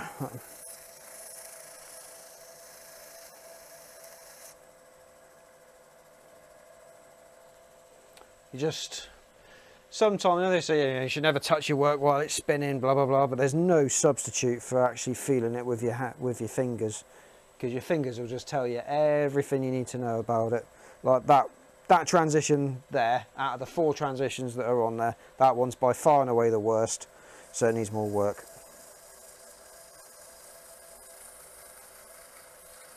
You get ones go, oh, you should never touch it if you're while it's spinning. You need to shut your lathe down and then check it. Yeah, you're not wrong. But as long as you're being careful, you're not an idiot, and you do accept that eventually you'll get a splinter. You know, shouldn't be too bad. Yeah, there we go. Okay. Cool, cool, cool. Right, I'm going to nip away just for a few minutes, just make sure the dogs are all right, because I'm not sure whether the wife's home yet, but I will be coming back. I shouldn't be too long. I might even make another cup of tea, might have a quick wee. So I'll be sort of, you know, five or 6 minutes, not very long, enough for a kettle to boil and for a doggy to have a wee. So if you want to stick around, that's great. I'll be back. We'll finish off doing these pens. But yeah, other than that, you know, thanks for joining me. Please don't forget, try and help me to get to this subscriber goal, or this follower goal. Trying to get to 20, that would be awesome. Can't wait to get there.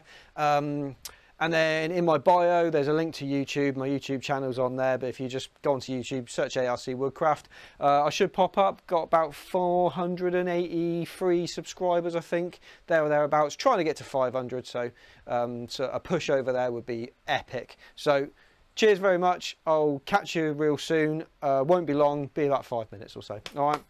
Cheers, yo.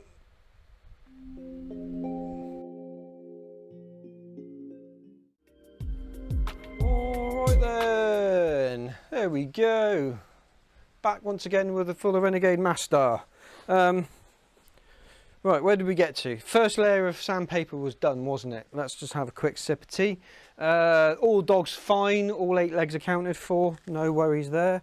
So that's good. It's not that hot today, but sort of give them got to go back in every so often. Just give them the opportunity to have a PP if they need to.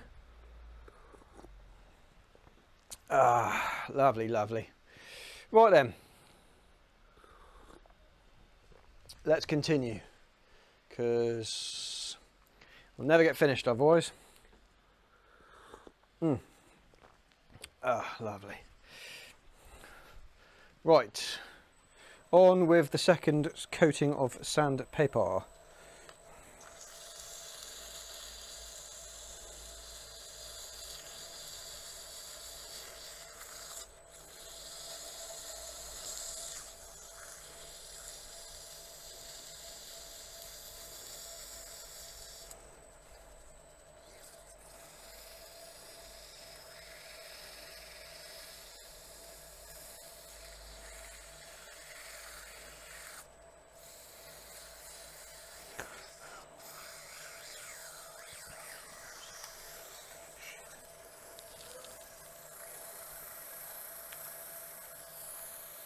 I don't suppose you really want to see the top of my head, do you?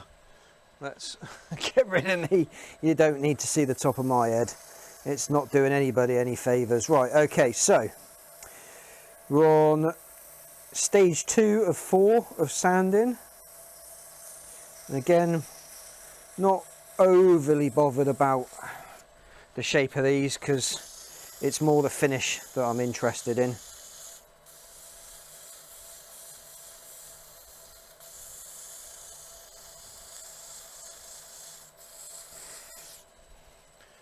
Because we've done the normal finish, that's done and dusted. On to stage 3, there we go. So we've done the wax finish, which is what I would normally use, but this time we want to use something slightly different. And whether that's going to be lacquer or whether that is going to be the other thing that I said it was going to be. What the hell? Super glue. Yeah, super glue finish. I wonder which one we will do. Oh, incidentally, if you've got any ideas for a project, I've got a project board mounted there underneath the telly where I'm writing down project ideas. So I've got a pepper mill, a watch, and what do you call it, you know, like a thing for your bedside table for your watch, your phone while it's charging, like a little cradle, and then like a change pot underneath. So that's something I do want to do. I've been wanting to do that for ages. What else is there? Oh yeah, wands in walnut and pear, but we've done the wands, so we'll see how that goes. Yeah, so if there's anything you think, oh, I wonder if you can do that, then yeah, give me a shout, and I'll stick it on the list. And if and when I get round to it, then I'll always have an idea to fall back on, is basically what I'm saying. So I'll always have something to do. So if there's something you want to see, let me know. Right, final sand. That sandpaper's dead. Don't know why I kept that. That's clearly not usable.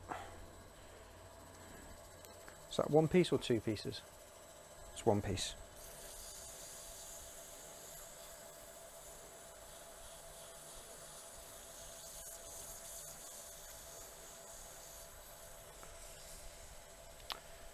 Final little sandily sand. Get it real nice and smooth, real nice and smooth.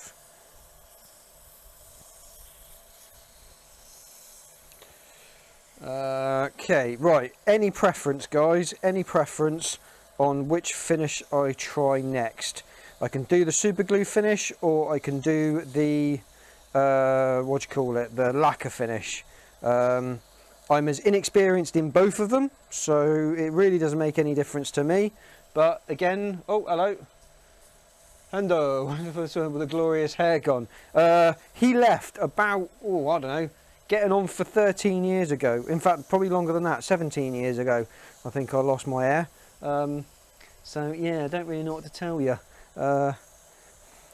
He aren't coming back. He's definitely not going to Turkey, and he ain't going. Well, not for hair anyway. Yeah, he's not. He's not. That guy's not coming back.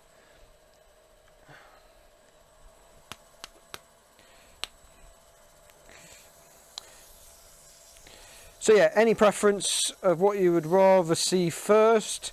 Either super glue finish, which I think I remember the steps to.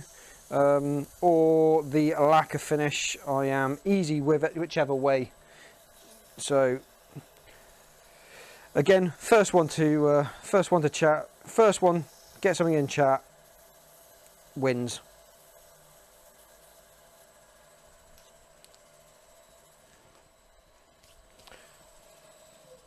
Otherwise, we'll be having some quiet time.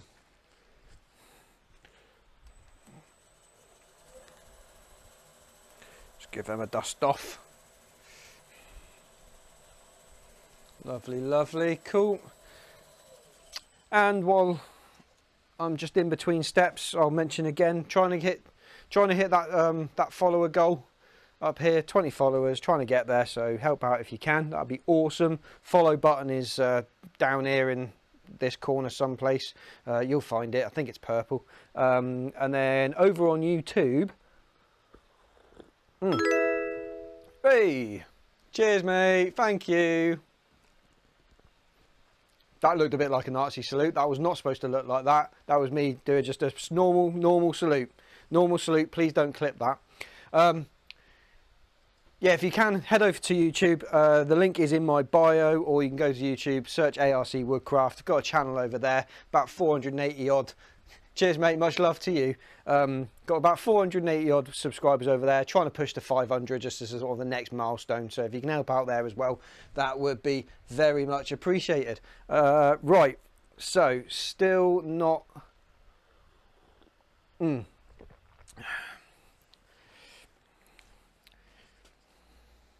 Right, any preference for finish?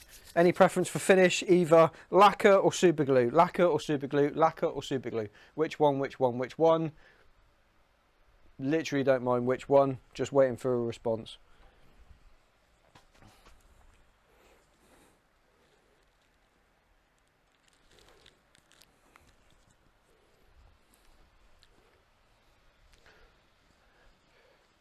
Oh. Oh. Tell you what, I know I've done some work today. Oh, my watch is dead. He's recharging. Okay. No worries. Right, just while we've got a minute, just going to have the smallest little hoover up because I made a bit of a mess.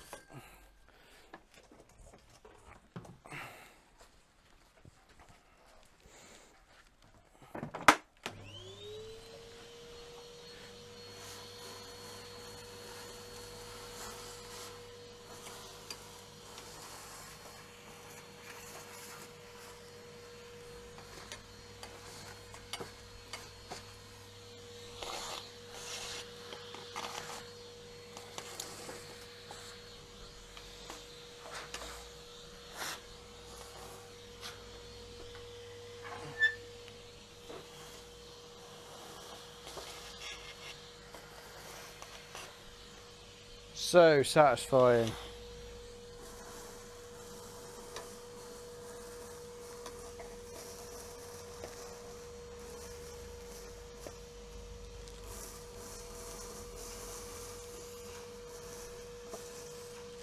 I swear sometimes the cleanup is almost as good as the making of the mess, but not quite.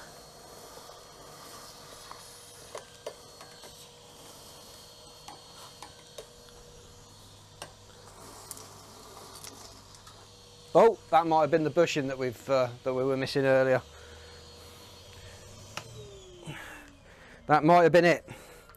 We'll have to check that with a magnet before we. I must remember to check that with a magnet before I empty that bag. Okay. All right, I'm going to crack on then. I'm going to crack on, and I'm going to go with. I'm going to go with the polyurethane finish. Need a couple of things though. Need a brush. Get rid of all that dust because I don't want that ending up in the drink. Hells Angels are back again. They're in and out today.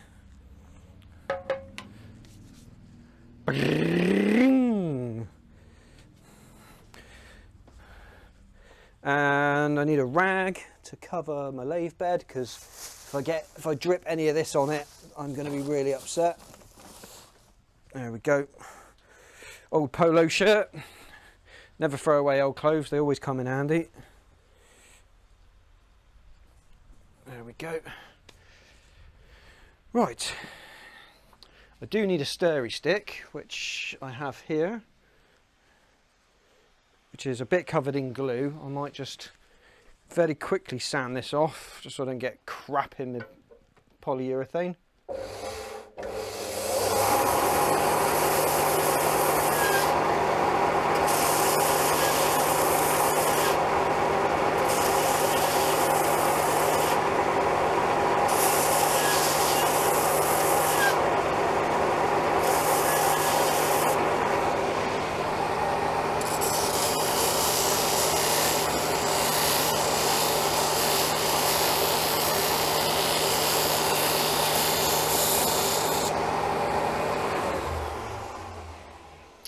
There we go. Got a stirrer. Right, let's get these off. We'll get it mixed up, and I'm also going to need a paintbrush. Cool. So yeah, paintbrushes. Here's my next top tip, my world beating top tips. So Amazon, like it or hate it, you can't deny that sometimes there's none better, none cheaper. It is just the way of things.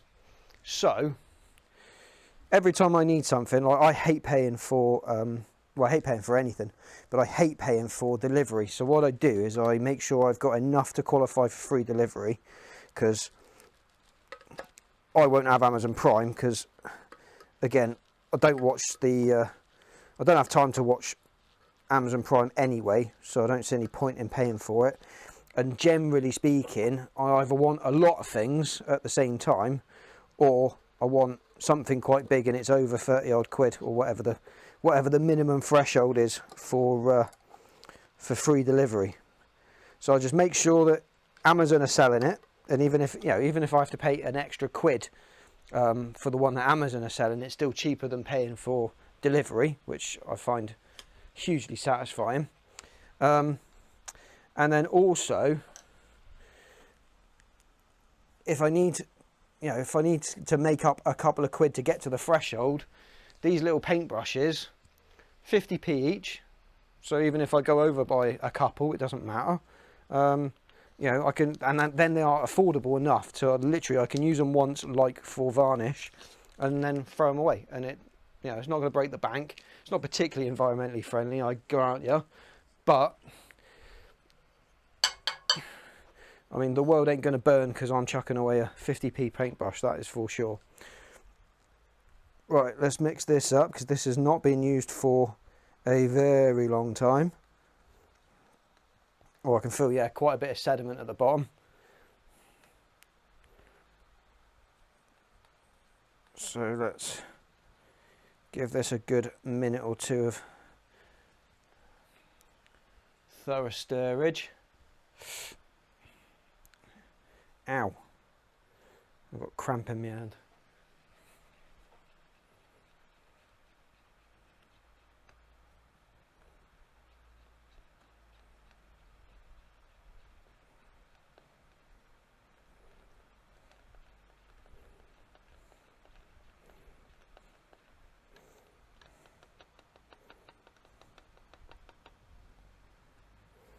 There we go. I think we're pretty good. Just brush the excess off.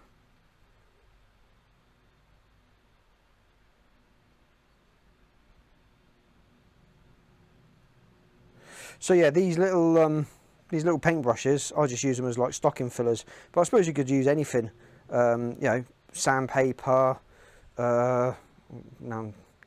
nails, screws, that sort of thing. Anything sort of, you know, relatively cheap, and you're going to get round to using it eventually anyway. So what does it matter, right? Just get yourself up to that threshold.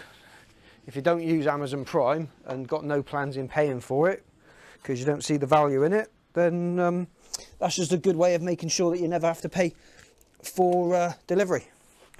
There you are. That's free top tip for you.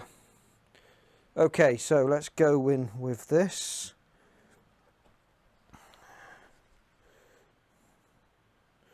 See how we do. Now I've got, this is an unprepared surface, because what I figure is that if I spread a bit on here, oh god, is that dribbled already? Shit. God, I put something on the lathe bed. If I put the other items, so you know on the other ones I put in like 3 stages of, there was the sanding sealer and then the Yorkshire grit, right? So what I figure is, if I do it like this and it turns out amazing, then by doing the other steps it can only get better. And also, if this turns out and it's not wow, then I'll know that maybe next time I need to do at least 1, maybe more, of the other steps. Let's just transfer a bit of this onto there. There we go. So yeah, really, I suppose this is a little unfair, but it's basically, this is going to be the worst it can ever look. So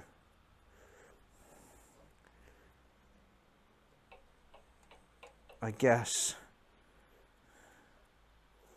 and I also don't know whether this is going to write off those 3 bushes that I've blatantly just painted over, or if they can be salvaged. But I mean, replacing these bushings are cheap as chips. They really aren't expensive.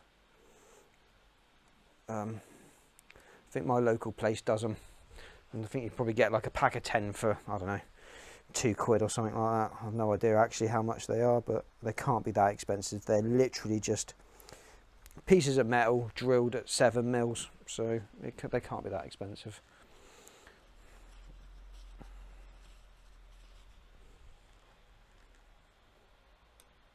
Pop that on there. I'm just going to rescue my phone and actually have a look and see how much those bushings are from the place up the road from me.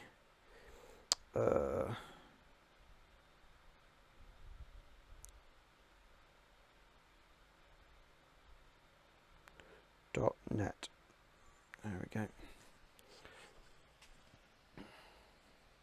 I did see him on there the other day when I was looking for pen kits, but I didn't think to check, because I didn't think to check the price, because I wasn't really looking for them. Pen making, pen kits, there we go.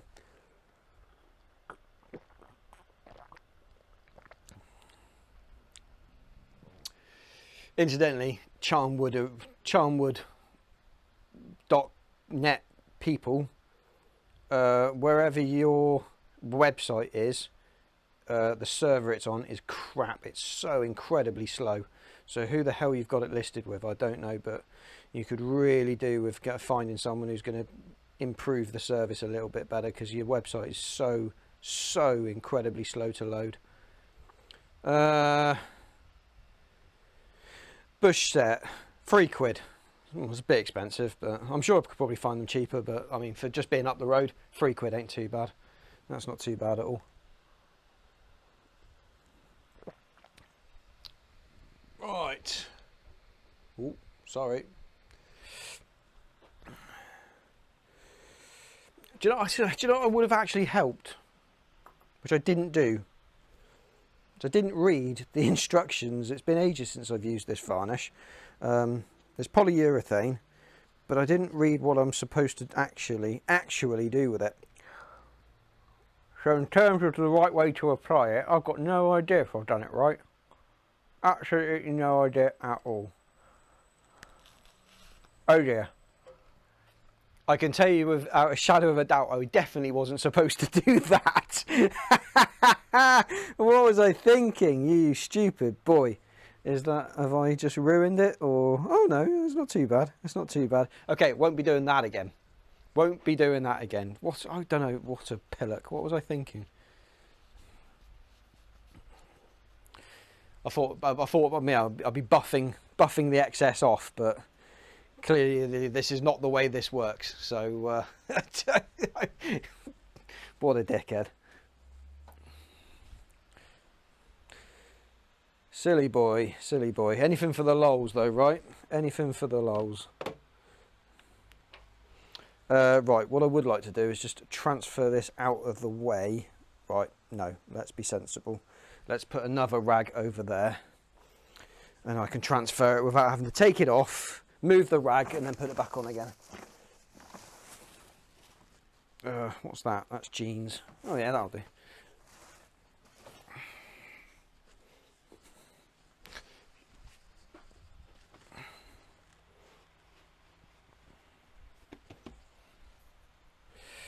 Always protect your lathe bed. There we go.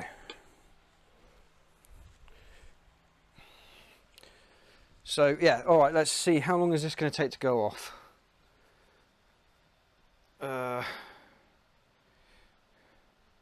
Oh shit, touch dry in 2 hours. Oh, you're kidding. So depending on how many layers I wanted to do, I could only really realistically do, what, 3 layers a day?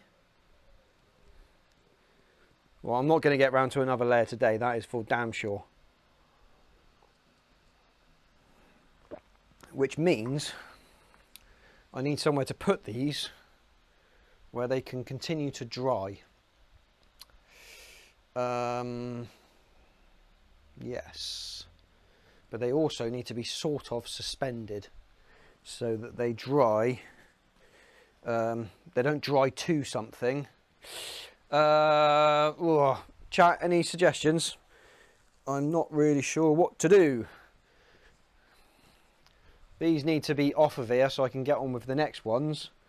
But they obviously need to be dried. I don't want to sit them on their ends in case the ends become glued, in case the excess sort of weeps down and then glues itself to the table. So they sort of need to stay on some sort of mandrel, really. What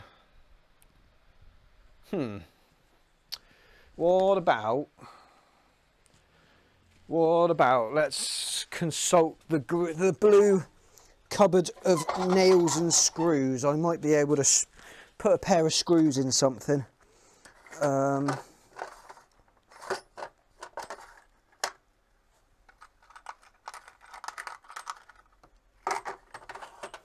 Yeah, maybe I can.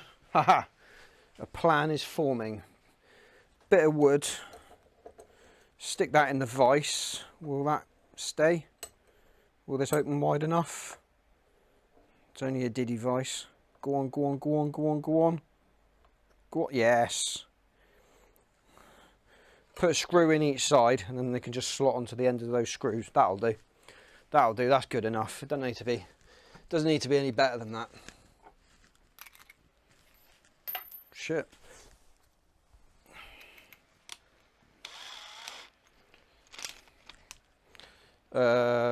Should really drill a pilot hole, shouldn't I? Oh, there is a pigeon on the roof.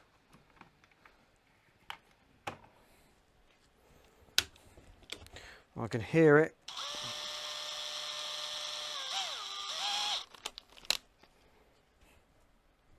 That's not very tight.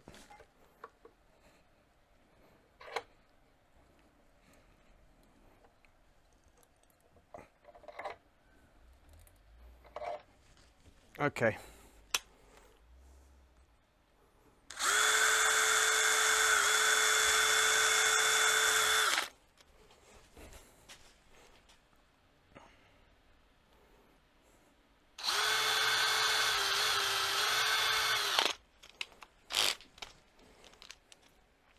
Wow, do forget how soft pine is. It's incredibly soft.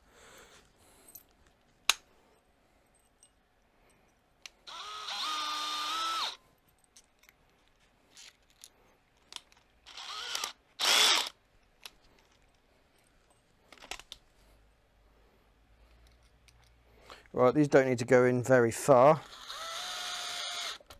They just need to be secure.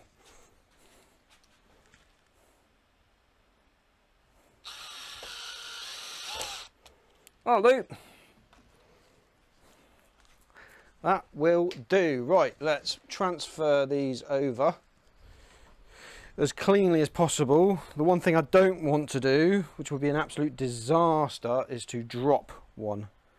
Let's just say we've written that paintbrush off. That can go in the bin and just go in there and live and be sticky.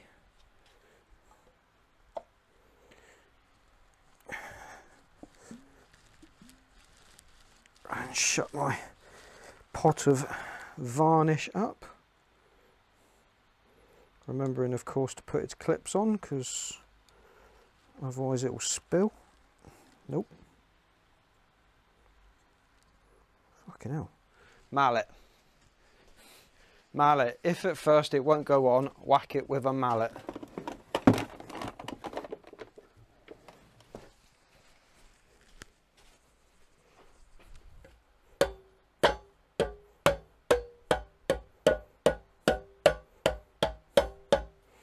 I'll probably never ever come apart ever again, but it won't spill.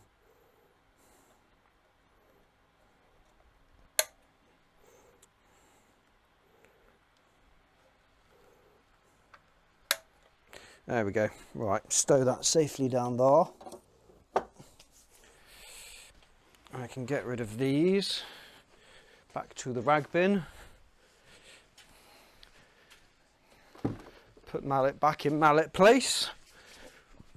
Right.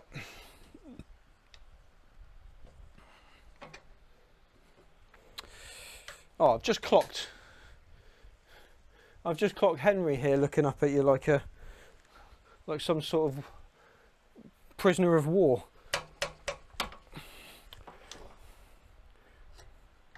Bless him.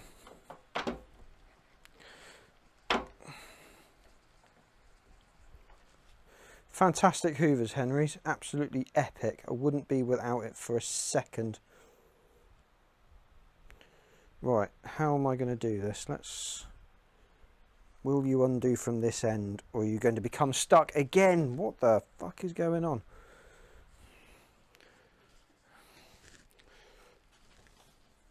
Okay. Adapt and overcome. No, that really doesn't want to play.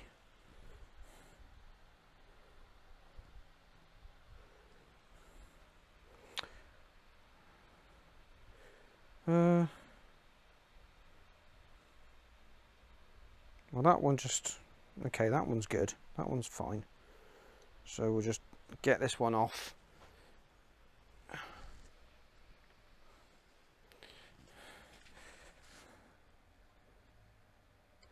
Oh, you stupid boy. The head of the screw is too wide to go through the hole. Of course it is. You absolute moron. You absolute moron. How on earth did I make that mistake? You bloody idiot. Didn't even think about it. Didn't even consider it as a possibility. Tell you what, I've got a hole now. Let's just use a nail.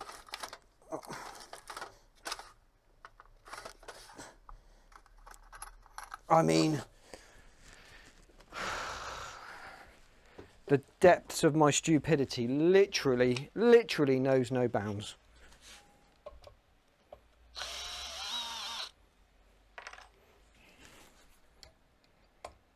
Hang on, I'm I'm literally walking myself into the same problem. I haven't checked that these will fit. No, they absolutely won't. What an idiot. That's twice.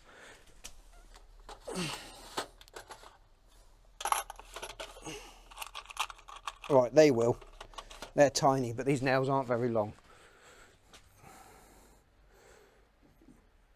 But they're solid enough. As long as it's over halfway in, it doesn't matter.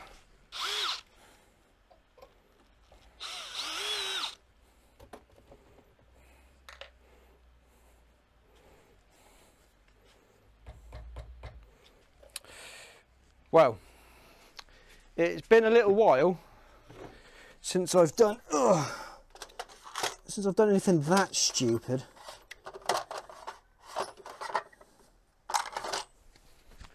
I don't mind saying it, but that is a dumb fuck thing to have done. Right, let's get this over there safely. Because I think what I'm going to have to do is probably on subsequent goes, once this has sort of gone dry, is bring them back over here, put them back onto the mandrel, and then, oh, that's disgusting, that's really covered in yuck. Put them back onto the mandrel, sand them, sand them, get them smooth again, and then probably go for a second coat, and then just keep doing that until I'm happy with the finish. But I'll come back to this in slow time. So I think, you know, we've learned something. We've learned that the old lacquer method might be all right, but it's definitely not one that we can finish in one day. It's got to be at least a 2-day process, which is fine. So, you know, if I'm doing them in batches, then it's just, that is one of the steps is, you know, I get some ready that can be finished. I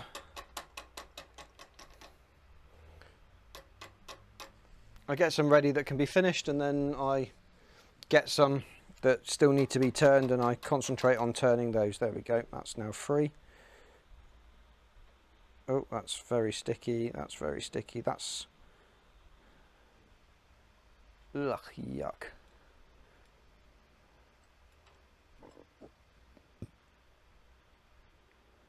There we go.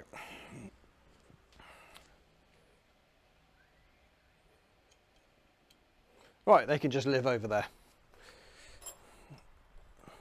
Right, how disgusting are these?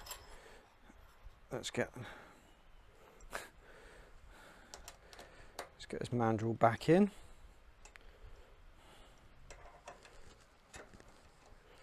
Yep, that's nice and tight.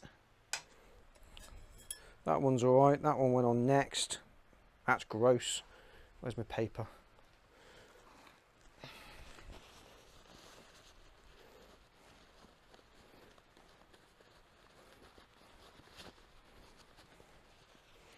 Let's clean these off real quick.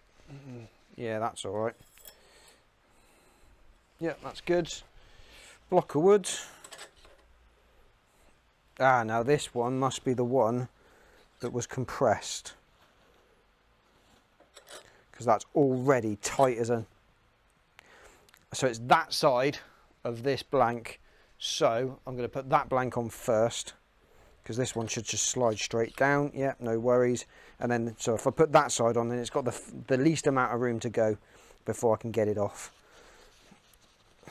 But then, having said that, oh, that's a point.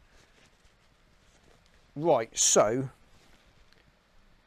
these bushings are stainless steel, and I think I've got bushings that are made out of something else, and they are specifically designed to not have super glue stick to them. I think that rings a bell. That does ring a bell. Let me check my box of bushings and we will see. Quick slurp of tea. Lovely. Let me have a quick look in here. Yes, I mean, okay, yeah, okay, I can see clearly what's happened. Remember how I dropped the bushing? One of them was one of these special black ones, because I only have 2 left. But I'm pretty sure the idea behind these ones is that super glue do not stick to them. It's a real shame I've only got 2. So do I waste time trying to find the one that went AWOL? Does it even stick to a magnet? Because yes, it does stick to a magnet. Quandary, quandary, quandary. It would be super useful. Have I, having said that, have I just sucked it up in the Hoover? Wasting time. Doesn't matter. I'll use the 2 I've got. I'll go looking for the 3rd later on. That one on there. Yeah, that is V-type, but it hasn't got far to go. So we'll chuck that onto there. We've got, look, that's disgusting. That one's clean. We'll put that on there. Right, get rid of tools.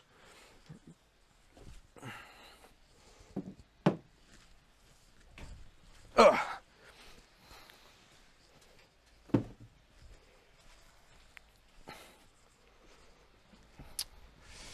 Right then.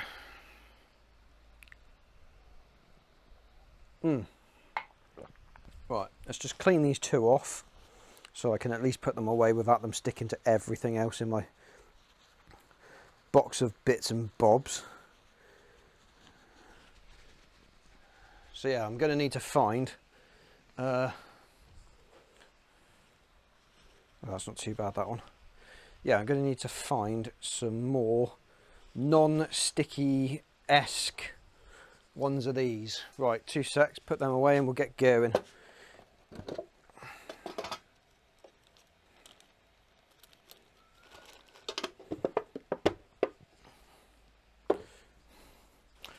Right, they're being done. That can now be disposed of.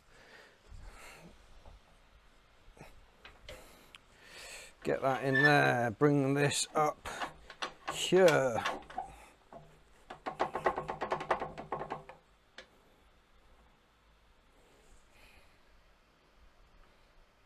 Somewhat straight-ish. Just move back a bit there.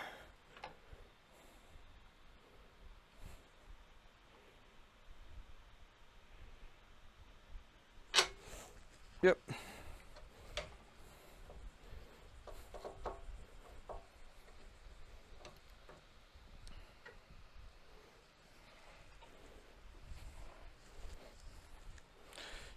Tighten up, tighten up. Finish my tea. Lush. Right. And for the final time, we'll turn. Right, let's get these round.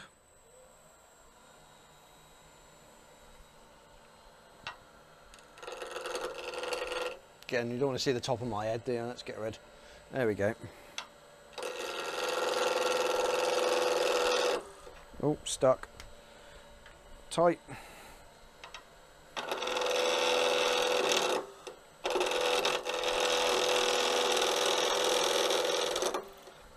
Definitely not.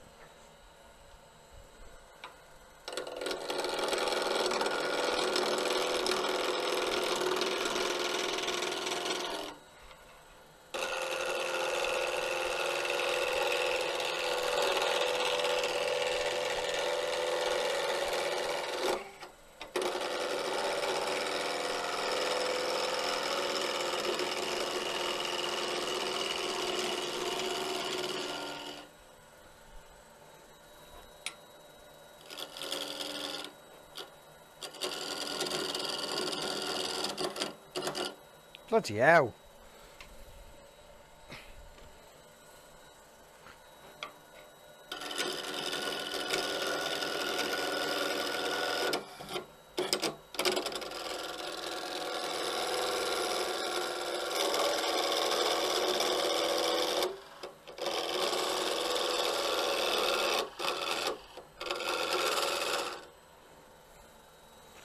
Well, that was quite a big chip that came off.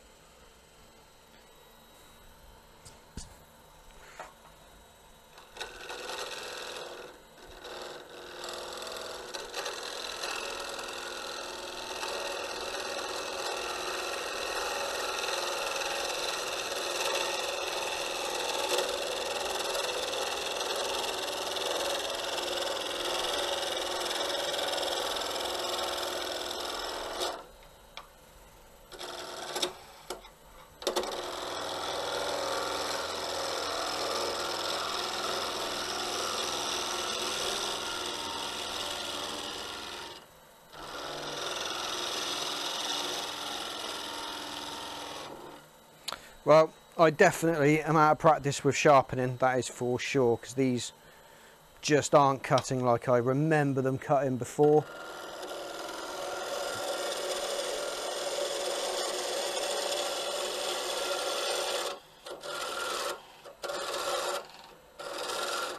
But then I suppose all of this is a perishable skill, and whilst I've not been doing it,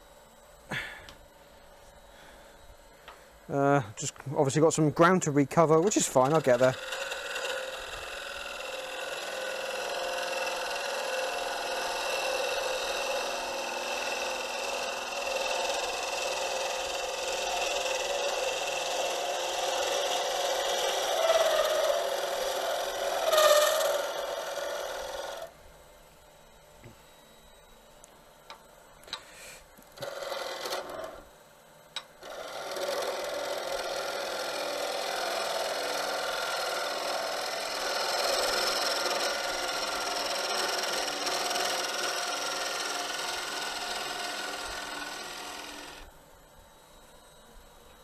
Whew.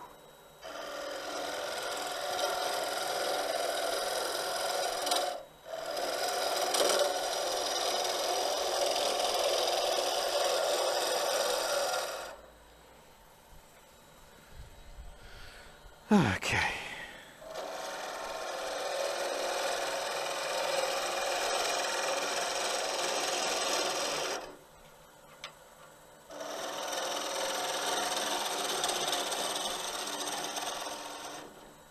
I think I can tell I'm sort of starting to get a bit tired.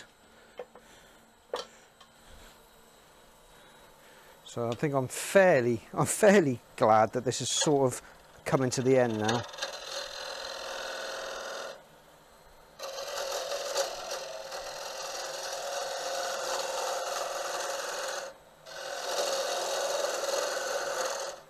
Well, that's loads better.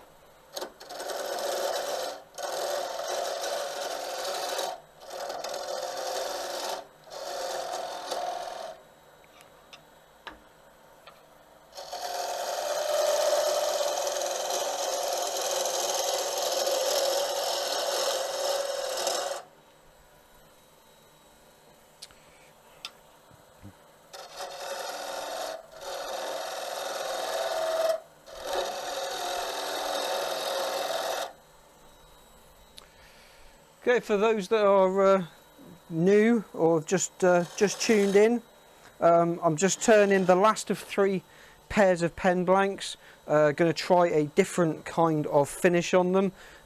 So I've done the normal traditional finish that I've always done, which would have been just a wax, a really hard wearing wax. And then the other one I've just done in lacquer, but I didn't read the lacquer tin before I started, and it needs 2 hours to go off. So ideally, what I should have done is done them this morning, but never mind, we're over that now.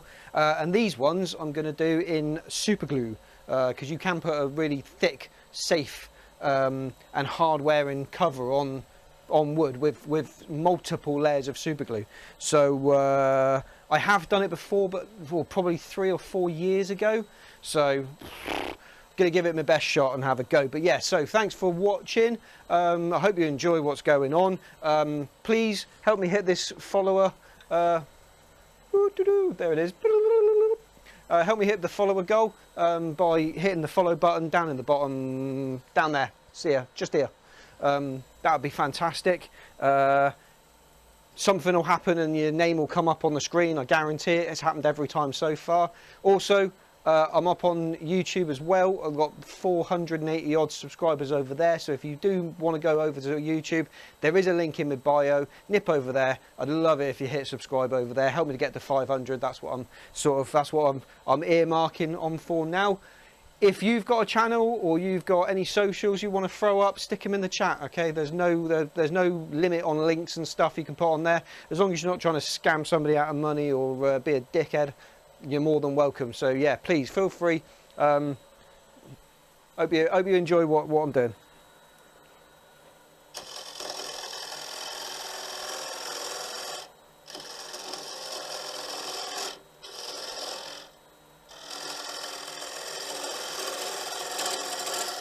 Let's get rid of my head.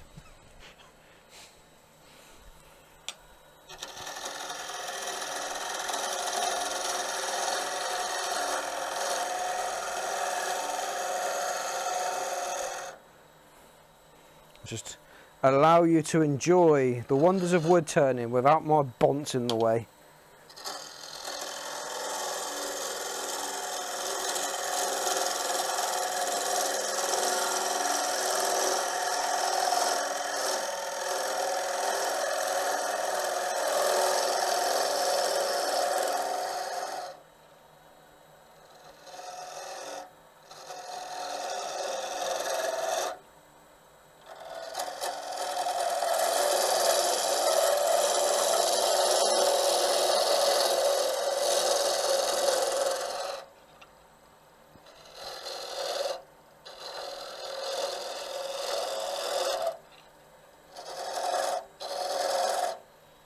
So also I'll just recover, this wood specifically is from whiskey oak barrels, and I tell you what, I wish you could smell what I can smell, but the smell coming off of these is insane. I love it. They are literally, you can just smell fermenting whiskey and it smells incredible. I'm not a big whiskey drinker, it doesn't agree with me, and I can't really tell the difference between a single malt 40-year aged and, you know, some horrible blend like Jack Daniels. It's wasted on me, but this I can appreciate because it smells incredible.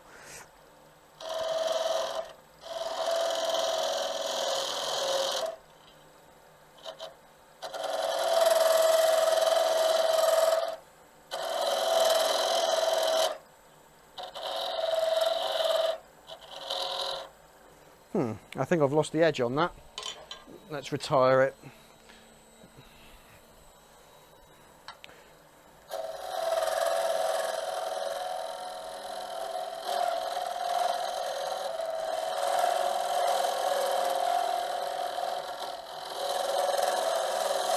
So these are supposed to be sisters, not twins, which I get told by the females in my life, that's how their eyebrows are supposed to be. Sisters, not twins. So doesn't matter if these aren't identical, but relatively close in shape and size, and we're happy. Oh, I think I might have got a bit close there.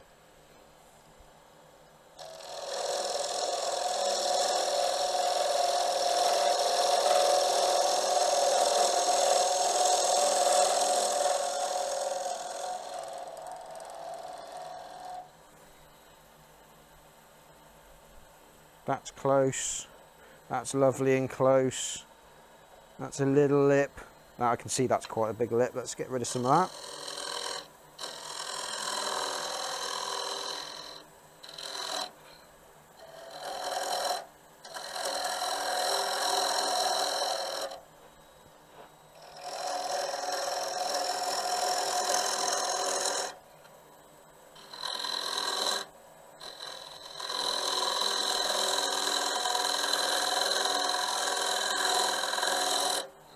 Now, I can't believe I haven't had one of these let go on me yet, which is...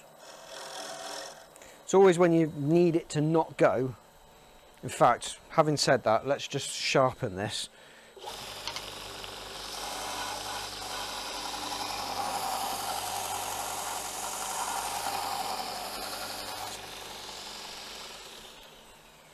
Because having blunt tools is definitely the #1 cause of having blowouts.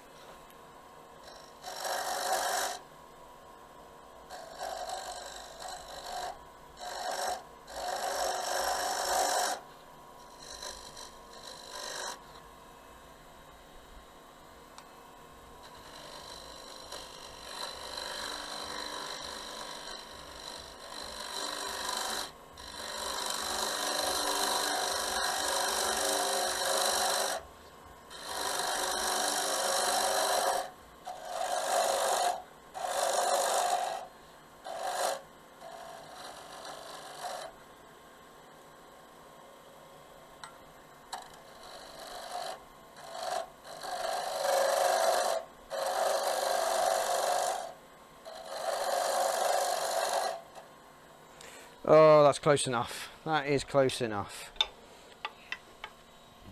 We will call it there. That doesn't go there. What the hell? Oh, that one. There we go. Right, so I'm just getting rid of some tools because I've got a lot of them out and I keep forgetting to put them back. Yeah, we're roughly there or thereabouts. Okay, so move over to the sanding stage. This is literally first layer. I'm literally just taking out tool marks, refining the shape, and then all the other grits is just used to improve the feel of it, get rid of the scratches made by the previous grit. And oh, there we go. I thought I had a feeling I was about to blow through that. Let's get a fresh bit.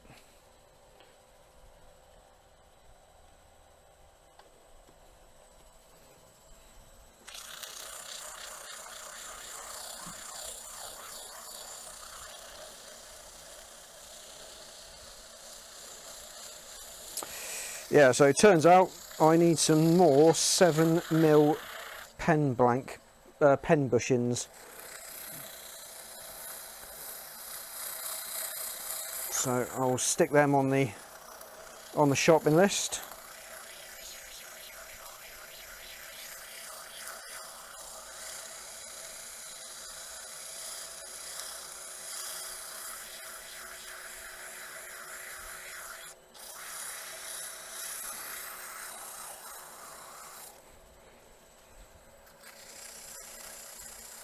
If I turn my light on again just to help me, that's okay, isn't it? And if you can't stand that, just let me know. I'll turn it back off again, but it just helps me see just a little bit better.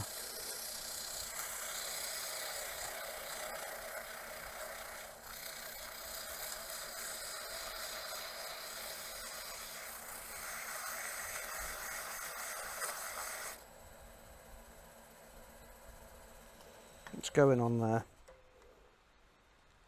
Oh, it's just a... Oh, I wonder if I flip that in reverse, I wonder whether I'll get rid of them. Just a couple of little fuzzies. And get rid of them.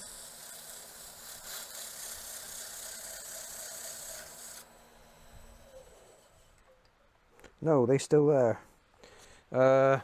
Stanley blade.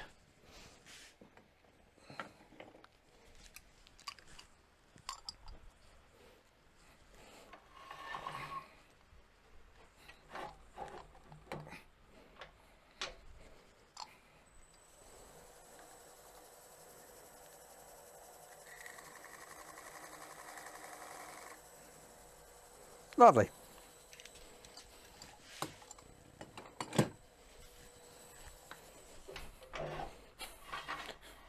Where there's a will, there's a way. Right. Last bit of sand. Oh, I'm in reverse still. Let's go back the other way. At least that feels better.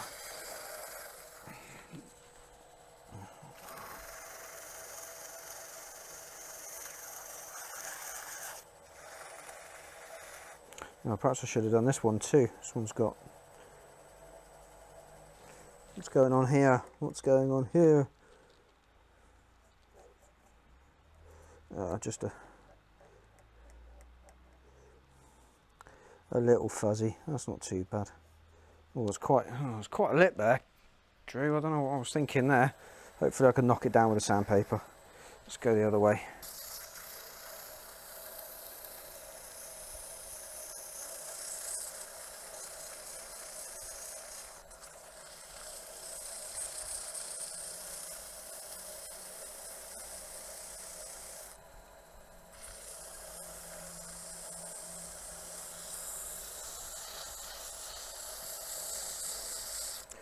But I aren't going to feel too bad because, like I say, I haven't turned a pen. Well, I definitely haven't turned one this year, and I don't know how far into 2023 was the last time I did one. So I'm definitely out of practice.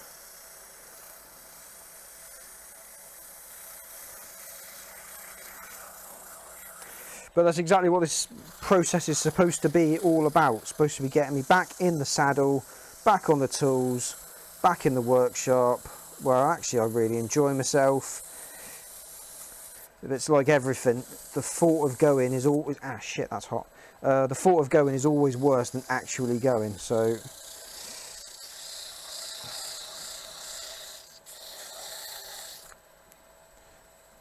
And whilst I do enjoy sitting on my arse on the computer in the house,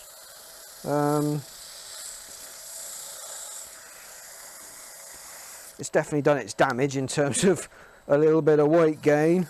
And quite frankly, I've got every night while I'm at work to do that, because I work down in Portsmouth and I live in East Midlands in the Leicestershire area. So common sense dictates that while I'm at work, I should do all my gaming down there, and then when I'm back here, I should be doing all my workshopy stuff, and hopefully that will sort of help me keep fit a little bit as well, which would go down well. Would go down very well.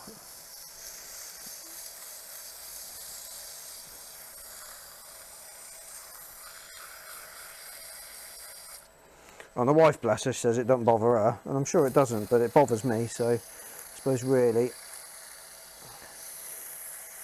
need to do something about it, because it aren't good. It's not good.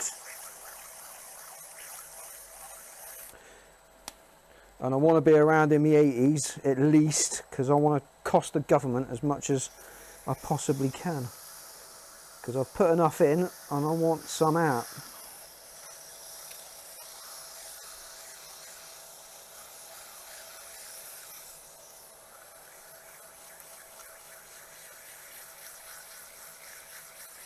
And I can tell I'm tired because I really am waffling now. I'm waffling absolute balls.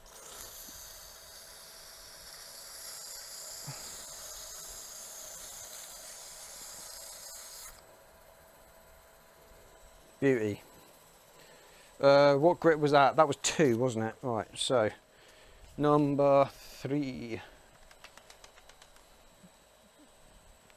Or did we skip that and go to that? I can't remember. Let's just go with this.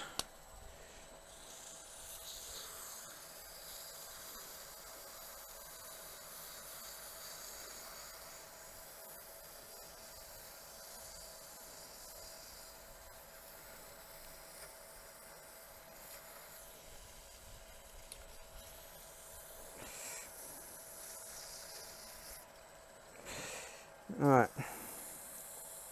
One more grit left, and then we will move on to the dreaded super glue. And I've got no recollection on how to do it, so I think I remember, but I don't remember it being particularly easy. And I think for the first layer I'm definitely going to have to be stood off to one side in case it flicks up and gets in my eye. Because the last time I pissed about with super glue, it ended up all over me, all up my face mask. Luckily I was wearing a face mask, because if I hadn't, I'd have definitely super glued my eyes shut. Yeah, it was not good. So definitely give it the respect that it deserves. Ow, that was my knuckle.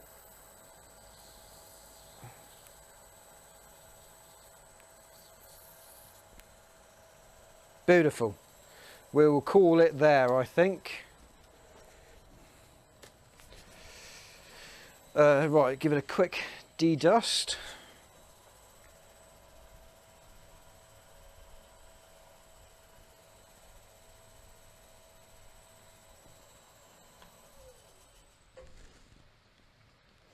There we go.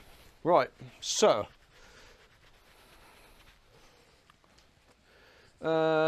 super glue. I've got some medium super glue. I have some thin super glue. Yes, let's do thin. I suppose this will flow a lot better. And I also have some brand new bottles of activator. So I've got some thin super glue, thin viscosity. This flows extremely well. It's a little bit thicker than water. I don't know whether you're going to be able to see that, but oh yeah, there you go. So yeah, it's quite thin, flows like water. And then some of this stuff, which is super glue activator. Now this is great stuff because literally the moment you spray it on, it goes off instantly. So you can literally get 2 pieces of wood, put super glue on one, spray this on the other, put them together, and they're instantly bonded. So there's no sort of waiting. I mean, you know, super glue is pretty quick, but there is a couple of seconds where you do have to sort of wait for it to set up, and you can sort of unpeel it with. When you combine these two, that's it. It's done. As soon as they come into contact, this makes this go off immediately, and it's set. So first things first, I want to cover the lathe bed because I'm about to drop super glue all over the shop, and ideally I don't really want it going, oh shit, Henry nearly killed me. I don't really want it going on my lathe bed, so cover that up. Right, from what I remember, I used paper towel last time I did this. So that is what I will use this time, until of course it all goes wrong, or it seeps through and I glue my finger to the paper towel, or I don't really know. But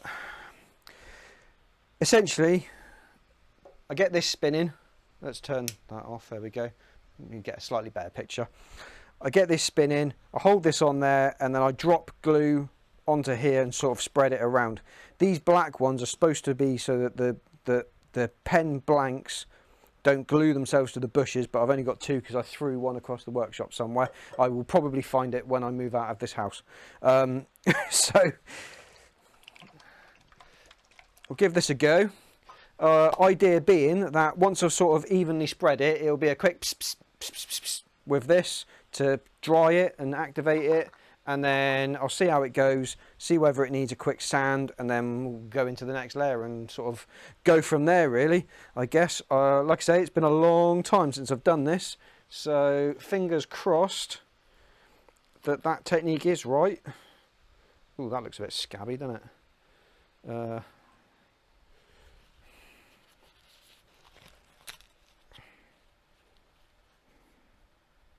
Oh, that whole thing came off. Oh, okay. Cool. That happened. So yeah, we will just go at this until I think it's there, or it seems to be not working, and the whole thing's falling to rat's turds. First things first, though. Yeah, I can hear air poking out of there, so we've got a hole. That will work. Right, let's get rid of that. Get a fresh piece of paper, and we'll get ready.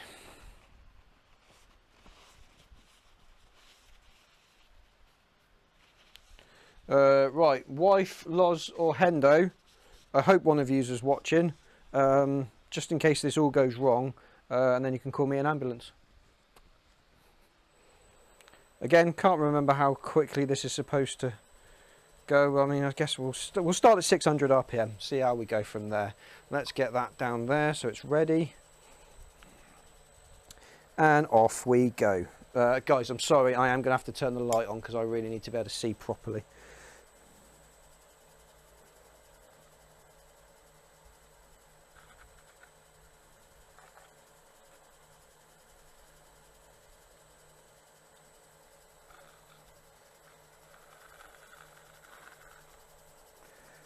Oh wow, yeah, I remember that smell. Holy crap. Put that over there, quick spray.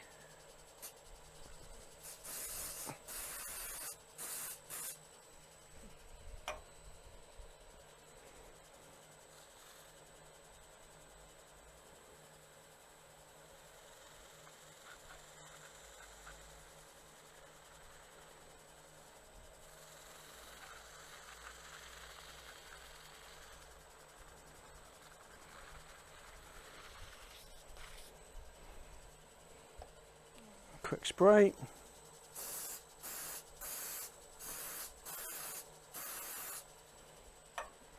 Right, well, that's 2 layers. Let's stop and see how that is.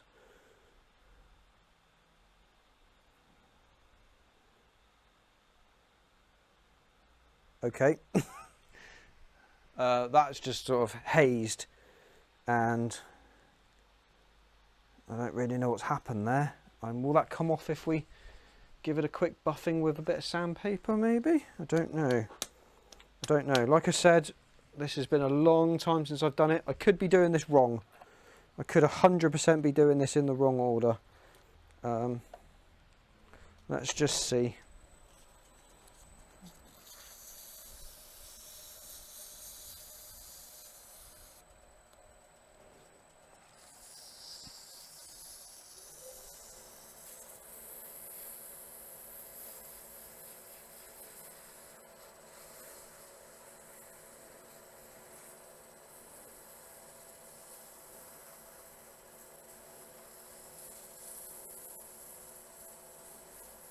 Oh, I think this is...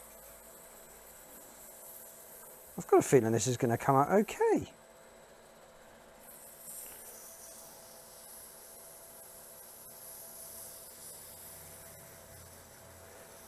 I mean, you know, a little way from being super ultra duper confident, but this is not looking half bad. Bearing in mind we're only on layer 2, and I think probably last time I can swore somebody said you need to do about 10 layers. Right, let's stop that.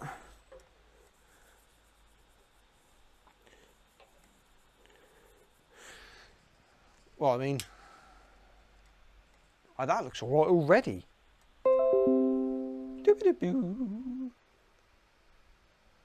Oh, that's it. Everyone's off now because Mr. Beast has just uploaded.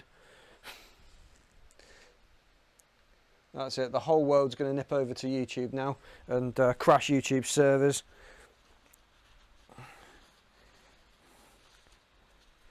Jesus, man, that guy is so incredibly popular. He's,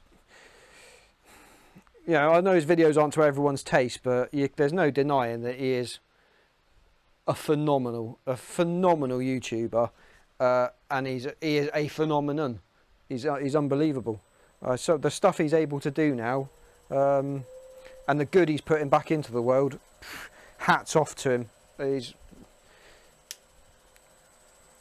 nobody else quite like him, and nobody else doing what he's doing.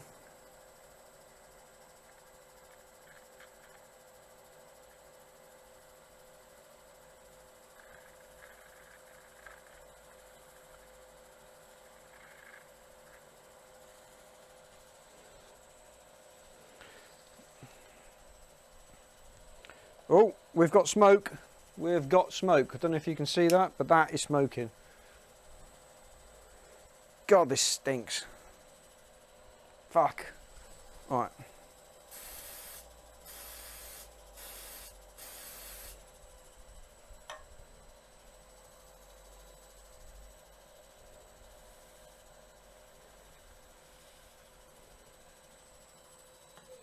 Let's have a look. Oh yeah. I wonder whether, it took a minute, didn't it, last time? I wonder whether that sort of hazing and cracking is going to happen again. Actually, that feels actually pretty solid. That one's definitely gone shinier than that one. I don't know what happened over here, but we'll do another layer and see what happens. We'll do one more layer. Let's turn that light back on again.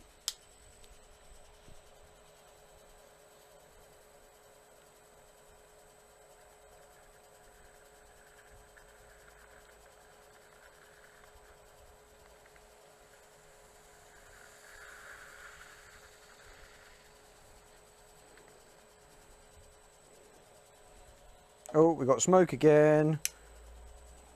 I don't know if you're getting that, but this is definitely smoking.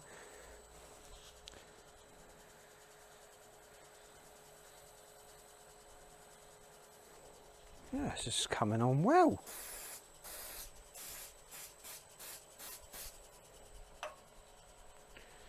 what's that, 4 layers? Let's calm down and we'll see how that goes. I mean, there's no point in going all the way to 10 layers if actually 4 look like they're going to do. And of course, the more super glue we put on, the less likely these blanks are to ever come off of this mandrel. So we may be fighting against physics already here. I don't know. I don't know is the easy to not so easy answer to the question. Let's just chill the F out. I wonder actually whether it's worth, I've got, yes, here we go, I've got some buffing pads down here.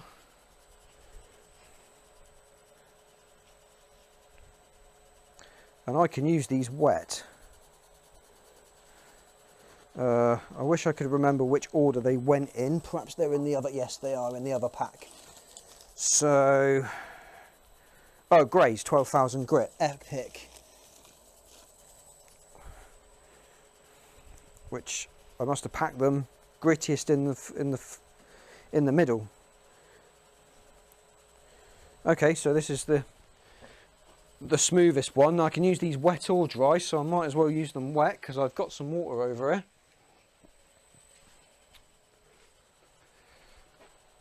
But what I will do is I will just put down some shop towel just in case there is any sort of major drips, and then this will hopefully catch the worst of it because I don't want a rusty lathe bed.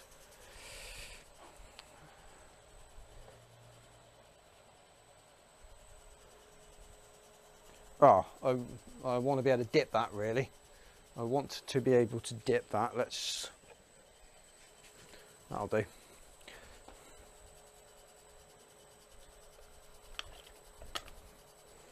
There we go. Adapt and overcome.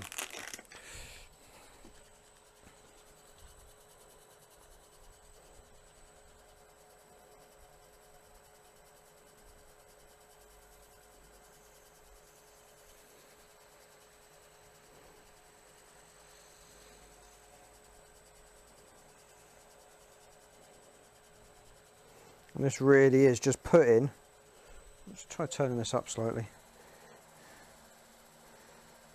Just putting, you know, taking off the high spots, putting a mirror light shine on.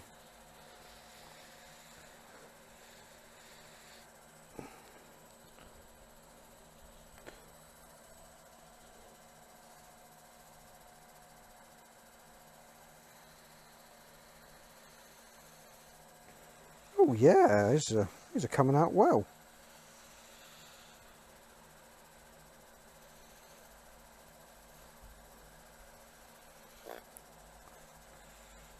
Well, if they all went as easy as that, I don't know why I don't use this finish every time. Right, let's shut that down. Just dry them off.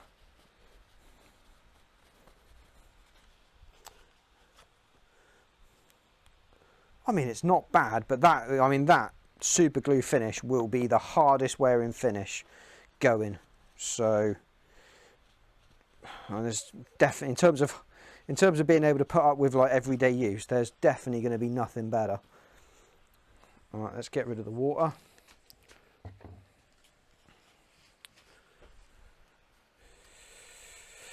Well, I mean, it's going to be on you guys to tell me, but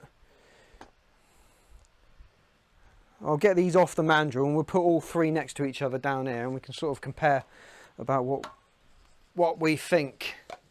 Let's get rid of some bits and bobs. Right, so we might have to crack these off because I've got a feeling that the glue sort of spread onto the bushings somewhat. So we might find them slightly difficult to remove. Right, just having a quick put away of a few bits and pieces. There we go. Right, let's get rid. Well, that came off, that's fine. That does not want to move.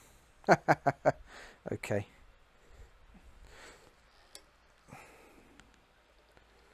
Ah, that's made like a sleeve. All right. Well, that's not too bad. That can be sanded off. That is stuck on both ends of that. But if I can grab hold of both of those with a pair of pliers, should be able to twist one, if not both of them off.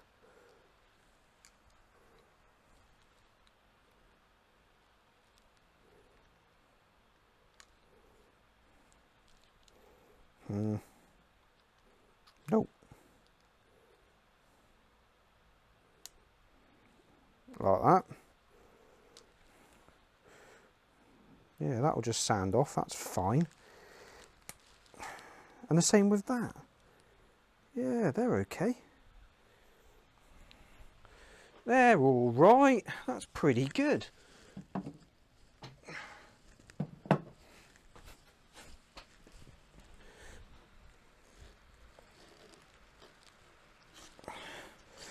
Okay, they've come off together, that's fine. I guess they're probably going to do the same thing.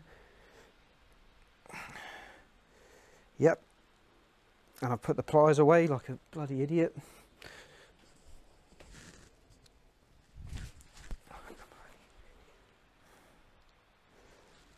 There we go. Oh yeah, so yeah, there's just a little bit of oversplash on both ends of these of just some dried super glue, but I mean, you know, just rub them on some emery paper or all that, they'll come straight off, they'll be fine. They will be absolutely fine. Take that off. Right, let's get rid of this mandrel out of the way. Put that back in there. That screwdriver does not belong in there.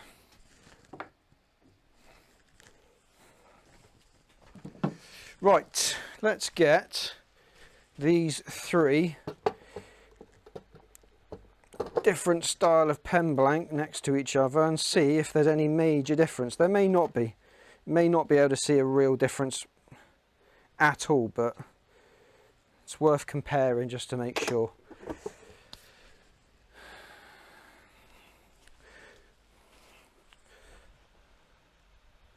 So that's the one that's got the normal finish on it. There is our super glue finish, and still ever so slightly tacky, but this is the worst it's ever going to look, but I'll bring one over anyway. And I will, let's get rid of my face and let's zoom right in, right on my balls. Great.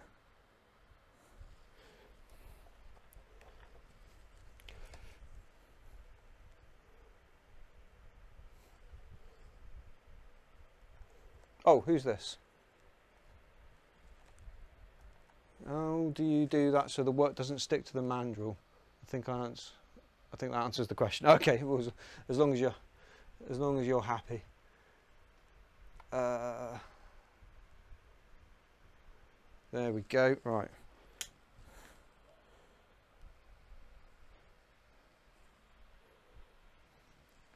So we've got normal wax, super glue finish, lacquer. This is still sticky, probably needs to go off, so another hour or two to go off. Then it needs sanding back, then it probably needs another coat and then another sand, but this is the worst it's ever going to look. So out of those three, I mean, I've got to be honest, I am feeling the super glue finish. It wasn't as hard as I remember it, and it will last a lot longer than this. I think in terms of finish, these two are pretty close. This one I feel is a bit off, but it probably needs more work. I'm happy with that. And in terms of feel, do you know what? It doesn't feel. Yeah, okay, it does feel plasticky. It does feel plasticky in the hand, but not to a point where you're like, ugh, it feels like fake wood. yeah, I like it. I like. Well, I'm going to put this back before I get fingerprints all over it and ruin it. And I will probably come back to that at some point and actually finish it off and make it as good as I can. But yeah, in terms of these two, they are pretty close. Oh god, my camera ship is bloody awful, isn't it? There we go. I prefer the glue finish. Yes, yeah, same. I think I do. I think I prefer the glue finish, and it really wasn't that hard. This was 4 layers. Maybe the last time I did it, I tried to put too many layers on and cocked one of them up, and then it just all went to shit. But I mean, this will absolutely outlast this. Yeah, well happy. Well happy. Right. I mean, I think I've about exhausted myself. Let me go and get the wand that we did.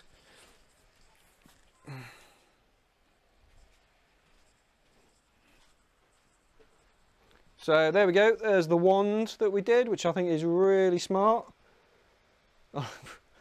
That's great. That's out of pear wood. We did that this morning. If you missed it, where were you? Should have been watching.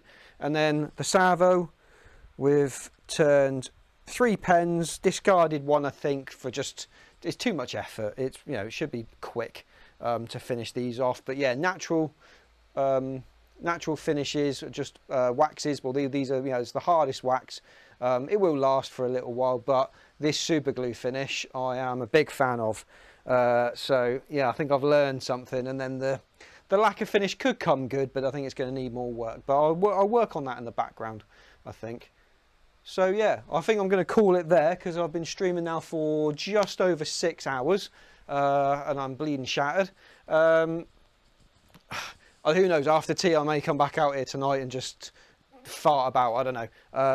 Other than that, if I don't, then it'll be next week at some point. I'm not going to put a schedule up because I'm busy, so we'll just see how it goes. If I'm here, great. If not, no worries. Last final reminder for me before I disappear. Trying to hit the follower goal, 20 followers. If you're not yet a follower, please, please, please, please, please, please hit the follow button. There's an animation here-ish that will come up, and you'll get a round of applause and everybody will love you, and I'll thank you profusely, and I think you're a legend and all of that noise. And in my bio there's a link to YouTube, or you can just go to YouTube, search ARC Woodcraft, and subscribe over there. Trying to get to 500 subscribers over there, so any help you can muster will be greatly appreciated. Right, that's me. I'm going to shut up shop now, so have a good one. Thanks very much, and I will catch you next time I'm live. All right, so have a good one, be good to each other, see you later.